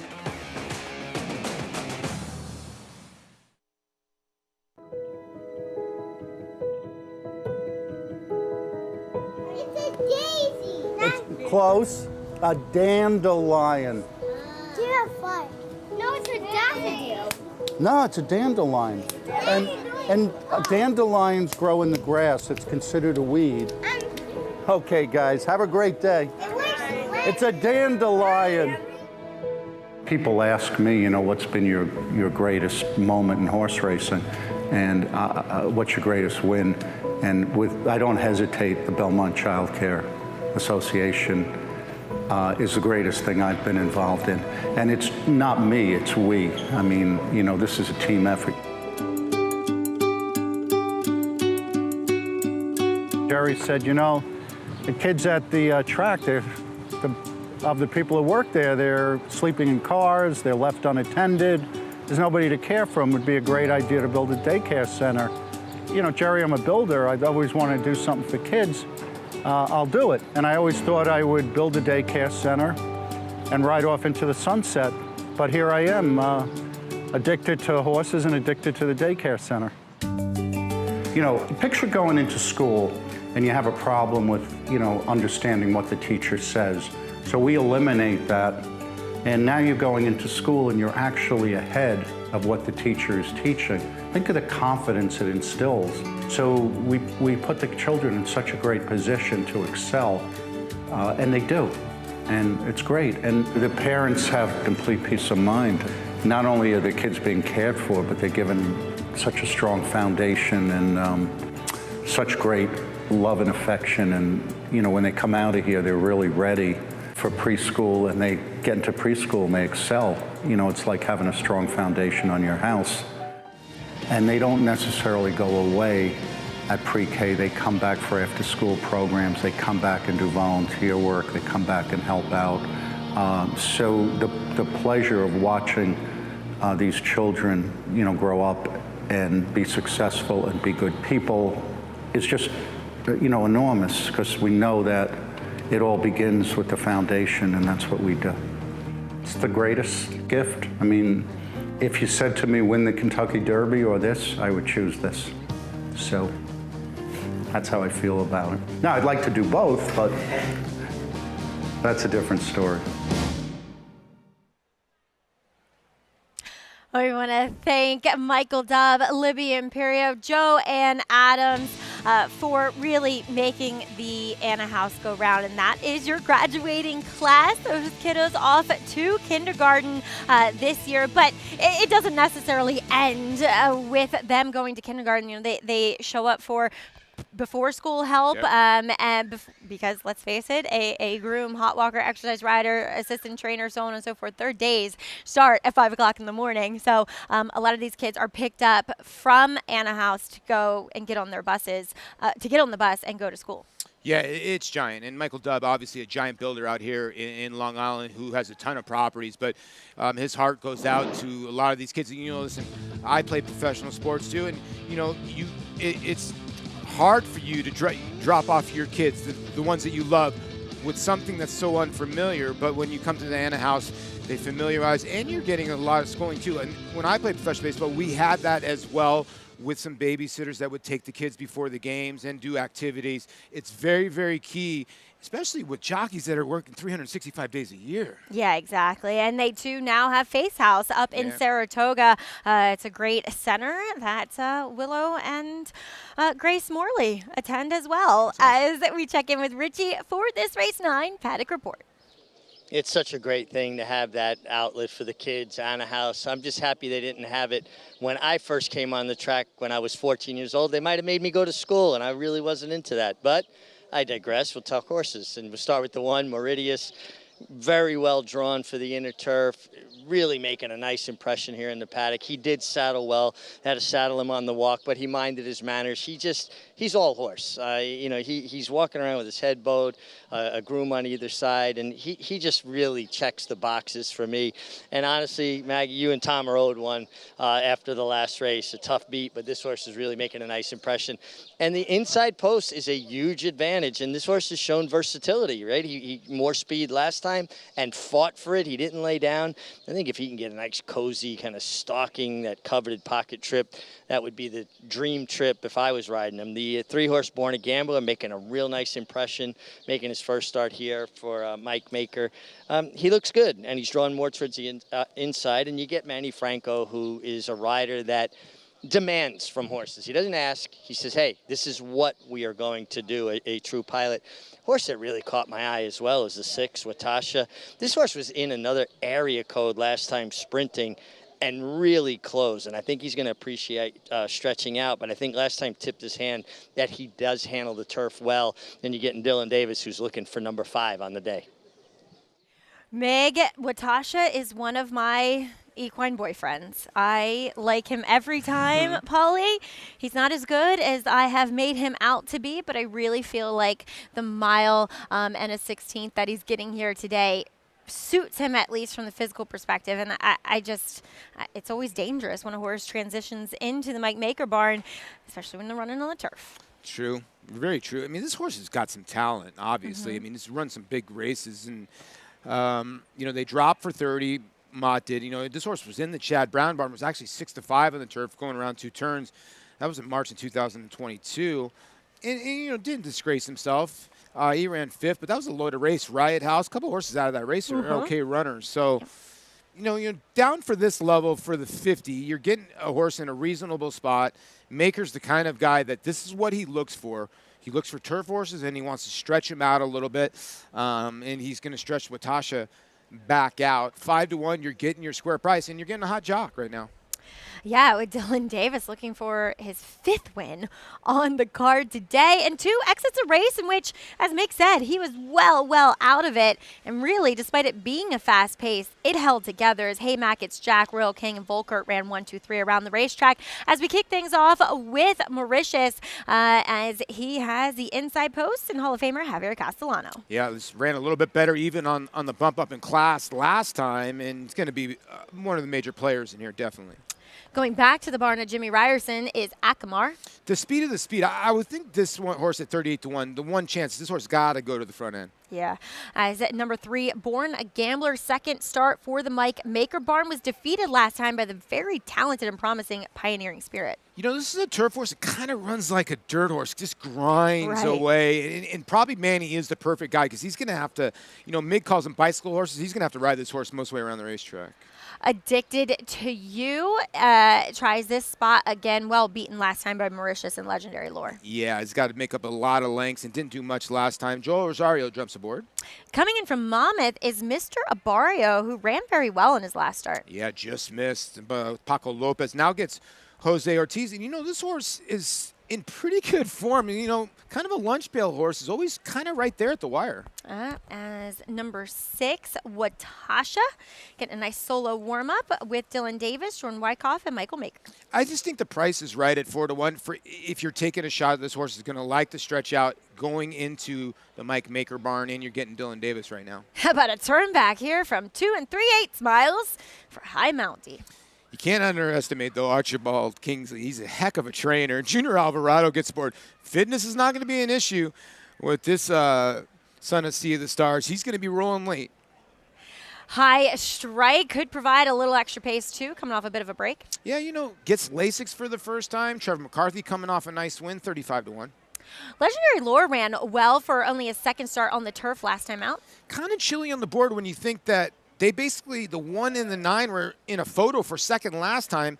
Yeah. And this is, second time Linda Rice, but maybe their outside draw, they're thinking the 1 will get a better trip. Now, American Grant, he has eluded our cameraman. There he is. He ran well, albeit against lesser for his first try on the turf. He's definitely a turf horse.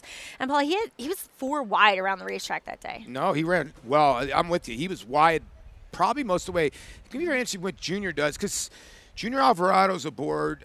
He's going to be aboard him again. Excuse me, Kendrick Marmuse is aboard. Junior's aboard. So I'm wondering if Kendrick, like he did before, tried to get – if he pushes this horse towards the front end a little bit because this horse did show a tiny bit of speed in a slow-paced race. With some other pace in here, maybe this horse could sit a decent trip. Always tricky from that outside post going the mile and 16th on the inner turf course, though. Kendrick giving him an aggressive warm-up as we'll check in with Jonathan for his thoughts here on the finale. Yeah, guys, I like the 1 Mauritius. Sorry, Maggie, I'm picking back-to-back Morley horses. I'm not the bad luck, I promise. This one we're going to get home.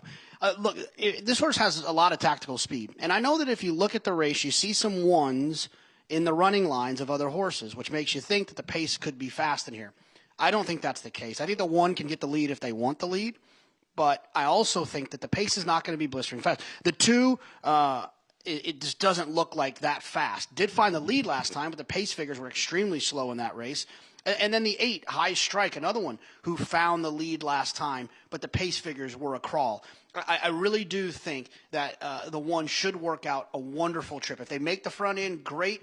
If they sit the pocket trip forwardly placed, great. I think either one of those trips work perfectly for the 1 in here. If it's not the 1, I suppose it could be the 3, Born a Gambler. Some might say that we were all born gamblers. At least I was. Another one, switched to Mike Maker last time. I thought ran pretty well. Got an inside pocket trip the last 2 starts. So I'm assuming likes it down there, comfortable down there, and with this inside draw from the 3 hole, should be able to work out a nice trip sitting in behind the 1 horse. Richie?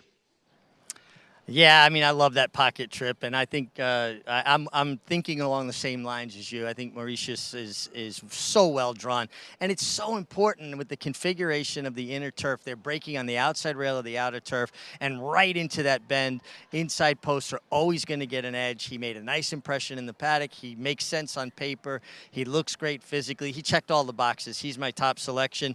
The 9, Legendary Lore, comes out of the same race last time. He was a nose apart with the Mauritius and American Grant, but the outside draws leads me away from them. They've got to overcome a lot. They've got to figure out how they're going to find a way in, save some ground, and pick their way along. American Grant last time got that 3-4 wide throughout trip.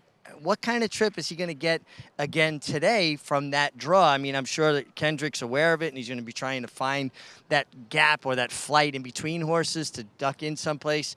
But give me post 1 on a horse that looks very good on paper and looks really good on the racetrack. I'm all about the 1 here. Isn't Mauritius a place? Am I making that up? Is it like an island? You would know more. I don't know. The Mets lost. The Mets lost again today, and I think the Mets fans are getting a little rowdy to our right here. Don't worry, I'll give you some bodyguard. You know, getting shout-outs over here. I don't know if I'm getting shout-outs. If we were in Philly, batteries would be coming at me, but we're not in Philly. We're at wonderful Belmont, where the people are just absolutely beautiful. But the Met fans, they're the Mets. People, deal with it.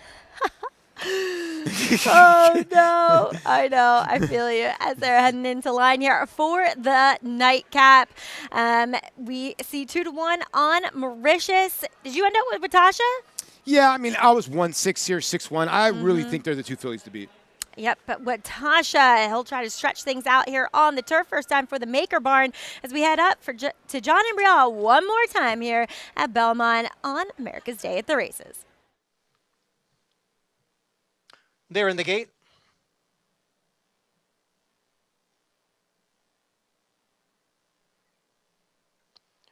And they're off.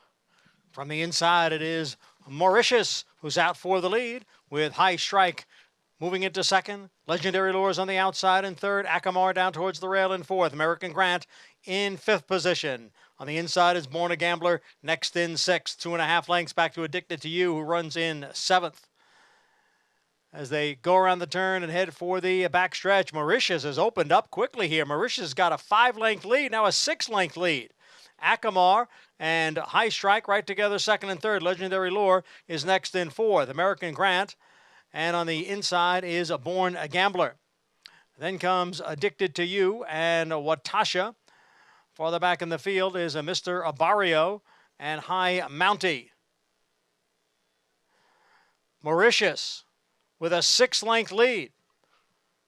Legendary Lure on the inside has taken second, with Acamar next in third and Born a Gambler running in fourth. High Strike is in fifth and American Grant. It is Mauritius, and they are closing in quickly here on Mauritius. It is a Legendary Lure who is in between horses, and on the outside it's Acamar. Then comes Born a Gambler.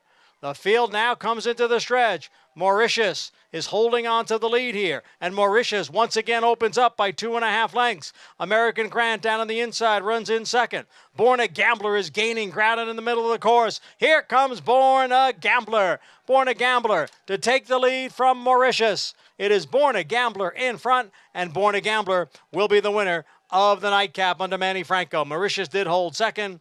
American Grant was third. Oh, the racetrack. Can't beat it. Born a Gambler seems aptly named to take the nightcap as enterprising tactics from Javier Castellano aboard Mauritius. But Born a Gambler and Manny Franco made the last move a winning one here and gets the win for Mike Maker. And my boy on the inside ran well, and Kencher gave him a good ride from that outside post. I have a little bit of a soft spot for American Grant. It's definitely a turf horse. I can't believe the one had stuff left for the end of this race. I mean, the one ran a bang-up race. I don't know if Javier really maybe wanted to go to the front end. Then the horse kind of ran off on him. He was able to slow it down, but it was a perfect setup for a horse like a 3 who's a grinding type of horse. And the 6 just had too much to do after the break, got banged around out of the start, and Dylan tried to get the 6 going, but just didn't have any punch late. But the pace kind of held, which is kind of crazy because the 3 was the one that was in chase mode. The 10 was the horse that came up the rail. Yeah, the 1 looked like he was running off, and he looked like he was going to win. And then the 3, I looked at you, I'm like, you're not going to get snapped again. And you're like, yep. Meg, can you make me feel better?